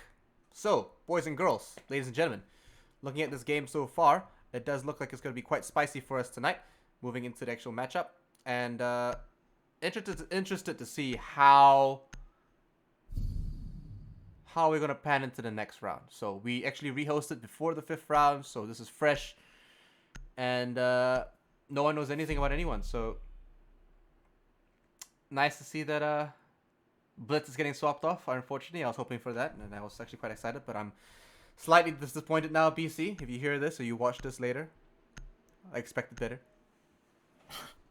Well, it's still going to be nonetheless a very viable operator, being Dokkaebi, as she will most definitely assist in roam clears. That seemed to be the knack for Team CryptiK's defense on a fair few occasions, especially close by to the side. So it will be most definitely a very helpful tool to have in the inventory of the attacking team to just ensure to have that extra information when the peeking will be happening. It's going to be pretty interesting how they defend this time around. Back upstairs, of course. Rotations are done with the defense sites. And I wonder how many drones will end up in the little drone army that we have building over here. So 3 pests still in his back pocket. He hasn't actually put any out to deny any intel just yet. But he might actually try to pick them up as he goes and he spots them out. But there we go. Bino's going to get taken out already. And that's your Capital. So see you later. Yeah, Capital's cheeks got finally clapped, and this time it is Serum who decides to get some revenge onto the Brazilian operator. So overall, good start for CryptiK to be able to out Capital, and that is a pretty hefty amount of utility off the board as well. Yeah, it's one of your most important operators. Not as important as that Thermite though, but definitely you're losing a lot with him dying so early. Surely they've got his back covered. August is just waiting for the right moment to actually pop that exothermic, and there we go. As he gets popped, oh my gosh, doesn't pick up the kill. Serum picks it up. He actually potatoes quite a bit. August tunnel visioned into the into that little breach there, and Serum just pushed it, white peeked him, and came out on top of that. Refragged, of course, but that's one heart breacher down already. Correct. With Thermite off the board, it is all up to Dokkaebi IQ and Zafir to essentially go for it. No more hard breaching for Downfall. And on the side of CryptiK, though, it is a Jaeger down, as well as BC taking out Sushi. Yeah, so actually interested to see where BC was. I think he's on the roof looking down that skylight. No, he was downstairs in the lobby. Oh my gosh, with this double, how is he even allowed to get this? No, he gets denied. Jam. Pick up that last kill to stop him from picking up the 3K. He's still playing by the conference room, looking into that stock, that janitor closet. And Striking's got his flank just in case. But the plant is already going down. I don't think they're aware of this, and Bose is already dangling. He's got the advantage. Striking has to move through. He doesn't realize exactly where it is, and they don't think they know where he is either. Jam's going to clean up this kill onto the Zafia, and it's a 1-2 situation, but he still has the advantage. He still has the stronger positioning. They might just go for the grapple as the barricade goes through. And there we go. He denies the jump out. He denies the second as well. And Boats cleans that up. Round 5 going to Downfall. That was the round all for CryptiK to take, really, in my opinion, especially at the very start of it. Being able to deny so much utility from the get-go is something that was really, in my opinion, ended up being thrown out quite swiftly, really. And well done to Downfall, though. They managed to scrape it back, and especially BC, who managed to take a couple of very good points and allow his team to go for the push onto the side. Well, resulted them in gaining the advantage this time over CryptiK. Yeah, so Boats played that quite well. He was patient. He was attentive, and as CryptiK literally fell from the 2nd floor, he secured the win. Unfortunately, Ravenous could not stay alive a little bit longer, but it's all right. He provided enough information, and Boats was still in a very strong, advantageous position. So we're going down to CCTV and lockers this time, and they've got the smoke. They've got the Arsenic Sanguine, Arsenic, whatever. We should see something pretty standard come out here. We saw this defense downstairs before. It didn't exactly... The defense didn't pan out too well. I think Serum just got a free 4K, and I think they shouldn't have allowed him to do that. It's probably going to end up differently this time. Now they've got the smoke, and they've got to probably play a little bit more passively. Hopefully. And hopefully Downfall don't exactly give it up like that. As they did before. Yeah, well, at the end of the day, they still managed to clutch it back, Downfall, and that's all that matters for them, really, within the context of this match. Bano to go at the very same position where he played before, where he got knocked down before. Same goes for Jam, really, and for the rest of the CryptiK lineup, as seeming to be just about to be the repetition of the second round, which initially worked out quite well, but within the context so far, it seems that Downfall might be prompting for yet another swift take. Yeah, they've got control over the top floor already, and it does look like maybe with a little bit more droning Ravenous, with a couple of test shots, we'll realize that no one's being drawn out here. JZZ is already down by the bank garage, waiting for anyone that might come up with a flank. Very aggressive, though. He's right in their face, behind the car. They probably won't see him as they push up, unless they drone it first. Fairly unlikely at that point, in that angle, and that at that distance, but with the open area so vacant, it does look like they're going to be able to get those hatches quite easily. Certainly looks like it, as Sushi already all prepped up and ready to go for that push. BC just prompts to completely ignore that initial position of Jam, and the rest of the lineup of Downfall are just preparing for the swift pushes. They know that there's going to be ADSs. There's the stun grenade. There's the FO12. Just the double wombo combo electric boogaloo of the server stairs comes out. Serum and Jam to take out two attackers. Absolutely destroyed. Misplayed. I think a little too overconfident. Should have sent maybe a couple of impacts down there as well. But I think he was out of impacts for the lifeline at that point. One more will go down. Jam is just doing a bang-on job. Oh, the impacts miss Ravenous, and he's going to be able to maybe withstand upstairs if they allow him to. If they allow him to. He shouldn't be able to do that, but there we go. Boats is going to rotate over, try to pick his friend up maybe. But he withstands. It'll be just enough. Let's face it, the withstand HP and as well as picking him up is roughly the same. It's one bullet. Attackers recovered the bomb diffuser. It's still one bullet indeed, and it's just that as long as Ravenous can continue clicking heads, he just might be able to pull this through. Apart from that, really, Boats is the one to be just right at the entrance to the CCTV, and it's all up to him and the Zephyr player really here to attempt to bring this back for the team. Yeah, they don't have they don't have many options here other than taking these gunfights, but Boats whips his shots, and Ravenous is in no position to refrag for anybody, so he goes down to the smoke as well, and that's a clean round for CryptiK. Oh no, not like this. It was certainly a very well executed defense this time. CryptiK bringing it back, and the first half is on a 3-apiece ending. Yeah. We predicted that this was going to go one way or the other, so I thought it was going to be CryptiK, possibly Downfall, but it's turning out to be a very fair, even matchup so far. So I don't know how long I can last through all these even matchups, Cthulhu, but I'll tell you what, at least it's action-packed, you know? At least it's action-packed. Yeah, at least it is indeed.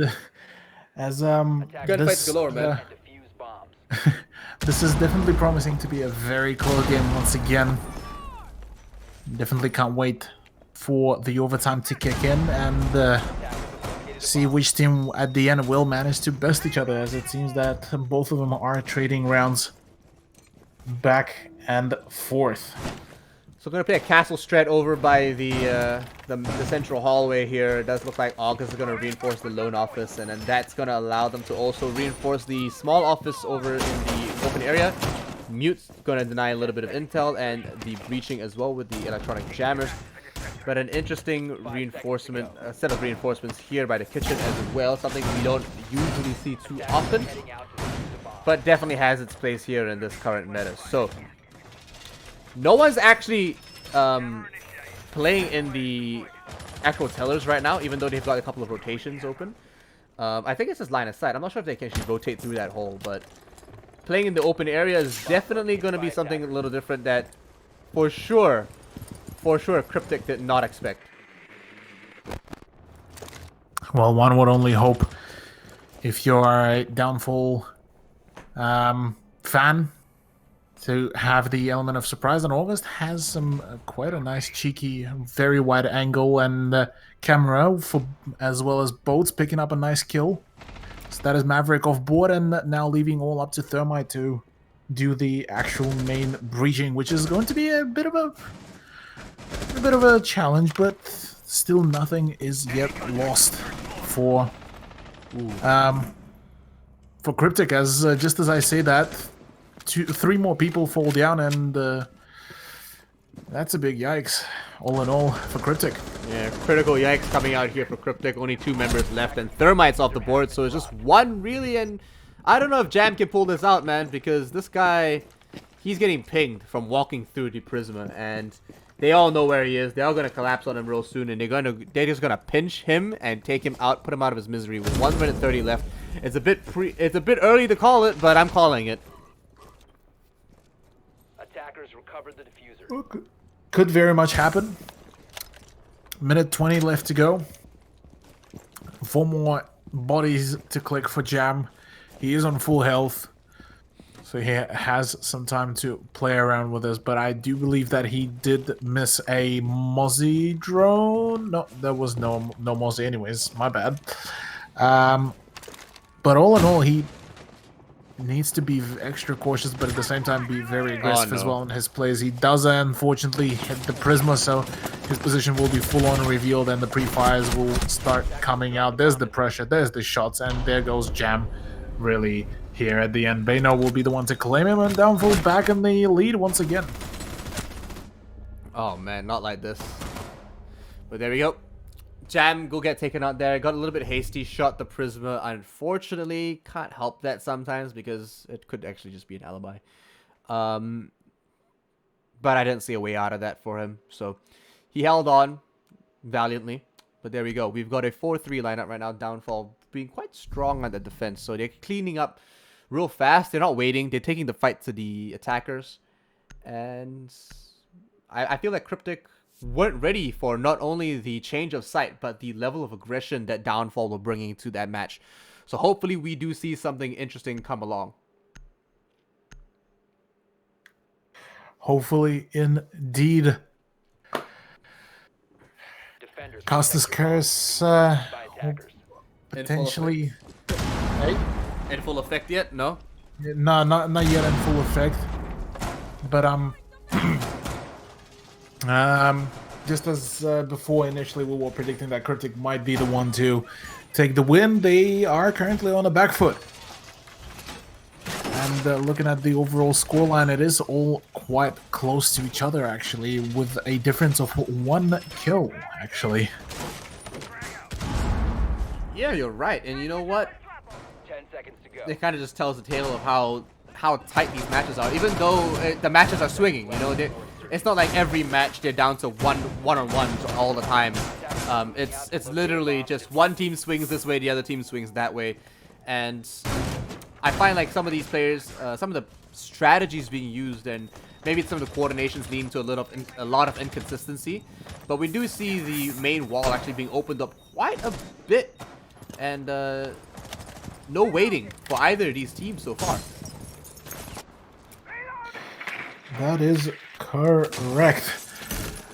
With Serum now proceeding to go for the push, he will be the one to go up ahead on and drone out the main lobby on the ground floor. See if he's free and clear to go for the push, but JC is the one to be potentially spearheading it. He is right by the eastern skylight, and he might be able to get himself some early ground, but that is only if he will be able to emphasize on that. But it seems that CryptiK are being a little bit passive. Well, just as I say that, it will be Sushi to pick up the kill into Bano, though. Yeah, it does look like they will be tidying this up, and Jam is already holding that line of sight. And oh, he might just pick up this kill. Barely, though. It looked like he almost whipped his shot. They're going to open the rotation down through the hatches, and they might be able to actually get a late rotate downstairs and flank Reno, some of these attackers pushing through. Maverick is...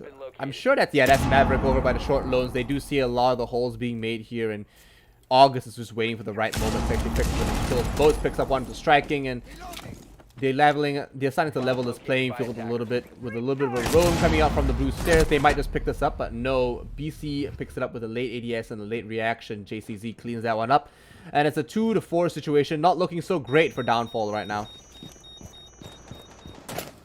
Not looking great at all, as being a 4v2 does put some substantial pressure onto you. August not in one of the best positions, but he can salvage this around. Whereas for Boats, he's got a very nice flank going, and I don't think CryptiK are expecting this flank yet. Alright, there we go. This is like August as well is going to be trying to hold this quite hotly and actually quite aggressively. We'll be trying to still peek that, and Boats is trying to find the right moment to bring in a flank and maybe catch them off guard. Picks up one on Jam from above, a double kill for Boats, but no, he gets refragged from the upstairs. JCC cleans that up as well as the IQ. Even though she's so low, JCC still manages to get it through. Plant being put down, and August not being able to pick up that last kill. The flashbang does not actually connect, and he will still be able to push through the admin office in open area. Pushes right through, but you know what? He has no advantageous angle here. He's got to heal himself out. Vintage Medical might just be... it might not be enough. If I was him, I just double stim myself right at this point, because you're walking around in circles, you're not accomplishing anything. And you know what? That angle was probably not the best to contest, but there we go. Serum picks up that kill onto August, and it does look like an easy push in for CryptiK. Yeah, they managed to dial it down a little bit initially. Their whole aggression did get some drones in. Went straight for it, got the meaningful ground swiftly, and just that continuous emphasis on their push is exactly what they needed here. No doubt at all, and it does look like we're pushing up into the CEO and Executive Lounge now, so now that we're swapped over, it's going to be interesting to see how Downfall actually choose to hold this. If they hold it like they have been so far, it's going to be an aggressive push. It's going to be quite to the point, but I feel like CryptiK are already reading into their strategy as a whole. Hopefully they can coordinate themselves around and actually bring in a nice push into wherever they decide to attack from. I'm surprised there's no upside down rappel from the lobby skylight at the moment. That's in some areas and in some games seems to have been very strong and very advantageous, controlling over the reception and the second floor, if anything. But none of that so far in our game here between Downfall and CryptiK here. Round 9 on the Let's Play Live Challenger League. Cthulhu, what are your thoughts so far? What do you think Downfall need to do in order to change the flow of this and really bring it in for them? Well, for Downfall, they did have a good idea initially to just essentially keep pushing the pace, keep that continuous pressure, because essentially their whole logic throughout the first half was, if you put enough pressure, eventually the machine of the defense breaks. And that's exactly what they managed to do. They had some very good pushes. They had they had occasional some good two-sided play, and that's what was bringing them the win. And at some point, they just seem to have just stopped applying enough pressure. They just, for some reason, can't seem to either force the defense out quickly enough or well enough. And just like that, once again, they're starting off quite well. Bano to pick up a kill into IQ, and that is a very solid start. But can they now emphasize once again of that frag? Because it's still only a one-man disadvantage here. Absolutely. Bino as well, trying to hold this quite aggressively. Maybe gonna get a run out, but they already know that window's open. They're onto him. It's not gonna work out or pan out anytime soon. I don't think he's gonna let them telegraph that C4. Oh no, he's gonna throw a C4 out. It's not gonna connect. They kind of, I'm sure they saw it. They read into that a little bit, but he's already safe in a good spot. So they have the man advantage right now, 4-4 here on round 9. 1 minute 40 left in the clock. So still a lot of time for the attackers to make their move, but the defenders are really toasty right now. And honestly, Tracking is going to get taken out here from the flank. Fantastic angle from Ravenous, being quite patient with that as well. And tipping into their favor ever so much more. Indeed. Indeed, as Sushi is the one to be droning up ahead for his team, Jam would be the one to go for the push, potentially left droning, or he does know there is a player down there, tries to connect the shots, but just can't seem to get it at all. I do believe Mute is down, or at the very least on a literal slither of health, but I don't think Jam is knowledgeable about that fact now as well. Bano to take the kill onto Serum, and Ravenous actually to trade out Jam as well. Mute is still down, and it is all up to Sushi all of a sudden. CryptiK, well, fell apart once again. Well, it doesn't look like Sushi's gonna have a very good time. He's gonna get run out on all angles here. He's not able to pick up any or connect any of those shots at all. Maybe some do connect, but it won't bring him or produce any kills at all. So, Downfall win another round, a flawless round on that defense, and it does look like a bit of a yikes for the attacking team as they leave their their Thermite all alone, really. So, round 10. Will we see Downfall pull up ahead? I'm predicting and I'm hoping that we do see Downfall actually bring up ahead. Would be good for their overall score. CryptiK are quite strong at the moment in the standings. Still sitting even. Well, it's really just anyone's game at this point, Cthulhu. Yeah, it certainly is, as Downfall so far has been showing quite some fantastic performance all in all, whereas the CryptiK seem to be slightly lackluster in some of their performances. It definitely feels like they are not playing to their full extent, even because if they would have been playing the same way in Pro League, they wouldn't have gotten to that spot where they're at right now, which is, I believe, in about top 5 or top 6. I believe actually top 5, yeah, of Pro League teams. So they in a fairly decent position in Pro League, and the way how they're playing right now, they're just getting continuously outplayed by Downfall, who never actually managed to get to CL just due to some of the age restrictions occasionally, and yeah, this is a surprising turn of events, at least to me. We'll see how it goes. Attackers must locate and defuse the bomb. They have the Capital. Yeah, they've got an interesting setup for defense. Operators we see quite often, nothing too exotic really. But I haven't seen Serum really bring the fight like we saw him on defense, you know? Like, he's far more passive on this attack. I'm not sure what their coordination's like so far.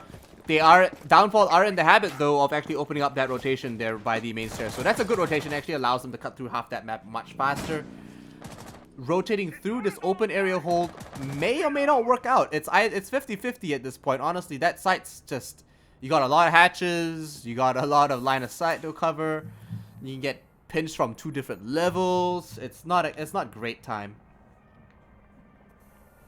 Yeah, it's certainly not, as the way though how Downfall were playing it before on attack, they managed to showcase that, yeah, you can defend it quite well if you are an attacker that just claimed the site.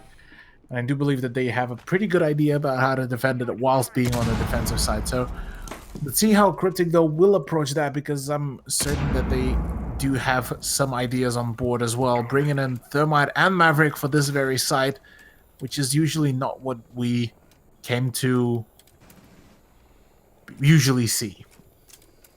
Certainly unusual in how this game has developed so far. And Ravenous just playing it so safe right now. Downfall is going to lose a member. Bino gets taken off the board. That's your Legion. That's a lot of utility. A lot of goo mines being removed from the map early. And now that the goo mines are off the board, I mean, surely there are still some on the ground, and maybe JCZ might find them, maybe not. But considering that striking is already in the site, in the teller's office, picking up kills on August, left, right, center on that double, will they push up a little bit further? Ravenous is a little bit late there, and nice kill from Serum on that rotation. Knew that one guy was there. Saw him on those drones. Held it.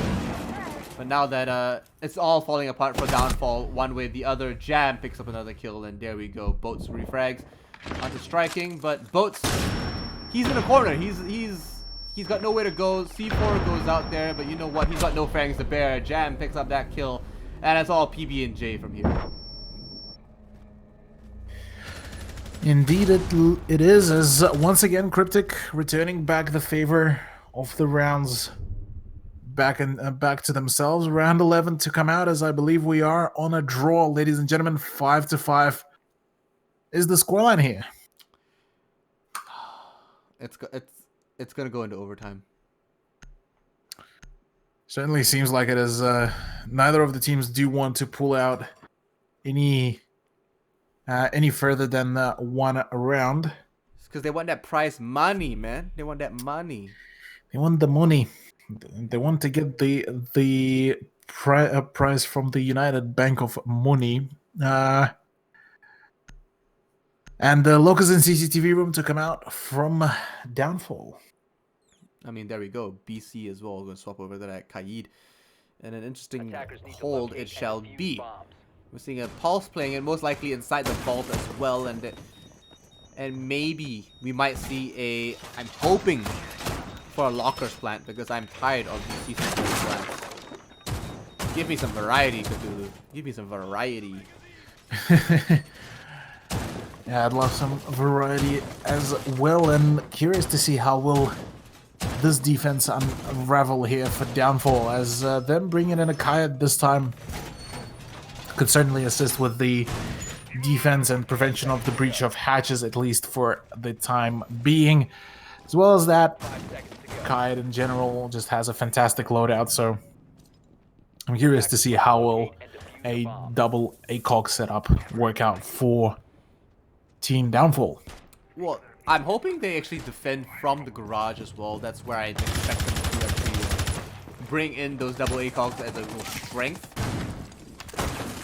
Kaid obviously going to be on those hatches waiting for the right opportune moment to actually try to contest that. Putting it down in a place where he can actually retrieve it. Smart. Smart. Smart, very smart. Yeah, very smart. Very nice. And Boats most likely going to be holding from inside the lockers, using that long angle to throw his arsenic toxic babes through. Oh, yeah. Serum ain't wasting time though. Look at this. Yeah, Serum just promised to not waste a single bit of time. With less than a minute left, he just already starts the breach, but only now the artillery actually starts kicking in. So Jam, meanwhile, with the IQ, will be able to start potential push, and if they manage to emphasize of that play, if they manage to just go for either the full-on rush or just try to catch some of the rotations of guy when the defense is still setting up, that will be the prime time right now. But it seems that the defense is all already set up and ready. Pulse is gaining all the information that he needs for the defenders to deny any plant, and the breach will be happening with a minute and a half left to go. So that is very nice, very good, not bad, good solos. But just as I say that, Sushi will be the one to essentially lose his breaching charge, but nonetheless that got in. How did he lose his breaching charge? I'm not too sure. I thought it would have been a Maestro Cam, but I'm not sure if it was, because I didn't hear any explosions or any breaking of the Maestro Cams. Or interesting. Okay, we'll have to find out next time here on Dragon Ball Z. But Bino will be trying to hold this angle all the way from garage, try to contest that little pixel there. BC picks up the C4 kill onto Sushi. The diffuser gets dropped, doesn't get planted, and Raven is still holding the flank. They're playing it safe right now. Smoke needs to throw something in there. August might not be able to deny this. C4 goes out. Looks like it was in the right spot. Doesn't pick up any kills though, and the fire bolts, the fire arrows will deny him any good line of sight. He gets concussed twice. Is not able to do much at all, but BC's already got a double kill. Serum gets taken out by BC, the TCSG. JCC picks up August on that real small pixel, but BC already popping off with a triple kill. There we go. JCZ and Jam are the only ones left on that attack that might be able to do anything about it. One more to Jam, and one more for the peanut butter, and triple kills all around. BC, will he be able to clutch us out? 1 to 2, they're rotating all the way from upstairs, but no, Jam cleans it up for a multi-layered sandwich. 4 to be exact, and there we go. BC almost had that, but the one tap from Jam was filthy. Cthulhu, filthy. Filthy is an understatement here, really, as CryptiK are the ones to take the match point here, ladies and gentlemen. They need only one more round to net themselves at least a point within this matchup. Otherwise, we will be staring down the barrel of the overtime if Downfall brings it back. Executive Office and CEO Lounge to come out. A very good side to defend, especially for Downfall. They managed to show us some good prowess there. On the side of CryptiK, though, they will need to keep their composure tight and ready and steady if they want to essentially bring a swift victory here. Yeah, absolutely. It does look like it's going to be a really hot contested, round. But as you can tell from the way these games are going, it's one way or the other. It just swings back and forth. Similar to sort of how we saw the last matchup between PC419 and who was it? My brain's not working. Sorry, it's like 12 a.m. for me. But the matchup between PC419 and the last team, if I remember correctly, is Rhythm. Sorry, boys. Forgive my memory. If it's anything like that, there'll be gunfights galore. Super tight clutch rounds. But so far, it's not. You know, it's just it swings left, it swings right. It doesn't go very far, and it doesn't exactly pan out all the while. But Binos with a very far black eye all the way out there might just pick up another kill here. He definitely sees Jam rappelling up, and he definitely sees the Maverick as well. He's not sure which one he should go for, but right now, watching the Maverick all the way by the lobby rappel might just be enough information. Yeah, he definitely can see it. Yeah, he's very much tempted. He wants to get the kill, but at the moment, he needs to stay composed here if he wants to bring it all the way for his team. But as it stands right now, having a castle as well is definitely going to be a very interesting setup for the defense.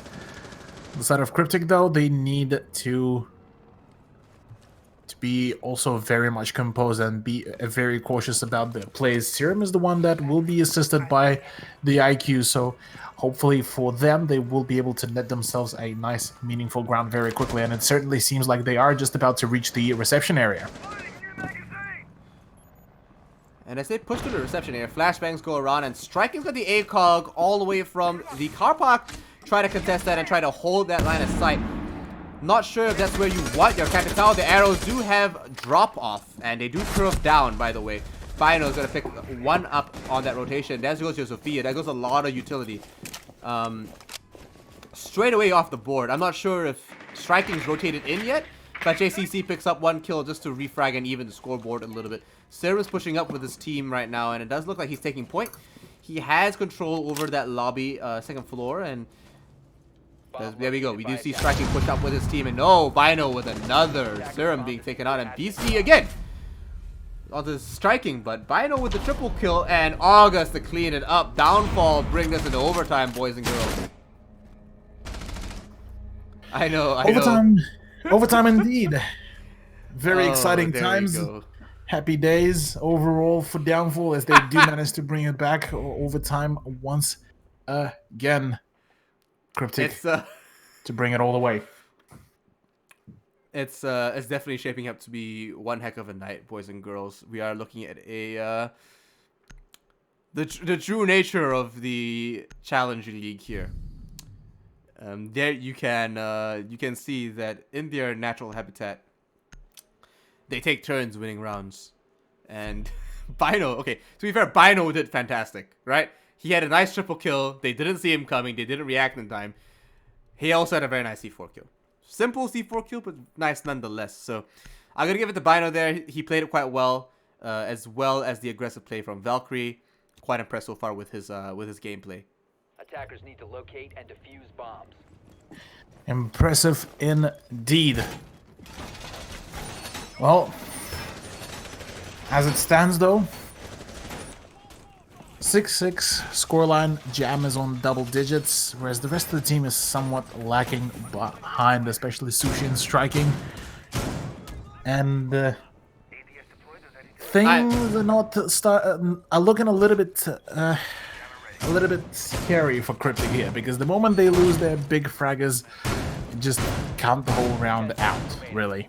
Yeah, I mean, I felt like CryptiK didn't really put up a fight there, and I'll say that straight, and I'll tell it to you honestly. I think they just kind of crumbled under that one lobby push. There wasn't much. There weren't many dimensions to it. They all kind of pushed from one angle. All they had to do on downfall side was just focus on one angle, one direction, and then boom, delete them. And they need to learn from this. I mean, it's still a learning process for them. I understand they are a Challenger League team, but Challenger League teams all have the potential to be great. I believe CryptiK can as well. Just no more one-sided pushes, guys. Yeah, know exactly what you want, especially running the big orc banner as well for your team, but nonetheless, it is the same defense of CEO. Once again, Ravenous is the one that is right by the main spiral stairs, and he will be the one to be the initial thorn in the side. He does a couple of fat amount of damage from the offense. Dude, that's fat amount of damage is an understatement. The guy has almost been deleted off the game. But he's, he's contesting long angles with a one-time sight. Yeah, with 1 foot in the grave, it is Bano who will be securing the first headshot onto Maverick as well, which is a hefty frag. To be honest, that is minus out a fair amount of hard breaching as well, leaving all up to Sushi to do the work. But with already half a round drained, not a whole lot of ground has been actually gained by CryptiK, and nice shot from JC will be though equalizing the man count here. You know, your rhyming's pretty good, man. I was gonna ask if you were Dr. Seuss for a second. There we go. We got another set of bullets going across. Jam Matrix, right, sends himself right through the Matrix, dodges a bunch of bullets, but August picks it up in the end. He is the chosen one after all. And it does look like, yet again, Sushi and JCZ are the only ones left. It does look like they are going to be pushing up the lobby stairs, but it doesn't look favorable for them just yet. 45 seconds left on the clock, and JCZ picks up August, and the tie is a little bit more even, but once retreated downstairs back onto the first floor, will he push up from the central stairs, or will he actually get a push through the lobby spiral staircase? No, Boats is gonna take the hard way around and actually just use shotgun to rotate. He's got the advantage though. He's got that C4, so he just needs a couple of things and oh no, there we go. BC cleaning it up with the UMP45. My man, clean it with my brother Castle. Oh, nice repeat right into that angle into gallery. So downfall win that defense. Good job. CryptiK are at overtime match point. Now they just need to, now that downfall need just win one more round to close this map out for themselves as quickly as possible to move on to the second one. Executive Lounge and CEO offers though to defend for CryptiK and make it actually locus in CCTV. And honestly, I think we might be seeing a potential even comeback from CryptiK here. Yeah, absolutely. So as we push on, that seemed like an interesting defense so far. Ella actually not gonna get switched six pick off, so Jam's back on her.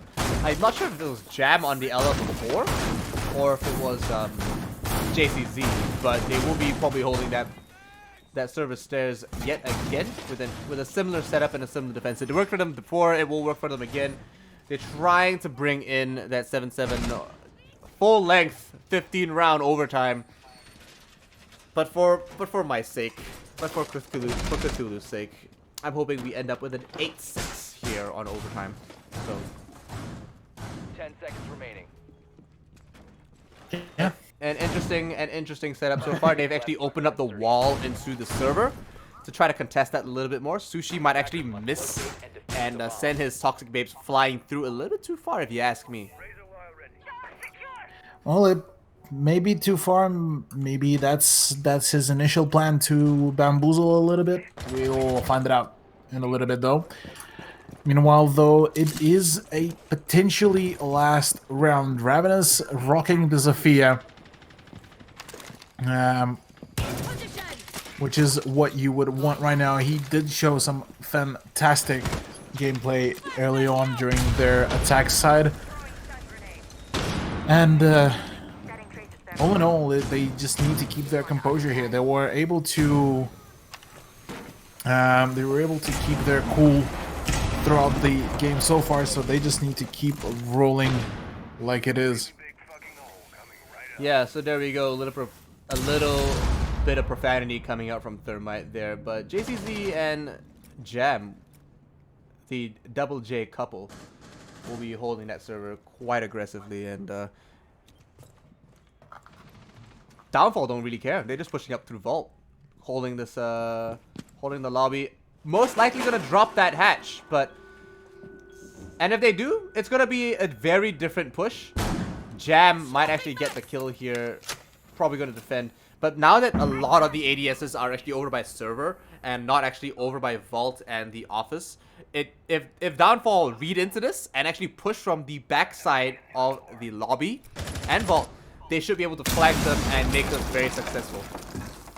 August is gonna breach open the hatch here. Not gonna drone it, gonna just push through, and there we go. Ooh, actually pick up the kill here. One more in the lockers. We'll pick up and clean that one up as well. And one more over in the garage will be taken out striking with a double kill, as the rest of this defense actually start collapse. Striking with a triple kill so far. Will he pick up a quadra as Boats rotates all the way back? They know exactly where he is. They know exactly where he might rotate to. He doesn't have many options available to him. He drops to about 10 HP right now, and it might be just striking. No, it's Jam. Clean that one up with the FO12, and defenders win round 14. Fantastic performance from CryptiK here as they managed to bring it all the way to the final round of Bang here, ladies and gentlemen. They will be, though, going on offense, though, for the overtime match point, and let's see which site will Downfall choose, as I believe CEO office is out of the question here. So they might have to go for a different choice. Staff from an open area, which is going to be a very peculiar choice, as that is one of those sites that is very rarely being used around these planes. Yeah, I mean, the neck of the woods here for the Let's Play Live Challenge League staff room being used twice in the same map. Third time now, if anything, shared between all three teams, but all two teams over 3 site choices. But yeah, they brought the castle. Defenders, Sure, protect your bombs from being necessary defused by pick attackers. at this point, I admit. Opening up pretty much the entire first floor, pretty much necessary as well. But there we go, boys and girls. We are going to go into the maximum overtime as we saw in the first map over on Villa. And coming back into it, this is definitely just as hot. This is just as contested. And BC, the man of the hour, will be trying to close this one up for the rest of the team as well. He's had some pretty good moments so far. But I'm pretty impressed with Downfall as a whole. Striking's been doing all right for his team as well, to be honest, over on CryptiK side. You know, Downfall certainly do have a very good time right now. They did before in the Challenger League series for ESL. They did manage to perform quite. Yeah, they definitely set up quite well so far, and Jam as well is going to be rotating over into these Skylight going up to the going to the roof to try and hold that angle, maybe do a little bit of droning, eh? And as Serum actually just pushes through and he's actually trying to hold a line of sight. Oh, with the reflex angle. With the reflex side. Okay, interesting. Yeah. Pardon, again, had a little bit of a technical issue, but we're back. CryptiK, almost there, same as Downfall. Downfall managing to show quite some good performance all in all, considering the fact that they had a very rocky performance during the ESL's Challenge League. So this is their prime time to show that they are a very able team around town. Not just able, but also very capable. Ah, see what I did there? No, okay. Pretty much the same word, but here we go. They do take control of the lobby, and they are pushing through. Striking, pick up the first kill onto August, and Doc being removed off the board is pretty bad because, I mean, it's not the end of the world, but you lose an ACOG, you lose all the healing, you lose the ability to take more risks and actually play more aggressively. Boats here with the defense on teller offices, and it's actually pretty interesting how they are playing this because they're playing by the staircase as well. So if they don't play this safely, they will actually drop down and it will start crumbling one by one. Striking gets taken off the board. There goes Lottie, soft breach. Concussion goes through. One gets refragged for the other. It does look like, oh, JCZ might be able to get picked up here. Fantastic. Yeah, good bait and switch here by CryptiK as they managed to take point in the teller's office, and albeit that IQ is on a slither of health, it's still more than enough for them to continue pushing. Beno to take up Serum, whereas JC and Sushi do manage to trade it out. It is all up to BC to try to clutch this up against three members of CryptiK with 35 seconds left to go. So if he does manage to play for time and deny some planned, he would most certainly be able to stay victorious out here, as he's still on the site. Yeah, well, he's got the lucky Irishman, the little leprechaun charm, so maybe he might be able to pull this one out, maybe just to be lucky enough. But it does look like they will be pushing in. Three members of CryptiK are fairly low, except for Sushi. But Sushi hasn't had a great time so far. They are going to be pushing through that cafeteria. One over by the A as well, and they have planted over in cafeteria. One gets picked up. Two more left, and no!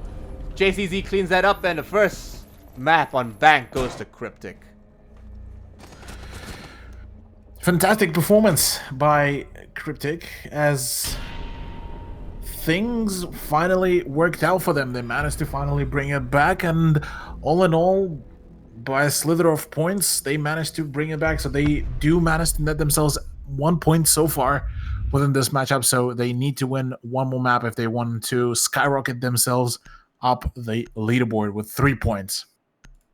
Yeah, Jam with 14 kills as well is no thing to shake a stick at, and he definitely contributed a fair bit to his team, so great job to them. We are going to go to a short break while we ready up for the next map. It won't be too long, but bear with us as we take a little short break in between these maps and we set up for the next one. And the next map coming up, however, will be Coastline. So the first time we've seen Coastline tonight. Definitely all these maps have been very unique in their own way, and we're excited to see how it pans out. So bear with us as we go through, and we'll be right back.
Boys and girls, we're back. So we're here for our last matchup today on Coastline. Downfall and CryptiK are here, boys and girls, and we are ready to go.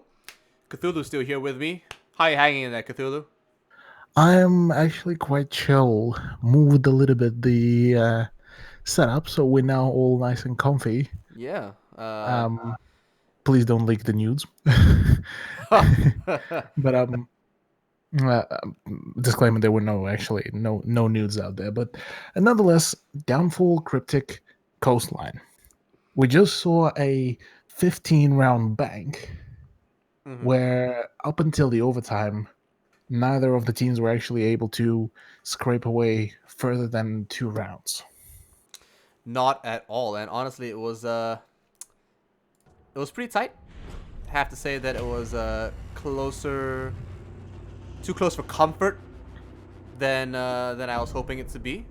But we're here now, you know. We here, and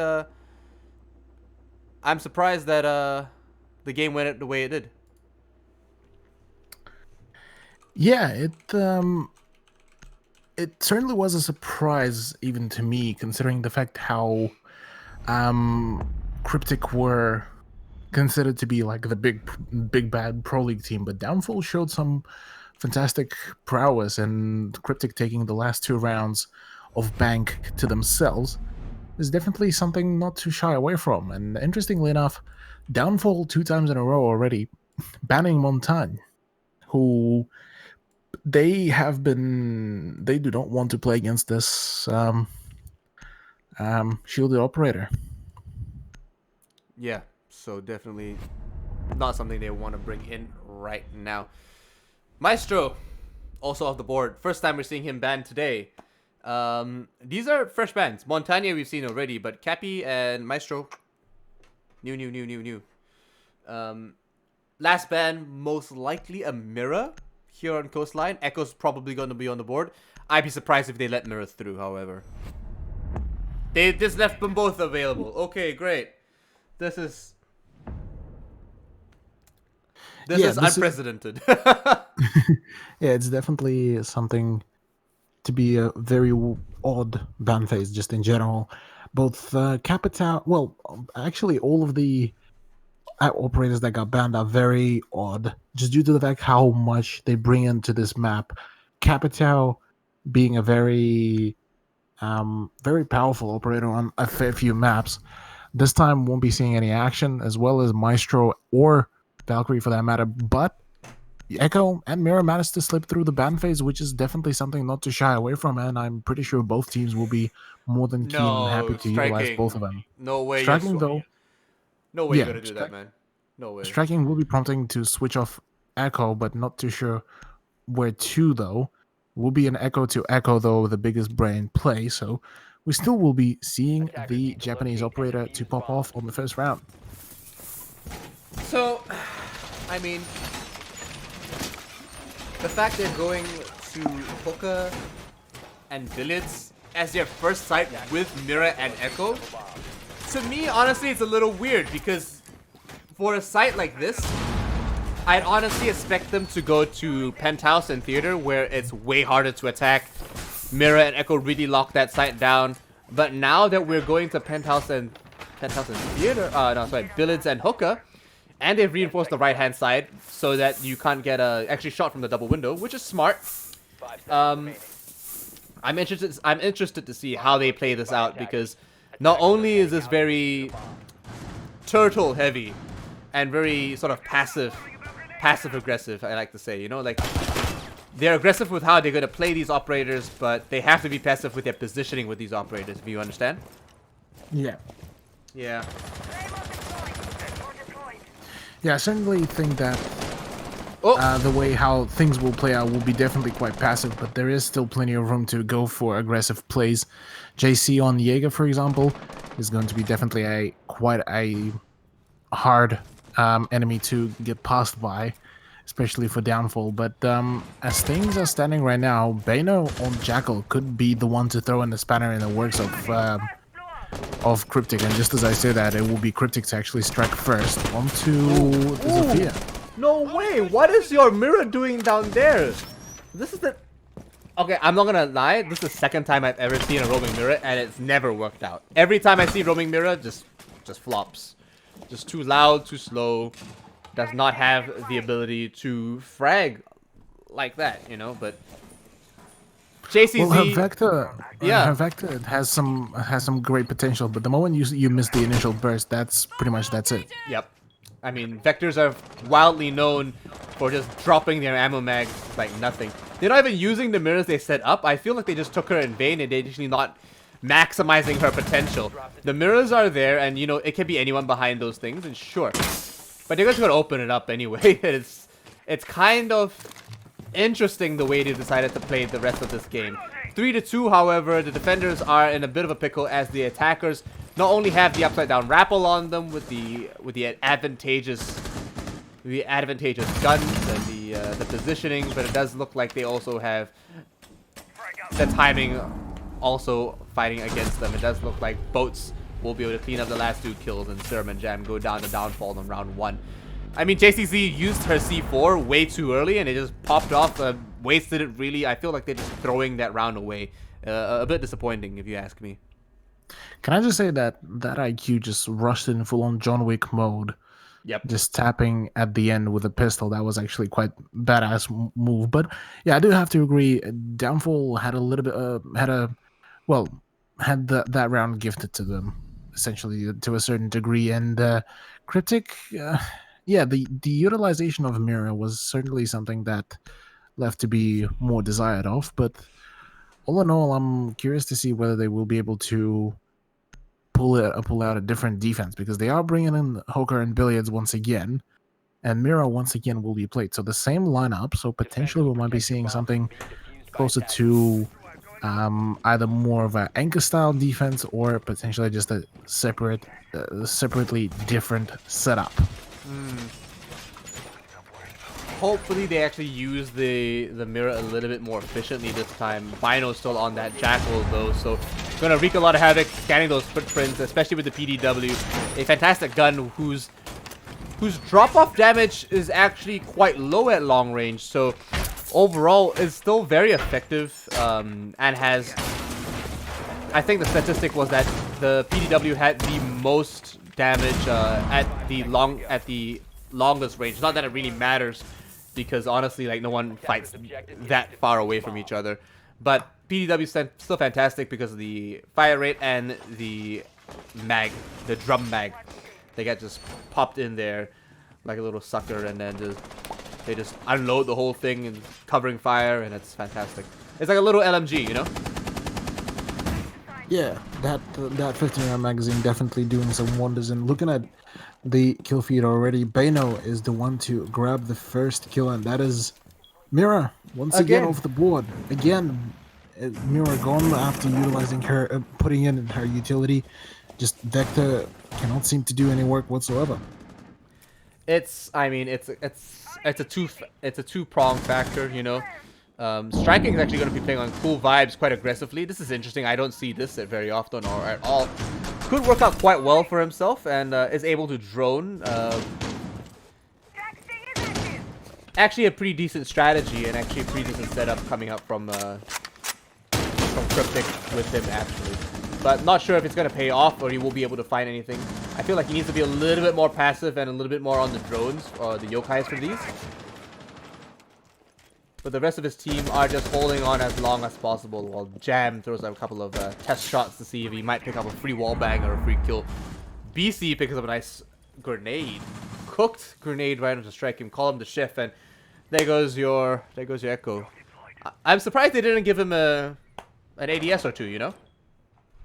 Yeah, it's certainly surprising seeing as Echo was left that vulnerable, but at the same time, unfortunate turn of events and some unfortunate positioning as well for the Echo player. But all in all, CryptiK still has some grounds, but even though considering that Sushi is just about to be bullied, he's being bullied from below, he's being tracked, and potentially might get naded. Jam, though, on the other side, does manage to net himself a double kill and potentially looking into a triple kill, not before, though, BC will be the one to claim the Smoke's life, and that is the Hooker presence fully forfeited. That's a triple kill for Jam, and he needs 2 more kills if he wants to secure himself a nice and sweaty ace.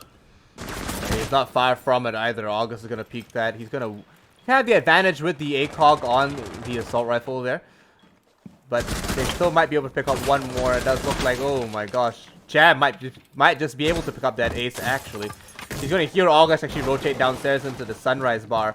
And might be able to actually get the flank, but no, there we go. Jam with the ace of Reno. CryptiK win round 2 in style. Yeah, fantastic performance from Jam, managing to find that ace, and I do think it is quite something for CryptiK as well to be able to have this kind of player contributing very consistently. And we are back on a draw once again.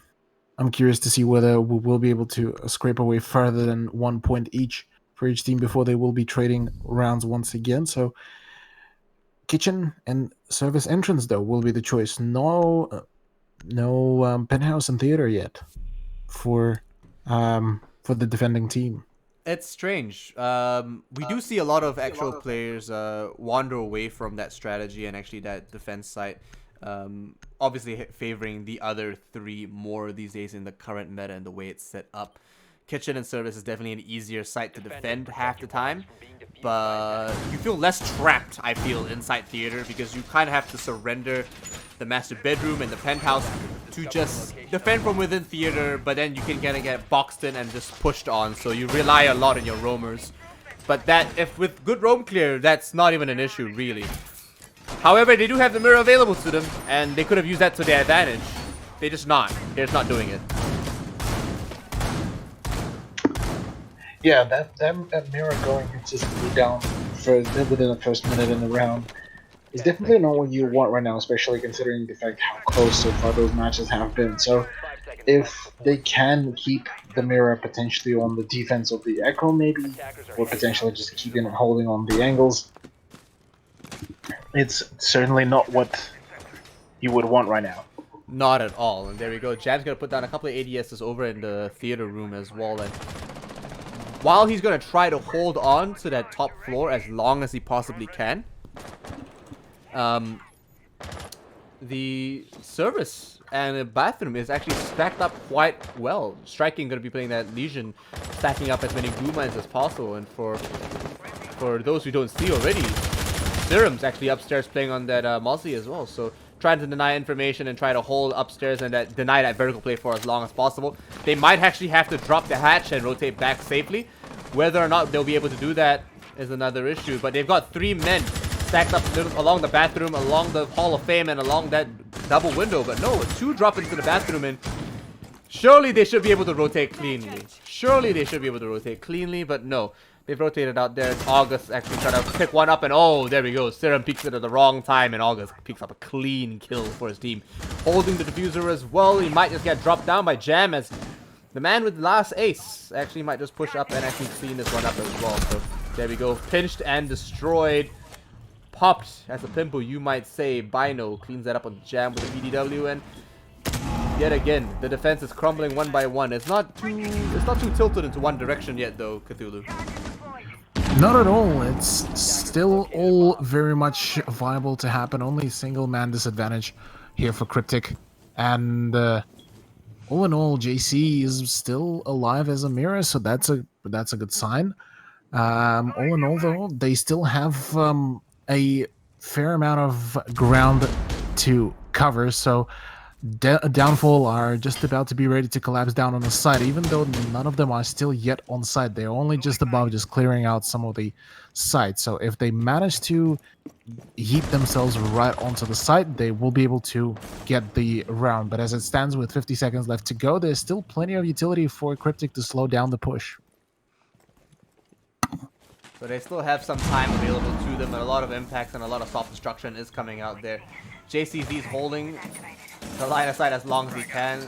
The track stingers are down, and Sushi still has that Cool Vibes hallway blue bar intersection junction on lock. So they're playing patiently right now on CryptiK. They are outnumbered at the moment, but it's not like they can't win this just yet. A nice couple of clean kills might just be exactly what they need. A couple of people actually rushing through, and there we go. Flurry of kills pop off as Boats cleans up, and Sushi's the only one left, really. So he's going to push up through. The support right behind the wall as usual. The C4 might be able to clean this up, and yes, he denies it for a triple. And it might be just in time to deny the plant. A fantastic patient play from Sushi, cleaning up round 3 for CryptiK. Fantastic indeed, as that Kobe was just enough for Sushi to secure that round for CryptiK as well. Just pretty much robbing Silly the whole downfall. The whole downfall squad, really. They had the 2-man advantage over CryptiK, and it was a 1v3, just a perfectly executed hold by CryptiK. Yeah, but Blue and Sunrise to come out, though.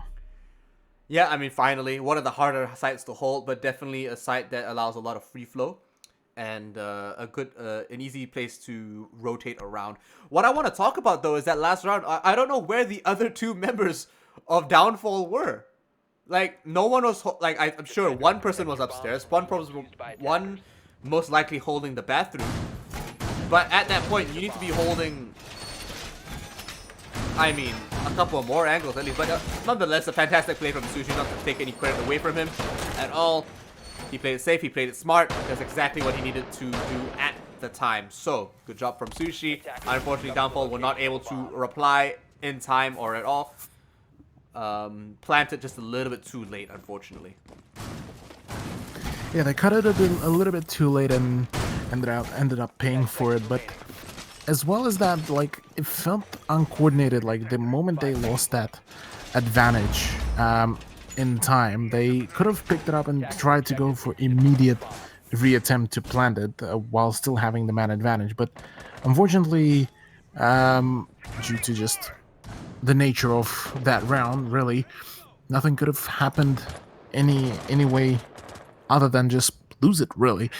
And with 1-2 scoreline right now, CryptiK seeming to be needing, finding themselves potentially looking for yet another round to score and try to run away from Downfall with as much rounds as possible before they're going to start pulling back in. No doubt about it, but Jam will start the game by opening a fantastic kill onto Ravenous already, so he's going to go down. Zofia off the board, that's a big loss. He didn't get to use any of that utility. Concussions aren't used, impacts aren't used, and definitely maybe not even a Claymore, so Jam already doing work for the rest of the team.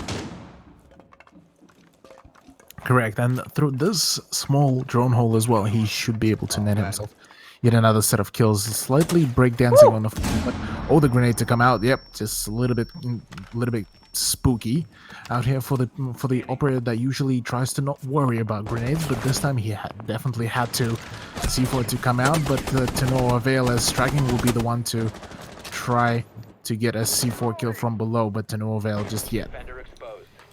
So there we go. We do see that Jam is still being roamed around, and I think he's getting tracked as well by Bino. So most likely him. More footprints are being scanned as we speak, and as they push up all the way in through the kitchen, actually secure control over the first half, the east side of the actual building, they might just be able to, scan Pulse and then be able to narrow down exactly who is where and what each person is doing. So a couple of free fire shots coming out from the Gridlock might be traded out there. No one's going to get taken out, but Jam is going to get boats.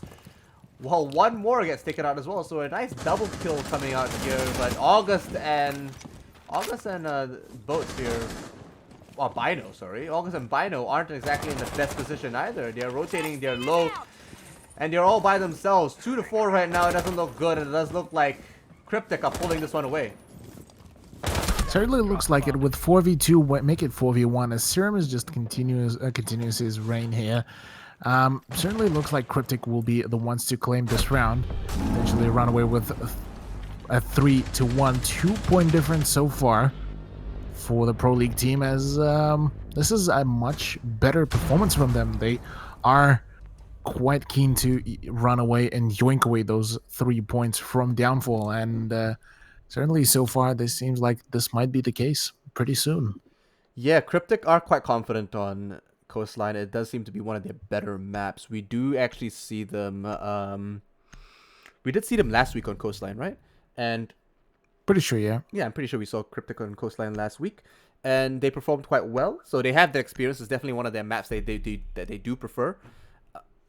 this might be exactly what they want. However, if my sources are correct, Downfall picked this map. So Downfall definitely most likely watched the VOD, read into it, and thought, you know what, we can take CryptiK here.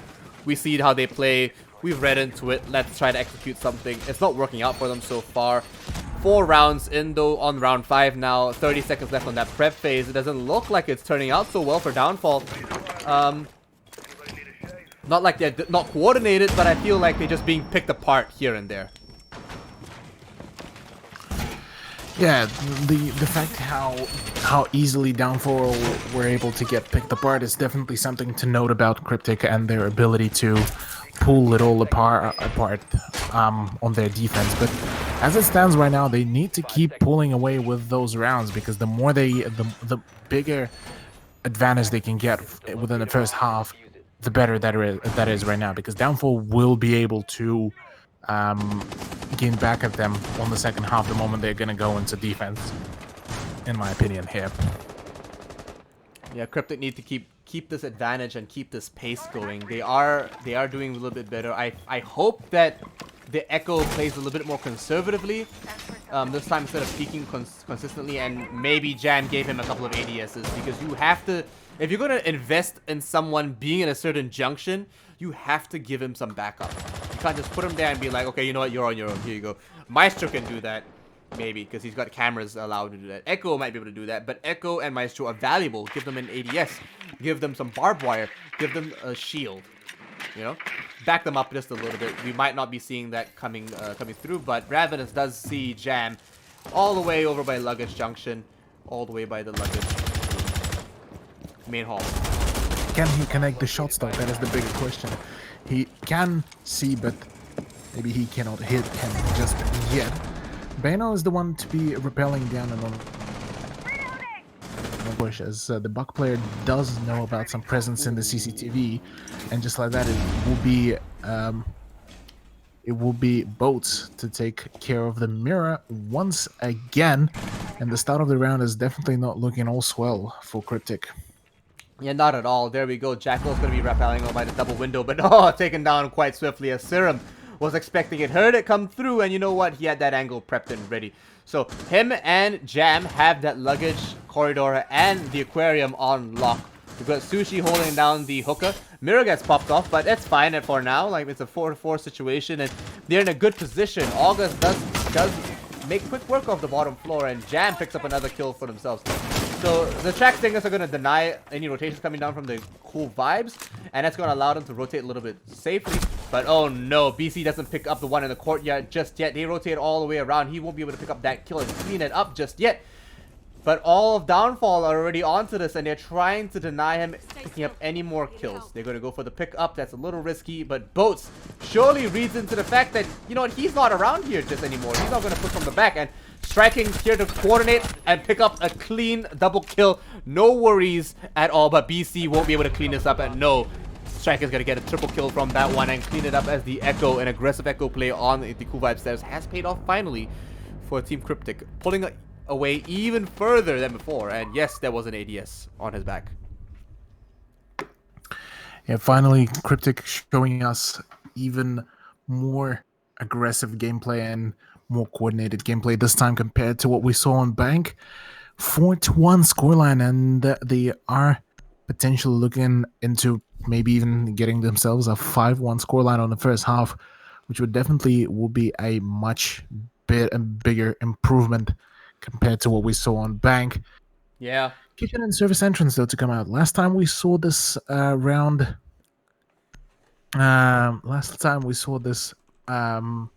site being played, it was one on the back of the mute clutching this up. That was played by Sushi. So hopefully this time, for the sake of CryptiK's own success, they will be able to coordinate it better to just have a much clearer execution. Yeah, definitely the execution and their team coordination is definitely working out a little bit better here on Coastline. They're definitely more acclimatized to this site as well, and they're actually going to be able to use it a little bit more effectively.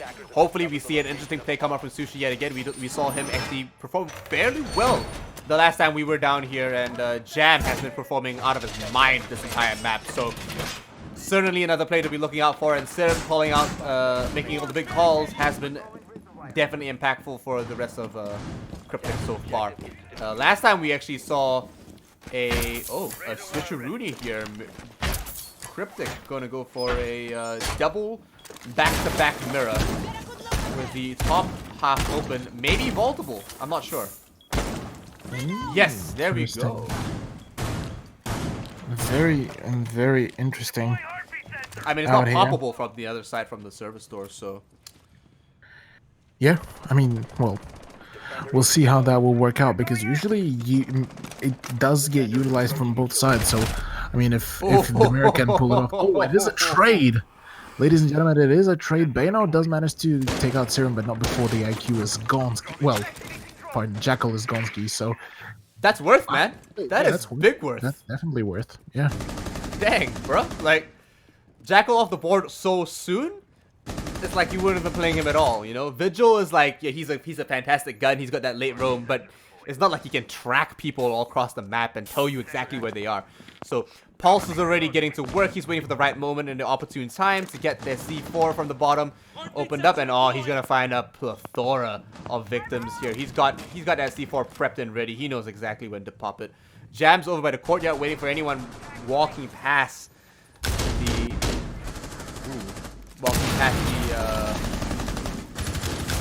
the luggage hallway, but oh my gosh, there's so many explosions, so many kills coming out. I just don't know what to focus on right now. All the members of CryptiK are dying. JCZ and Jam are the only ones left, but if anyone can clutch this out, as these two. JCZ vaults over it, doesn't actually win that fight, and Boats picks that one up easily. I don't know what he was trying to do, actually trying to contest that. C4 was obviously off the board for him, but Jab is the only one. And playing vertical is not your strength, Jaeger. I'm sorry, but you have to fall back on this one. Misses the one, actually rotating all the way from blue bar, and will be able to just move back into a safer position. Most likely go for the flank. One drone was on him. They know exactly where he is, but will they know where he's going to rotate from? He's going to get off the sprint, and he's going to get taken down because Shift W doesn't get you kills, my friend. Indeed, it does not, as Boats will be the one to close things out, as the final scoreline of the first half of Coastline is going to be 4-2. Ladies and gentlemen, 2 rounds advantage for Coastline as for CryptiK, as Coastline is slowly unraveling to be a very spicy one. CryptiK to go on offense and bringing in a Nomad straight off the bat, as well as Ash and Hibana. So I'm quite curious to see how will CryptiK execute this, because their whole hard breaching will be dependent on a single person, whereas on the side of Downfall, we are seeing a Mute pretty much to be the one to deny some of the breaching, some of the droning, and see how well this defense of Hookah Lounge and Billiards to come out, as JC will be the one to swap out from 1 3-speed to another 3-speed, essentially. There we go. It does look like they're going to be pushing through, and like you said, 4-2 is a definite improvement from the last matchup on Bank. So we're seeing Jam actually with 9 frags here, Bino on 6 as well, along with Boats tied up there. So frag-wise, they're fairly even, a little bit more spread out for CryptiK so far, but Downfall's not far behind in that respect. We do need to acknowledge, though, that there was one round where a couple of members didn't die because they just got denied a plant.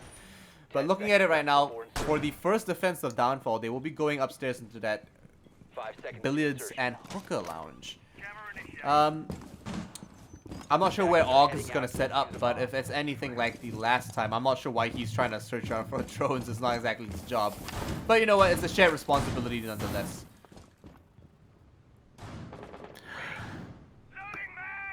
Indeed. Now, looking at the overall setup of Downfall for their first defense round, quite curious to see how will they perform this one. Boats is interestingly comparative to his counterpart from CryptiK. He does rock the M590A1 and will be attempting to contest with SMG-11 the purple tarps. He's got like a little pixel here. He's not going to get in that line of sight, but I'm not sure if Boats even wants to try that at this point in time.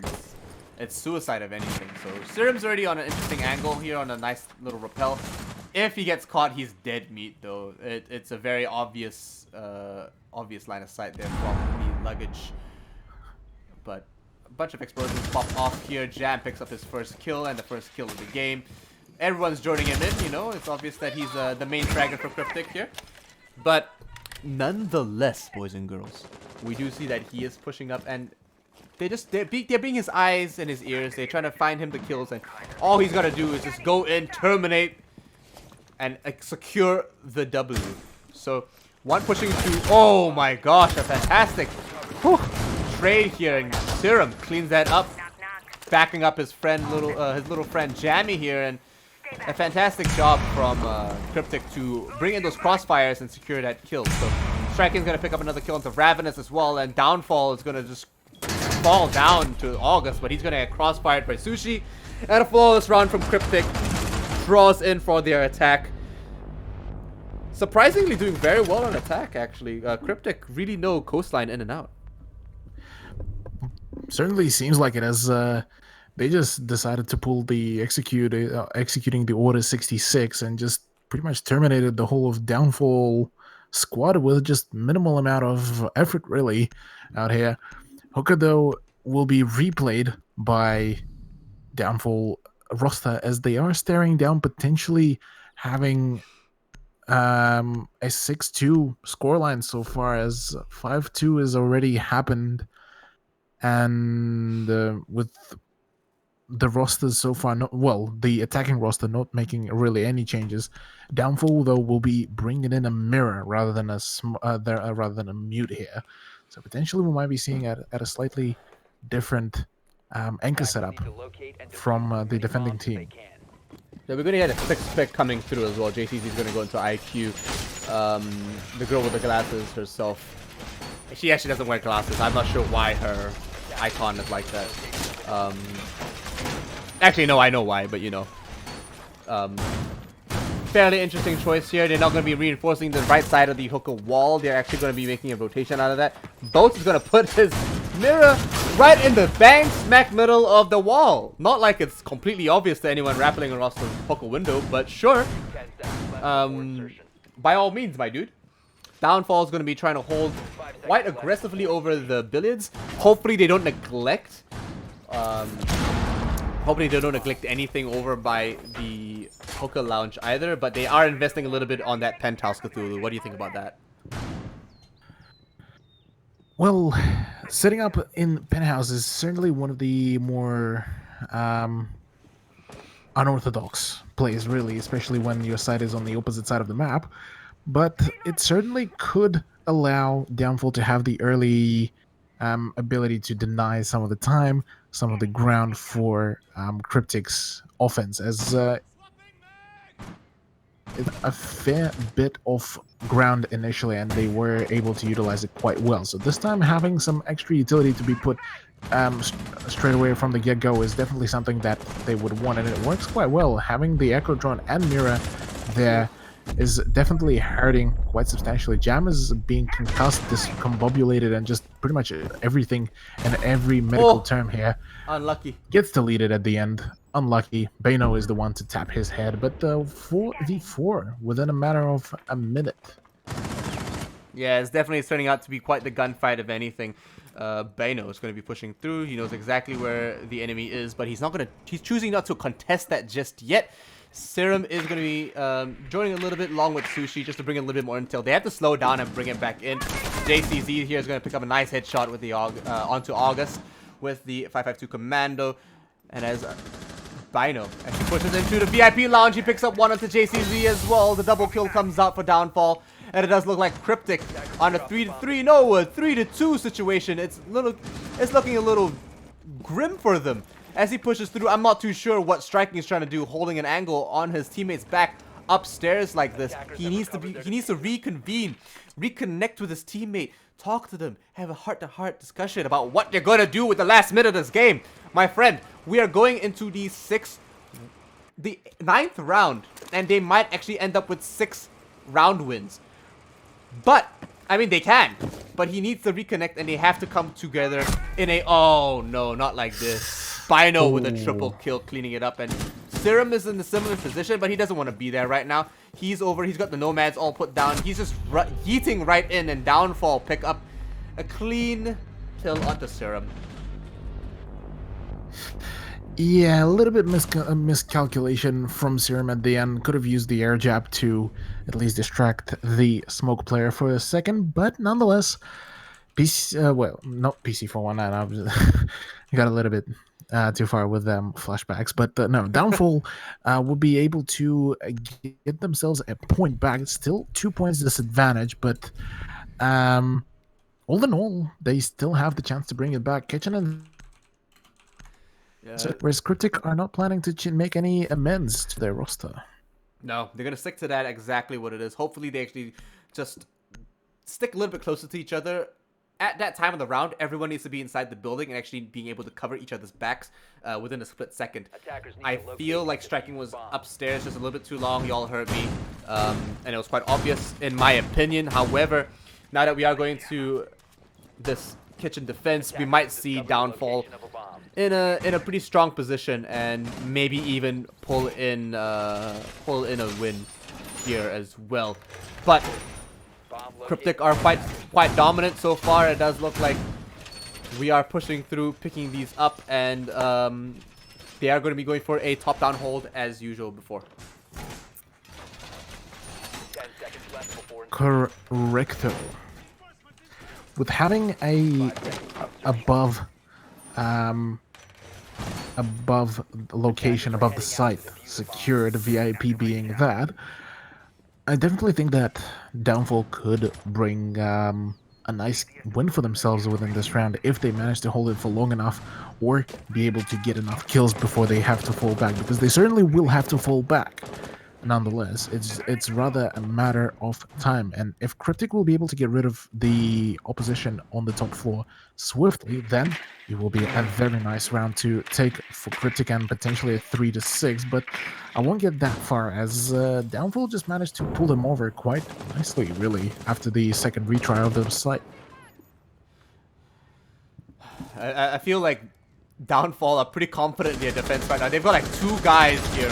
Ravenous cornered on all sides, putting himself in a deeper corner. JCZ's going to push him out with the drone following him, and he's going to clean up that kill quite easily. And, I mean, they're not in refrag positions. They're not able to cover for one another, and JCZ's going to just push up. Claymore's not even down yet. Oh, okay, there we go. Bino actually flicking onto his head right there. Flickerinos for him, and they're going to be able to hold this White Stairs main lobby quite confidently. Grenade's gonna get cooked. I don't think there's an ADS around the corner, but it won't pick up anything as Legion's already rotated downstairs. Bino is in a safe position. But now that Jam's in an advantageous height contested angle, he might just pick up this last kill over onto the last man inside the theater. C4 gets strapped, but you know what? They're not gonna just throw that out. He's gonna try to contest that with a gunfight instead. Can I just mention the fact that Bano is just having an absolute field day with his Legion SMG, because the man was able to pop some absolute melons up around the town. That T5 SMG is absolutely incredible right now, but you know what? A lot of vertical play coming down. August taking a little bit of damage from that breaching charge as well. For those who don't know, the breached side of the breaching charge actually does quite a bit of damage if you're directly under it and close enough on top of like some surface. If you're on a table and the breach charge goes directly off on top of you, you actually die. So, or if you at least get dropped, it's pretty painful, man. Anyway, August is gonna go back, relocate his yokais, and he's actually in a pretty good position right now. Striking's actually gonna get a little bit of gameplay through the vertical railings here. About time, 30 seconds left, and I feel like they're drawing it a little bit too close. Downfall are definitely in a stronger position, but oh my gosh, not like this. He's gonna lose this one. He's gonna get taken out. Concussion comes through at the wrong time as well, and Sushi cleans it. Oh no! August cleans up onto Sushi, and there we go. Striking and CryptiK and Downfall are in a heck of a mess right now. Bino cleans up again on the double kill right onto Striking. Melons get popped, and you know what? It does look like the defense win round 9. Downfall cleaned up that one, and the bombs that got completely protected. Yeah, 1 round difference this time. between CryptiK and Downfall, and it seems that Downfall are just bringing it back, full comeback, as in fact, ladies and gentlemen, and they're not planning to back away anytime soon, albeit that their initial first half was absolute mess of a coordination. And Sunrise and Blue Bar to come out from Downfall's defense. This time, CryptiK still yet again not planning to change anything within their roster, which I would very much advise them at this point. But who am I to say that? I mean, we're only pro league casters. What can we do? We're only casters. We get to literally talk absolute smack about the players because can't click heads for head. I mean, they are clicking heads pretty well, but I think their positioning and their coordination and their timing is off today. We definitely. I was meaning more us, Ian. Hey man, Cat. Look, just because that show match at Rally was a complete joke and a huge meme doesn't mean that we can't play. Okay, we're not them. To be fair, Stokes is pretty nutty, but only sometimes. Sorry, Stokes. That's ouch. Sorry, Stokes. Why you do this to Stokes? Hey! He had a good call on Belly to do the 360 clash meme onto Rams. That was huge. That was actually so funny. I found that absolutely hilarious because Belly definitely looked like he was out of his depth there. But you know what? They definitely got that done in the end, and it was quite an interesting event, all in all. But talking about interesting events, we are looking at the 10th round here, folks, for the Let's Play Live Challenger League. This is our last map of the night. And I tell you now, folks, every map has been one heck of a drive so far. It's just been absolutely interesting, to say the least. But we've got a very aggressive hold over by the kitchen courtyard hallway. August actually going to send his yokais all the way through right to the end here. I'm surprised no one's bringing Thatcher. Come on. Well, yeah, Thatcher has managed to actually get through the ban phase this time, comparative to Bank. So, yeah, it is quite a surprise nonetheless. But JC on IQ is a little bit of a different opinion in this case. Really, he does have all he needs to get rid of most of the utilities here, electronics-wise at least. Whereas so far the rest of the CryptiK are planning to just stick around outside and see where they can poke in and out and see where they can maybe get themselves a quick cheeky frag. Yeah, Bino's already over by the office trying to push through and maybe try to help contest Blue Bar. If Serb isn't careful, he's going to get fragged out here. Bino has been on quite the roll recently, and Boats is trying to contest this quite aggressively as well. They don't have to take these gunfights. I mean, they're just kind of baiting and switching it right now. The yokais both get popped, and Jam is already flanking all around. All he had to do, all his team had to do was just delay time, and you know what? They're cleaning it up with the frags and the flashes. Now they push through, they've secured that top floor control. Bino's already dropped super low. He's not in a great position at all. He gets droned out. He almost gets picked up as well. And August is trying to hold all by himself over by this blue stairs, this cool vibe stairs, because everyone else has another angle. Different third with BC's down there as well. He gets refragged by August though. Serum gets taken out as a refrag, and August goes back on his drone. I'm not sure if this is the right time though, but Jam picks up the double kill here, and it does look like he's got eyes on him. They're gonna have to call that. He might have to prone to find the angle, but you know what? There we go. He doesn't get the shot. He might actually get picked up here on a fantastic wallbang from Sushi, and there we go. CryptiK win round 10. Definitely not the play, my dude.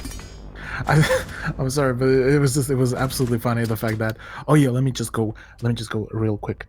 Let me go prone behind that soft wall. Real quick. They know where I am, but let me just They know I'm there, but I'm still gonna go prone. I'm not gonna try to run away. And then he just gets absolutely pre-fired by that bearing 9. But nonetheless, ladies and gentlemen, hookah, lounge, and billiards room. We are on match point. That's something we have to talk about.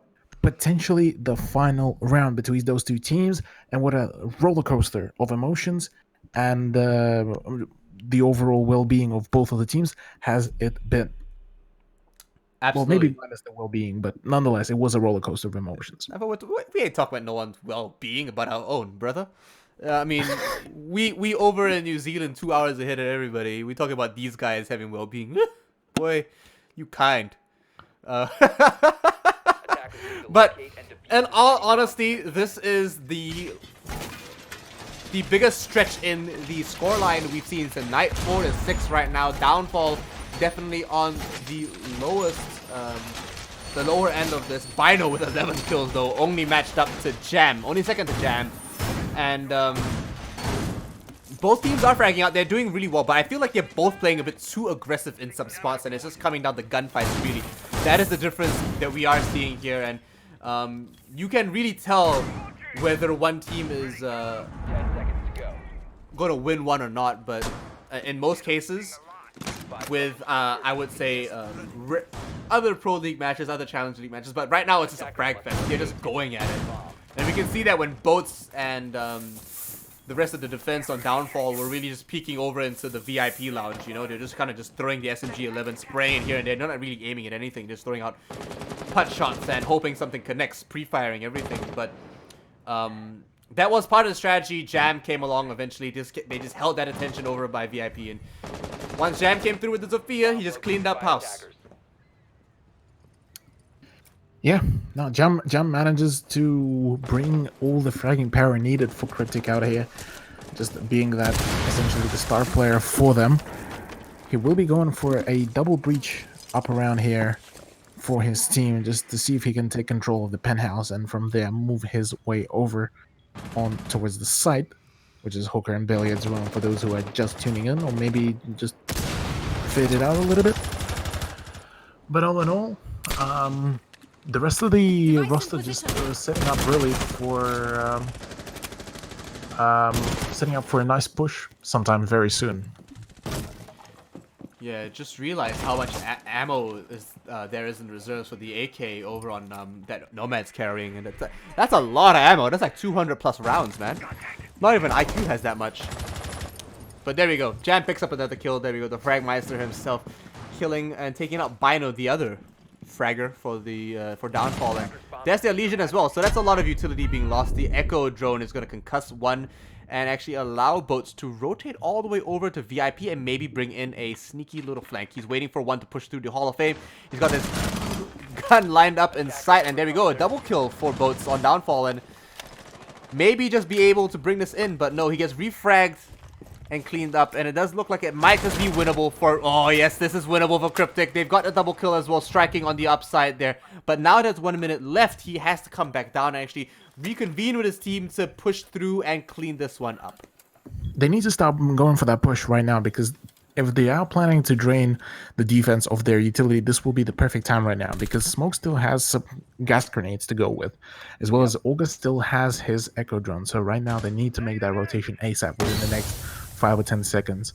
The first gas grenade comes out, so that's the first one to come out. I do believe that he still has at least one more, and the Zofia charges are just about to start coming out. Really, the shots need to get connected on the double here if they do want to make it work. August gets on his drone, so there is an Echo drone, and there's one more gas grenade to go with. Can they pull it off though within 14 seconds? Oh no, not like this. They're just going to go for the frags. August picks up one kill and Striking goes for the other, and it looks like Downfall wins round 11. They're not letting CryptiK have that win just yet, Cthulhu. Not at all. Not at all, Ian. Things are looking a little bit spooky here for CryptiK. I feel like Downfall played that well. Patiently held the flank, and at the right time with the yokai, providing a lot of information. Got back on the gun, mowed the last two members down, and I mean that was the best that CryptiK could do at that point. They had no time to rotate. Striking still got quite a good couple of kills, but they just didn't have the utility available to them, nor the positioning. If they pushed through from around, let's say, VIP, or maybe if Buck just rotated all the way down and tried to pressure from below, try to flush out whoever was actually holding that. I think it was Serum, right? Serum might have been able to catch them on that rotation, something that Nomad is notoriously good for, catching people on rotations. However, it just didn't seem like they had time, nor were they willing to take the risk. Yeah, certainly seemed that CryptiK were not too keen on going for some risky plays or Attackers have discovered the just location taking of a bomb. chances really here, and it kind of hurt them because the whole first half really was all based off the fact that how daring some of the plays of Team CryptiK were, and just they were 10 really just seconds remaining. YOLOing it for half of the rounds really, 5 seconds and remaining. to see them just dial it down is not what you want right now, especially as a CryptiK fan, Attackers' objective is to to defuse a bomb. happen really. Not at all, and this might be a little bit heartbreaking if Downfall managed to bring this into overtime and then over into a win. But CryptiK surely have the lead, and they are still in match point. They can pull this out, and I have full faith in my dude Serum. However, it's really going to come down to Bino not dropping the ball too soon for Downfall, and for Jam on CryptiK's side to really make sure he survives as long as possible as well. Yeah, Jam certainly was the key to success in FFP rounds for CryptiK, especially on this map, and he certainly is the man that needs to pop off here, really, as well as the rest of his team has been pulling up quite some interesting and quite some frequent frags as well. So if they can emphasize off each one of them and just keep pushing and keep denying more and more ground from the defense, they should be able to take this win quite swiftly. But if that won't be the case, then this would all be left onto the freestyle, as just as Bino manages to swoop the kill onto the Nomad. So that is minus the flank watch. Yeah, a little careless there. I'm not sure if he even put down all of his air jabs. Don't think so. I think he's got one down. Don't think he's got more than that. Sushi will be opening up a lot of the line of sight into the VIP, and that's pretty important. No one actually in VIP to hold it, but there are some in Penthouse and Theater. So while Jam is actually reconning around a little bit, notice that there are some ADSs. They're going to be a little conservative with their utility, and Boat's waiting for that white rotation to come through as well. So a bit of a rotation. Ooh, Defender is approaching a kill zone. Downfall actually going to be pushing around. Won't be detected on that rotation there, but it does look like they are going to be leaving the top side, and August is going to clean up another kill onto JCZ. So CryptiK not looking good so far. It does look like they actually have control over the top floor already. But will they be able to fish a couple of more kills? Everything could go falling apart at this point in time if Striking manages to hold anyone rotating out here. But he might be able to pick up one more on the rotation of White Stairs. And will he find the other prone behind the desk? Yes, he will! There we go. Bino and August getting taken up by Striking. He might be able to pick up a third one here as they rotate all the way over to the, I think it was the storage room, and it might just be Jam to pick up this last kill. And yes, it will be. Boats gets taken out there, and it's just a 2-2 right now as Jam and Striking push up quite aggressively through service. They might just have to get that plant down as soon as possible. But it looks like Jam is the one to pick up. No, Striking is the one to pick up on the BC on a triple kill as well. And Ravenous might not be able to stop this. He's going to push through, but they've got an angle on him. And as they push through, he's going to have to trade a couple of bullets, a little bit of health. And the plant is successful. He's going to try to deny anything. But the ADS will deny a couple of grenades. One angle onto him takes a little bit more damage, and there's a struggle uphill for Ravenous here. As a couple of shots, and he picks up one of the Striking. Will he be able to clutch this out? Will he give this game away? But no, from the rotation on the right-hand side, Jam cleans it up. CryptiK win the second map on round 12. And it was such a close call for Downfall, almost being able to deny that. A fantastic and valiant effort from Ravenous. So close to getting themselves into the overtime and potentially trying to clutch this up. But CryptiK finally managing to win themselves all 3 points across those two best of ones. Fantastic turn of events for the Pro League team as they finally do prove themselves that they are more than worthy. But my goodness, that game was quite close and intense. It was tight, if anything, and honestly, I was really surprised at how neck to neck it was. It was fantastic show of skill. Both teams were really on the ball for the most part, and Jam really saving the day for CryptiK half the time. Honestly, gotta tip my hat to that guy as MVP, him or Bino, but I think Jam had more frags, and he definitely did clutch that last round. So all in all, I think we had a very interesting day today, Cthulhu. Very long matches, really tight matchups so far. Quite fantastic second week coming into the Let's Play Live Challenger League. Yeah, no, it's definitely a fantastic setup, and I'm quite keen to get into more and more games around, see how close they can get, and see who will at the end be the one to be victorious. Yeah, absolutely. We are coming to our third week next week onwards, looking at the matchups as well.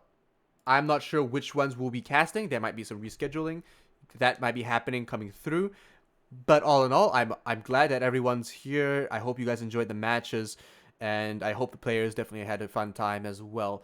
So, a fantastic show of display of skill from both teams. GG and great playing from all the teams involved so far.